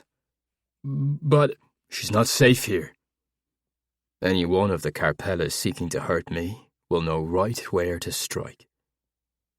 With the woman I've fallen in love with. I break the plastic hospital band around her wrist and collect her in my arms.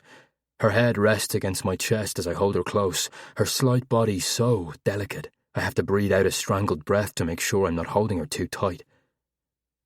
I hear the nurse's muffled report as he informs someone over the phone about the maniac who just stole a patient, but it's already forgotten as I carry Violet down the hallway and out of the ER. Every step I take with the comforting weight and feel of her in my arms, where she belongs, loosens the constriction around my heart. This girl is mine, and I'm taking her home. Chapter 19. His and Hers. Violet. I groggily came to during the drive to Lucian's home. Our home. It's a strange, forlorn feeling that I can no longer think of my childhood home as mine, that the family I thought I belonged to has become strangers, that an uncle I believed would protect me from devils was the very monster haunting our dark world. Was, past tense. That monster is gone now. I plunged a knife into his heart. I'm sure when the shock of the day's events wears off, I'll feel something about that. Guilt, remorse, sorrow. Right now, however, as Lucian carries me up the staircase, I'm perfectly numb. The only thing I want to feel is the security of his strong arms.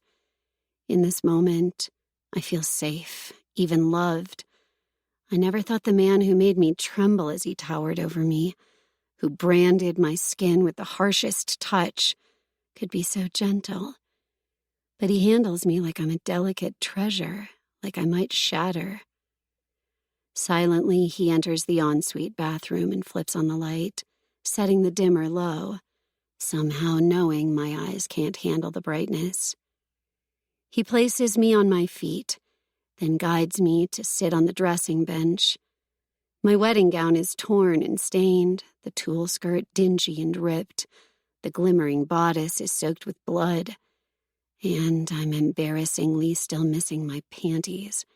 The memory of DeMarco violently ripping them off turns my stomach. Lucian's intense gaze clashes with mine, and he must read my thoughts because he palms my cheek and says, He's dead. I press my lips together. Good. He was an asshole. His mouth twitches with a ghost of a smile. Don't think about it ever again. He's scorched earth. I nod sagely before he stands and moves to the shower. My gaze studies the scrapes on his hands that must have been caused by my cousin. Lucian killed him for hurting me. I should feel appalled, but all I can feel is relief. He turns on the spray and tests the temperature. Then he begins shedding his clothing, which is even more ruined than my gown. As he strips the tux jacket off, revealing the blood-stained shirt beneath, I gasp. You're hurt. He glances at the slash along his rib cage like he just remembered he'd been injured. I'm fine. He proceeds to remove his shirt and pants, and I watch with bated breath as he reveals all his enticingly sensual skin and lean muscles, the scars and the ink, the new wounds that will scar over to add to the painful tapestry of his body that tells the story of his life. Where's your emergency kit? I know he has one. Lucian scrubs an impatient hand through his hair and then grabs the kit from a drawer. He starts prepping the wound, and I take the cotton from his hand. This is my job now, I tell him. While I'm tending to the cut, cleaning and disinfecting the area, I release a relieved breath that the wound isn't that deep. Lucian watches me with a curious arch of his eyebrow. Admittedly, I've never had to tend to someone after a fight to the death, but I've had plenty of practice with my ballerina's feet. A tremor leaks into my hand. I know I can't ask him not to get hurt. That's an impossible request. I'm married to the underworld now, but just the thought of him dying. I'll try, he says, breaking into my dark thoughts. I bite the corner of my lip, realizing how transparent my thoughts are as my gaze lifts to meet his with understanding. I'll dress it after you shower. He takes my hand and guides me around so my back is to him. The feel of him expertly unlacing the backing of my gown sends an arousing shiver over my skin. Soon, my wedding dress falls to the floor, leaving me bare. I step over the gown, and he tosses it out of the bathroom. We'll burn it, he says, a hard edge to his voice. Keeping his gaze locked on mine in the mirror, he gently removes the bandage from my shoulder where I was grazed by a bullet. Then, even more delicately, my cheek. His jaw hardens as he eyes the 2 stitches along my cheekbone, his hand clutching the bandage in a tight fist. I raise my hand to cover the unsightly stitches, and he catches my wrist. You are beautiful, he says, attempting to conceal the rage in his voice. The most beautiful woman I have ever seen, Colleen. Nothing will ever change that for me. I swallow and nod, blinking the prick of tears from my eyes. It will heal, but there will likely be a small scar. Once I gather the courage to turn and face him, my gaze lingers on his chest and the tattooed cross, the scar beneath. I know my scars run much deeper than what's displayed to the world, as does Lucian's. I touch the place over his heart, feeling his sudden intake of air. Even if we have to carry our scars on the outside, maybe we can heal those inner ones together. I want to try. He's patient with me, giving me time to take him in, touching, familiarizing. He removes the pins from my hair, letting the length fall down my back. Then he opens the glass shower door and leads me inside the stall. The warm water melts over my skin, cleansing away all thoughts of family and betrayal and death. Lucian tips my face upward and skims his fingers over my jawline, my cheeks, careful of the stitches as he gingerly washes blood from my flesh. Much in the same way I washed the blood from his body, trying to bring him back from the brink, seeking the man behind the fiend. He's looking for the woman beneath all the anguish. He deserved worse, he says, and I know he's referring to my uncle, trying to alleviate the burden of my guilt. I know, I say, even if I don't fully believe it yet.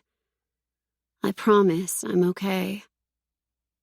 He doesn't push me on the matter, but the doubt I register in his eyes conveys what he's unwilling to say, that this hasn't truly hit me yet. What happened to... I start to say. Not tonight. His heated blue gaze coasts over my features so intimately, an ache lodges at the base of my throat. Tomorrow, I'll tell you anything you need to know, but tonight, all I want is to feel you and know you're mine. His desire for me is an aphrodisiac, sending a blazing shock of arousal between my thighs, heightening my awareness of his erection pressed to my belly. I lick my lips, gaze cast on his sinfully beautiful face. We didn't even get to say I do. He makes an amused sound before his gaze roves over my body, burning with hunger. Colleen Bjorg, I'm making you my wife, so if you need that vow, you better get it now. My breath shallows at the guttural dominance in his tone, the fiery lust flaring behind his blazing gaze as his arms wrap around me possessively. I summon the hazy memory of Lucian forcing the priest to finish marrying us by threat. In the face of chaos and death, this man's sole focus was on me, on making sure our marriage was sealed. I reach up and lace my arms around his neck, wincing a little at the tenderness in my shoulder. And what if I don't declare my vow? I say coyly. A primal growl rumbles from the back of his throat. I'll make you dance until you're dripping wet. Then I'll fuck you until you're screaming it. He doesn't give me a second to counter. He nips my jaw, trailing a lingering kiss over my lips before he spins me around to face the wall. Planting my hands to the tile, he lifts my hair from the back of my neck, making me shiver. Don't move. I keep still as he grabs the shampoo bottle and doles out a generous amount into his palm.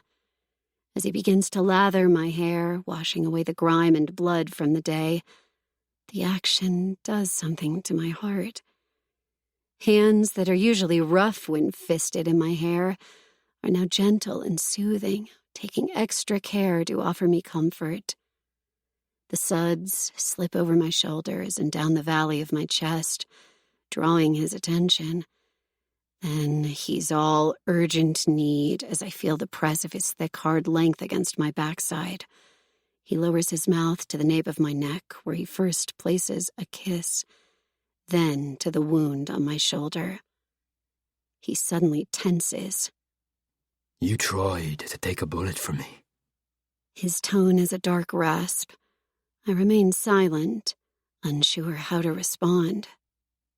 I don't know whether I should punish you for that, or kiss you until you're crazed with need.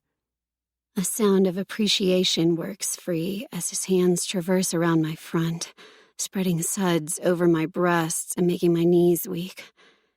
Those options sound like one and the same, I say, nearly breathless.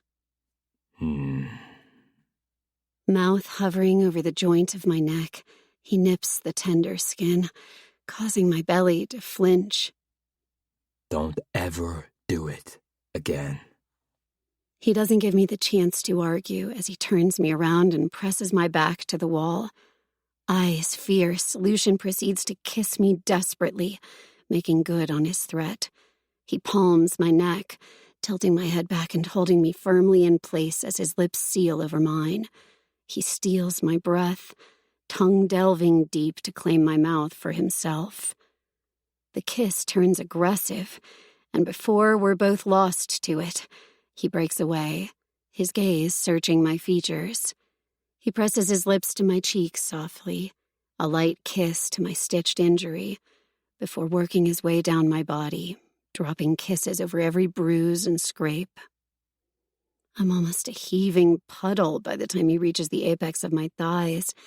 I can feel his breath, hot and broken, as he roughly grips my ankle and deposits my foot on the shower ledge, spreading me open to him. Warm water cascades over the planes of my body to wash the sudsy shampoo over my skin as he rubs his hand up my slippery flesh. Then he sucks my clit into his mouth. I tremble at the salacious feel of his tongue flicking over the sensitive bundle of nerves, already wet and needy to feel him inside me. He massages the soapy water over my breast, pinching my nipple between his fingers as his mouth brings me close to the edge. Torturous thoughts of him leaving me like this, needy and unfulfilled, assault me, and I say, "Don't stop, please." A sound of anguished need rumbles against my sensitive flesh. I want you to come for me, Colleen. He flattens his tongue and licks my pussy all the way to my clit, completely undoing me. Because when I fuck you, I need you ready to take me. My eyes shudder closed at his gruff, filthy words, and I nearly come on command as he laps me greedily. My hips roll as my body begs for friction, and when he swirls his fingers over my folds while sucking my clit, I come unfucking done.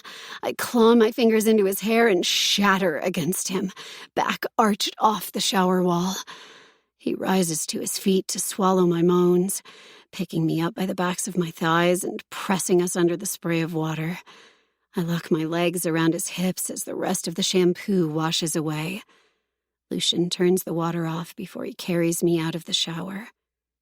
Muscles strained, his whole body vibrating with need, he keeps me cradled in his arms as he runs the tap on the soaking tub. I break the kiss to give him a questioning look. "I think we're clean enough," I say, my tone taunting. The intensity of his blue eyes is startling. I don't know how to be gentle, but for you I'm going to try. This way I won't lose control. His admission sends a ripple of awareness over me. I stare at him, realizing for the first time his affinity for water. I wonder if he's even aware of it, or if it's a subconscious part of him. He swims after he does a job, and even before he sets out on one. And it was the shower that brought the man back from the dark ledge the night he came home covered in blood. So it makes sense that after all the bloodshed, on a day that was supposed to be about beginnings and instead was steeped in so much death, we should end up together in a tub of water, purifying each other as we become one. I hold his unsure gaze and nod. "I trust you," I say. Then I kiss him, loving the way he loses himself so furiously in me he groans against my mouth. He steps into the tub and lowers us, placing my back to the sloped wall. The water rises to my waist as he settles between my legs. He braces an arm over the lip of the tub. And God, the sight of his arm strained above, holding his beautifully inked body carved of hard, lean muscle over me, is the sexiest thing I have ever seen. I shake my head against the tub. You're just too much man. His laugh comes sudden and unexpected, and it's the most beautiful sound. I stare up at him in wonder, imprinting the image of his smiling face in my mind. He brushes his thumb over my cheek, gaze lingering on my face. Oh, Christ. I've wanted you just like this since the moment I saw you. His confession slips over me like a tantalizing current, carrying my uncertainty away as he coaxes me into a sensual kiss. His hand roams my body worshipfully, his touch becoming more urgent, frantic. And yet I can feel him holding back, restraining himself. I don't want that. I want all of him, fury and wrath and wild, unhinged passion. I turn the kiss more heated, scraping my blunt nails down his back to urge him closer. The press of his cock to my entrance sends a desperate, empty ache into my core, and I lift my hips in silent surrender. He breaks the kiss, resting his forehead against mine as he takes measured breaths. Then he captures my jaw, tilting my face toward him so he can stare into my eyes as he pushes against my center. You're so fucking beautiful, Angel. You destroy me. He enters me slowly, inch by inch, the water dulling some of the friction, but not enough. Fuck, you're still so fucking wet.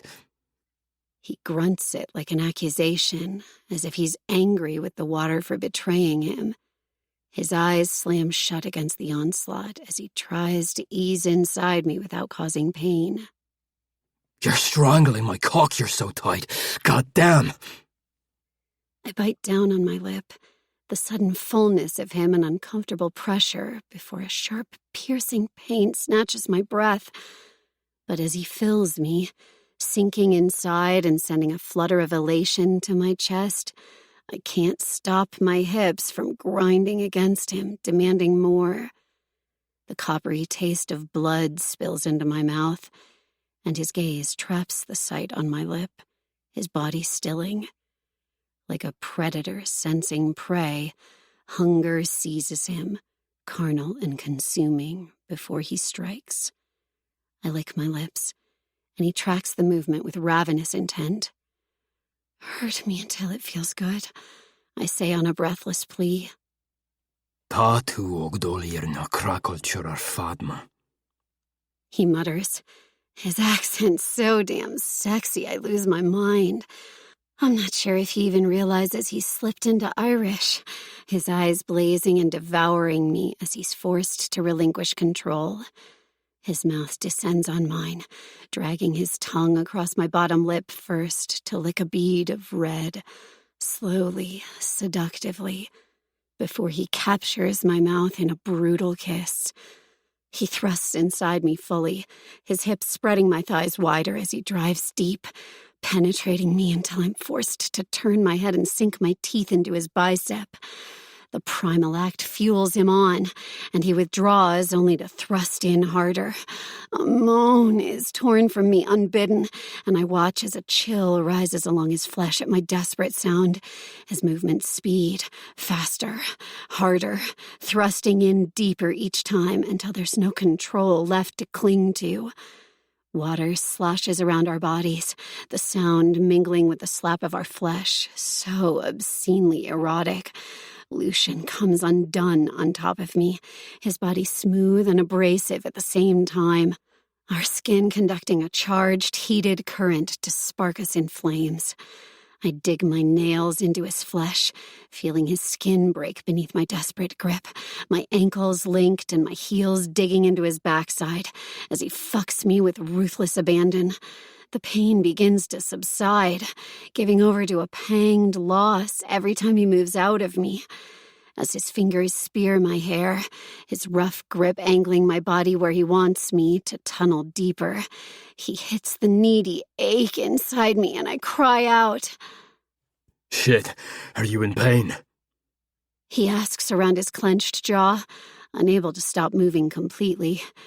I shake my head against him. Keep going. It feels good. He utters a harsh curse before he rears up and gazes down at me. Good girl.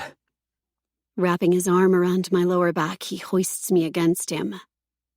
Because I'm about to destroy that pussy. His coarse warning sends an arousing shiver over my heated skin, and I circle my arms around his shoulders as he carries me from the bathroom to his bedroom. Gone is the careful man who is too gentle with my body as he drops me on top of the duvet, staring down at me like a beast about to mutilate his meal. Mindful of my shoulder, I lift up onto my elbows to take him in, hard and erect and his eyes gleaming with pure hellfire, the tip of his cock still carrying some of my blood. I swallow at the sight. Are you going to wash off? He glances down before meeting my gaze with vicious craving. I want every drop of you coating me. He prowls over me like a crime lord bent on conquering, a monster unleashed from the darkest abyss to corrupt. He collars my throat with a grip meant to dominate and kisses me like he's been starved, and punishing me is the only way to satiate that hunger.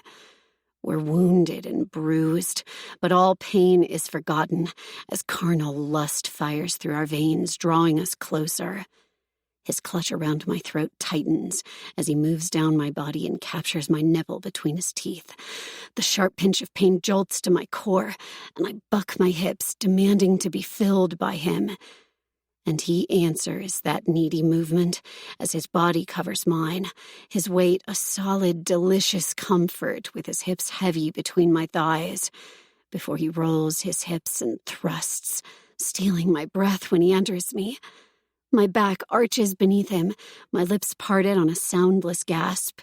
His mouth settles in the curve of my neck where he licks and sucks, teeth scraping my skin as he rhythmically builds his thrusts, forcefully driving deeper with each one. Oh, God! The broken plea is torn from me, my lungs achingly seeking my next intake of oxygen.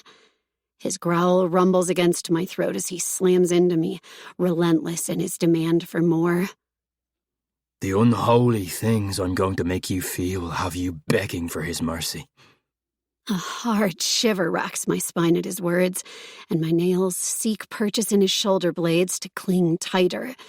The friction of his pelvic arch against my clit tightens deep in my stomach, and I clench around him, reveling in the way the action makes him lose control, his thrusts becoming unhinged, working the most erotic, guttural sounds from him. Lucian, I'm close. I meet each of his thrusts, desperately seeking a release. Oh, fuck. He groans long and hard before his hand latches onto my hip, pinning me to the mattress to slow my movements. He pulls back to hover above me, his jaw clenched and eyes wild.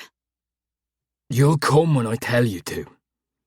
As if I weigh nothing, he flips me onto my belly and grabs the flare of my hips, drawing my ass up against his. He eases back enough to rub his hand over my ass cheek, then bites the tender skin, eliciting a throaty cry from me. Grab the headboard. Body peaked, I reach out and grip the oak, the sharp edge satisfying as it bites into my palm. Then the feel of his cock pushing against my sensitized flesh is all it takes to send me right back to the edge, and I feel myself soak my thighs. Jesus, fuck. He swears, appreciation lacing his rough tone. If you could only see how fucking sexy you are from this angle, Vi. He slides the edge of his thumb down the crevice of my ass, and I flinch, my senses overstimulated at the erotic feel. Fuck!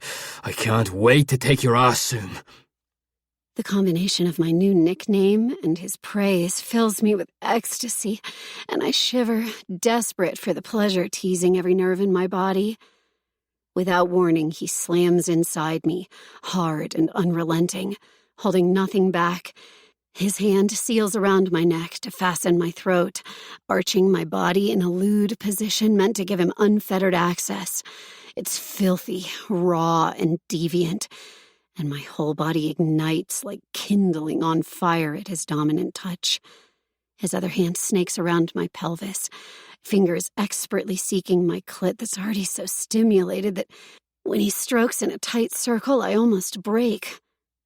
This is mine, he declares the gruff assertion. Say it. Tell me who this sweet pussy belongs to. I gasp as he tightens his hold on my throat. The constriction felt deep in my core with a heavy pulse. Yours, I manage, my voice strained. I belong to you.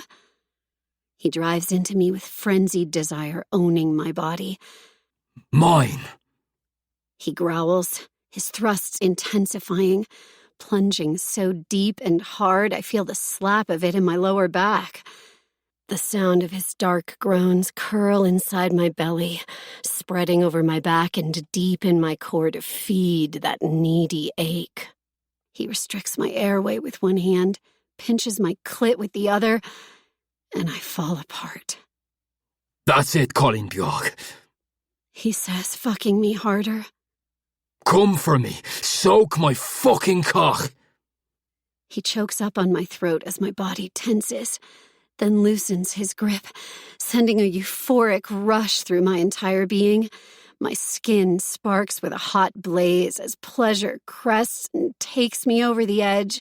As I clench around him, I feel him grow harder, his hips pounding against my ass until he thrusts deep one last time and holds himself there, releasing a grunt and torrent of curses. He falls forward, his hot breath coasting over my skin as he releases inside me, pulsing against my inner walls and sending another shockwave of arousal coursing through my veins. His arm shackles my chest, and he stills, suspended as the last of his orgasm claims him, his labored breaths raining down across my spine. Then he hauls me away from the headboard and rocks me back against his body, his chest and arms caged around me.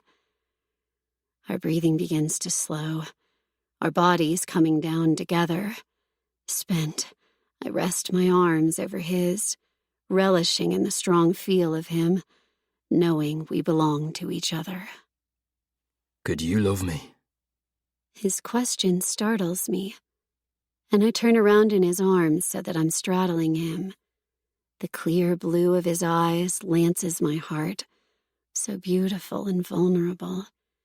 I touch his cheek, resting my thumb over the white scar on his chin. Tell me what happened here. He licks his lips, then kisses my thumb. My brother gave it to me. His eyes crease with a distant memory. We got into a fight over something dumb. Can't even remember now. But I punched him. I finished the job. I got this scar to prove it, but for the first time he knew I wasn't a kid anymore. Afterward, he gave me a shot of bourbon. He touches the scar reverently. One of the best memories I have of him. I press a kiss to his lips, loving the taste of him, the feel, his intoxicating scent. I love his cruelty and power, and I love his fierce beauty and protectiveness. I love how intensely he fights for what he believes in, how honorable he is, and I love that he saved me from an endless life of lies and betrayal. I'm in love with you, Lucian Cross, I say, linking my arms around his shoulders. Good. He says, resting his forehead against mine, sharing my breaths. Because I fell for you so fucking hard. I'd rip my heart out if you asked it of me. I ease back and run my fingers through his hair, watching him intently. I'd never ask it. But I'd do it just the same. He kisses me then, affectionately, sealing our bodies together in a physical oath. In a goddamn heartbeat, Moangel. Chapter 20. Love and Ash. Lucian. Through the hazy windshield of my Audi, I stare at the massive house across the street. The Italianate architecture stands out starkly against the city's industrial backdrop. The city lights of skyscrapers and complexes dot the horizon behind the Carpella estate, and it's uncannily silent, the darkness too still, and betraying the malevolence sheltered within the walls. The Carpellas have the police chief in their pockets. Even with Carlos out of the picture, there is an agreement in place. The wedding massacre will be written up as a crazed member of the family who was against the marriage, or some bullshit spin the media will devour. Levi handled the police questioning at the cathedral, dismissing all queries to our syndicate lawyer. I'll have to go in tomorrow with the lawyer to make a statement, as well as Violet. Nothing will come of an investigation. It's just procedure, one that will require me to make a donation to law enforcement, a payoff to the right person. I'll get a call soon. No, things like this are handled internally between the crime syndicates. Typically there's a cool-down period among organisations after a bloody confrontation. There's talks, negotiations and new agreements. No one expects retaliation this soon. But then again, I'm the madman of the Irish syndicate, and I have a reputation to uphold. I don't do things by their laws anymore. I make my own. Before I left my home in the morning hours before daybreak, I watched my wife sleep. I watched her chest rise and fall. I stared at my ring on her dainty finger. I studied the stitches on her cheek and shoulder. And I tamped down fierce rage when she flinched in pain as she slept, the whole time my pulse rioting in my ears. You can pray for peace. Or you can fucking make sure no one disturbs it. By driving a knife into Carlos's heart, Violet took my revenge. In a way, it belonged to her more than me. The parents are avenged before siblings, and although my brother deserved retribution, Violet's mother was owed reprisal too, and the price was paid for the both of them in one final act. Her hand, my blade. The blood debt is settled. It should be enough to sate the demons crawling under my skin, but I know how this dark world operates. Stamping out your enemies is like a game of whack-a-mole. More always pop up. I won't ever leave Violet's side for reasons other than her safety, and that's why I'm here right now, to ensure my wife remains safe. I made a vow to her that I'd burn the fucking world to protect her, and I plan to honour that vow if I have to burn the whole motherfucking world to ash. I step out of my car and stalk to the high fence surrounding the Carpella estate. An hour ago I prepped the scene, putting every detail I needed in place. Glancing at the surveillance camera, I make sure the light is out, that it's still disabled. Then, I push through the gate. The scent of gasoline hits me as soon as I broach the house. Lowering to my haunches, I remove the cigar and lighter from my inseam. Mannix gave it to me in celebration. We were going to smoke the illegal Cuban cigars together with my men, but we never got that chance. And now, I'm finding another way to celebrate. I light the end of the cigar and take a few hard puffs, blazing a red cherry. I inhale deeply, savouring the flavour, before I walk toward the gas can. I douse the side of the house, connecting the trail I already laid around the whole perimeter, then walk back toward the fence, splashing the gasoline as I go. With one last heavy toke on the cigar, I toss it to the ground. Flames ignite instantly. The blaze races toward the house, the roar of flames slicing through the night air. I watch the flames shoot up the side of the house, then zip around the border, caging the home in a ring of fire. When I drove Violet home from the hospital, I called my lieutenant and put a couple of my men on watching the Carpella estate. I wanted confirmation that Renz and his capos were all going to be there for the next 24 hours. With a funeral to plan of a crime boss and an organisation to take over all at once, Renz would have a heavy, full plate. He escaped the wedding fallout, according to Dominic, but he's not escaping me. 30 minutes ago, after I picked off the guards using a sound suppressor on my rifle, I set off 3 cans of sleeping agent inside the house. By the time their bodies are roused awake from the searing pain, it will be too late.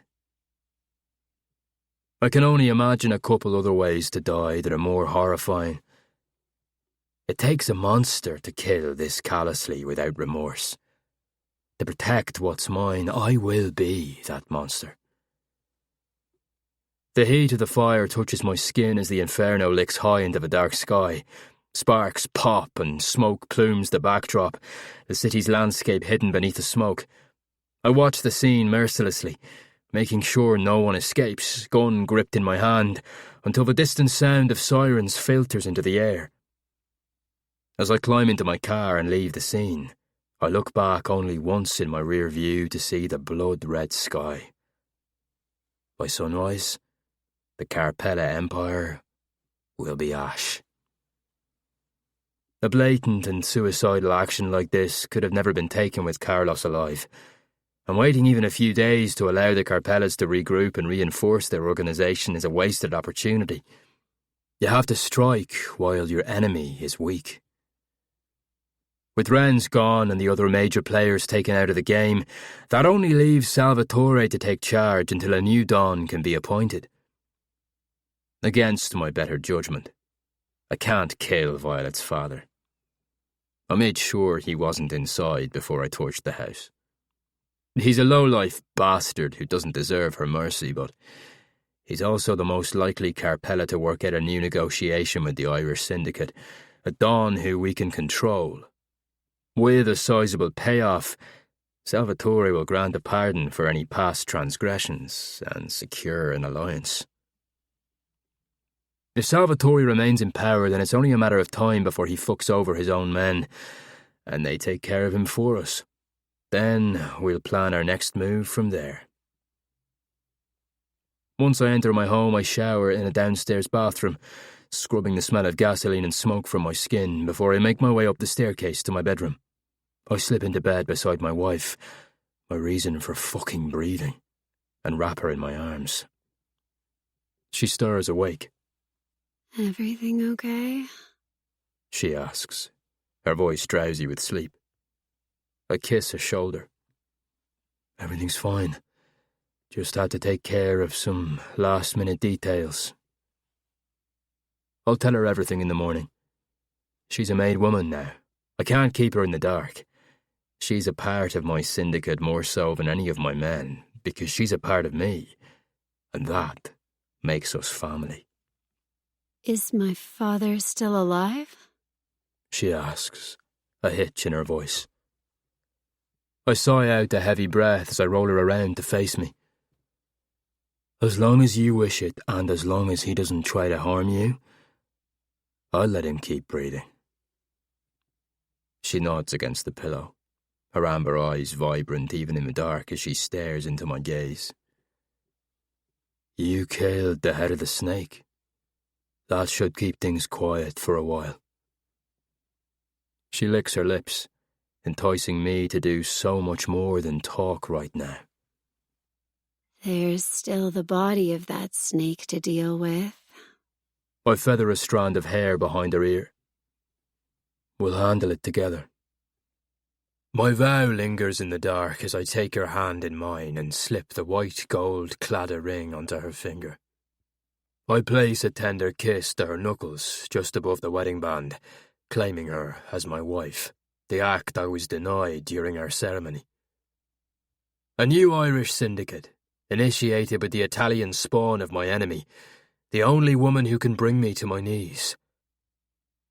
And she's mine.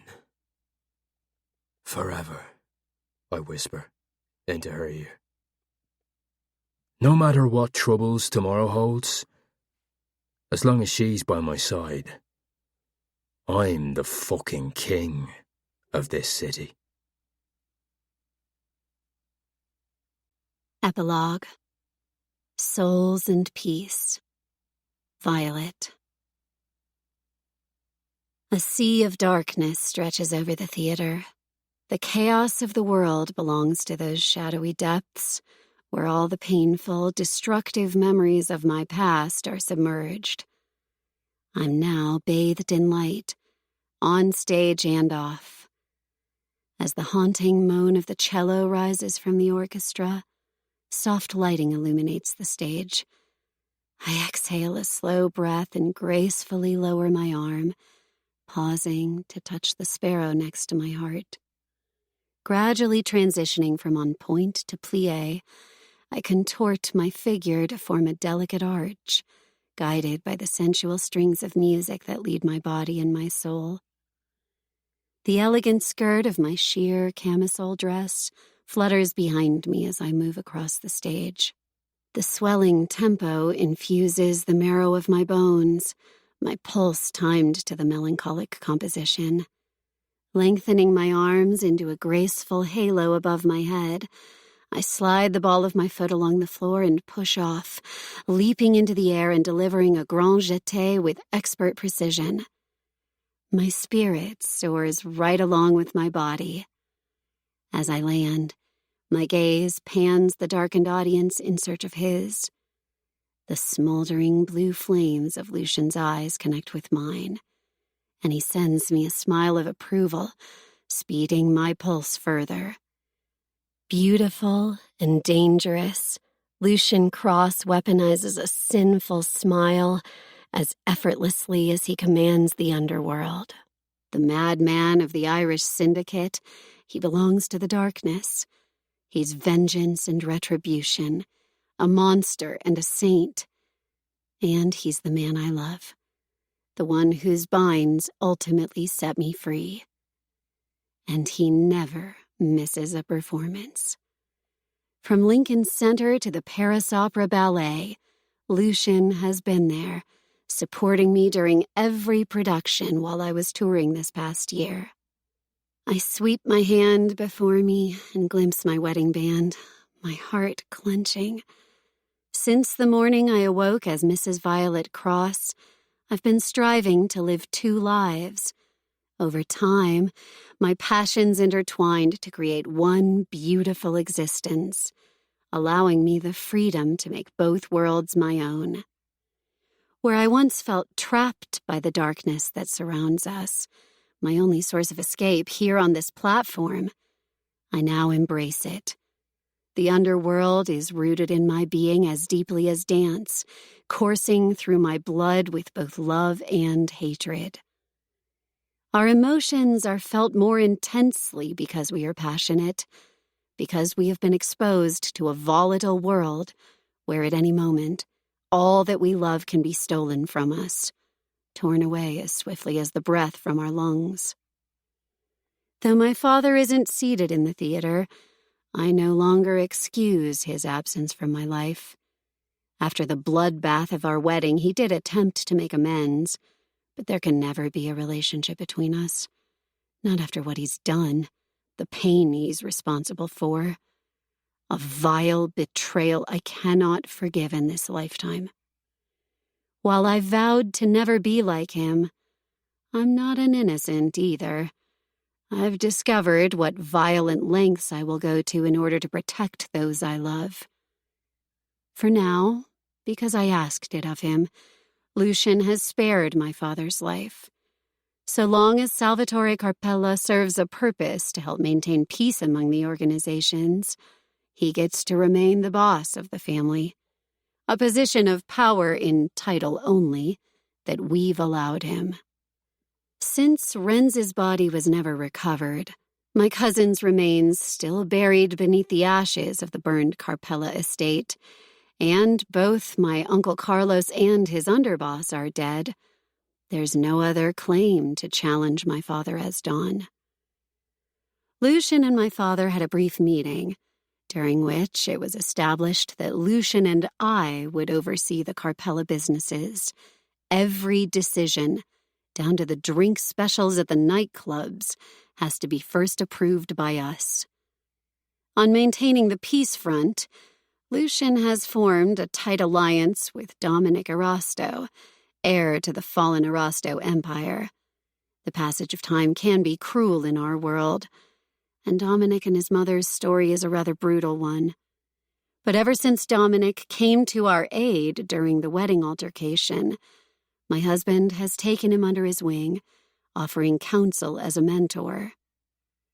Watching Lucian reign with fierce devotion, ruthless protection, and now even a level of compassion, gives me hope that the younger generations will have a chance for true peace. I never believed that a man raised in this merciless world of greed and violence would not only value my opinion, but encourage me to pursue my dreams. While there are still challenges between us, change and growth take absolute devotion. The fact that Lucian loves and respects me enough to embark on these changes is what matters. And I'm dedicated to making my own change, one I don't view as a sacrifice, not when my heart decided it in an instant. As my thoughts return to my final performance, I imbue every movement with passion, giving myself over to the piece, letting it own me one last time. I circle my toe along the floor and bound into the air, flowing into my end steps, feeling at peace as I embrace what's next. Just as life radiates from every pirouette, life radiates from me, the spark of life Lucian and I created together, nestled in my womb. Later tonight, when we're alone and he holds me in his strong, protective arms after we've made love, that's when I'll share the news with him. We're not just building our own empire, we're making a family. Elation hums in my muscles as I stick the landing. Extending my arms overhead, I lock my frame, and the music starts to fade out. An aesthetic shiver touches my skin as the theater erupts in applause. Just before I deliver my bow, roses begin to fall from above. I gasp and look up at the canopy of raining red flowers and petals.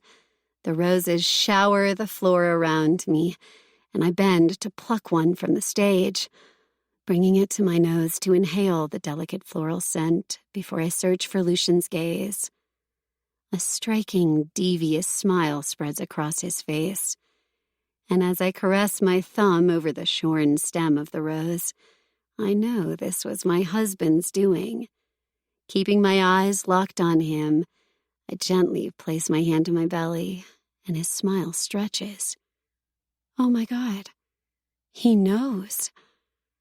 I give my head a small shake as my eyes mist over.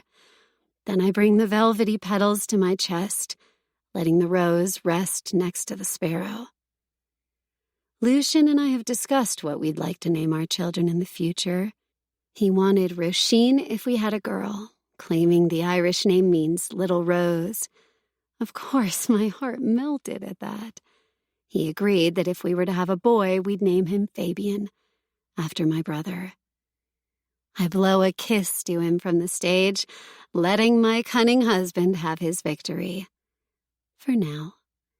But I can't wait to see the surprise on his handsome face when I reveal we get to use both beautiful names for our twins.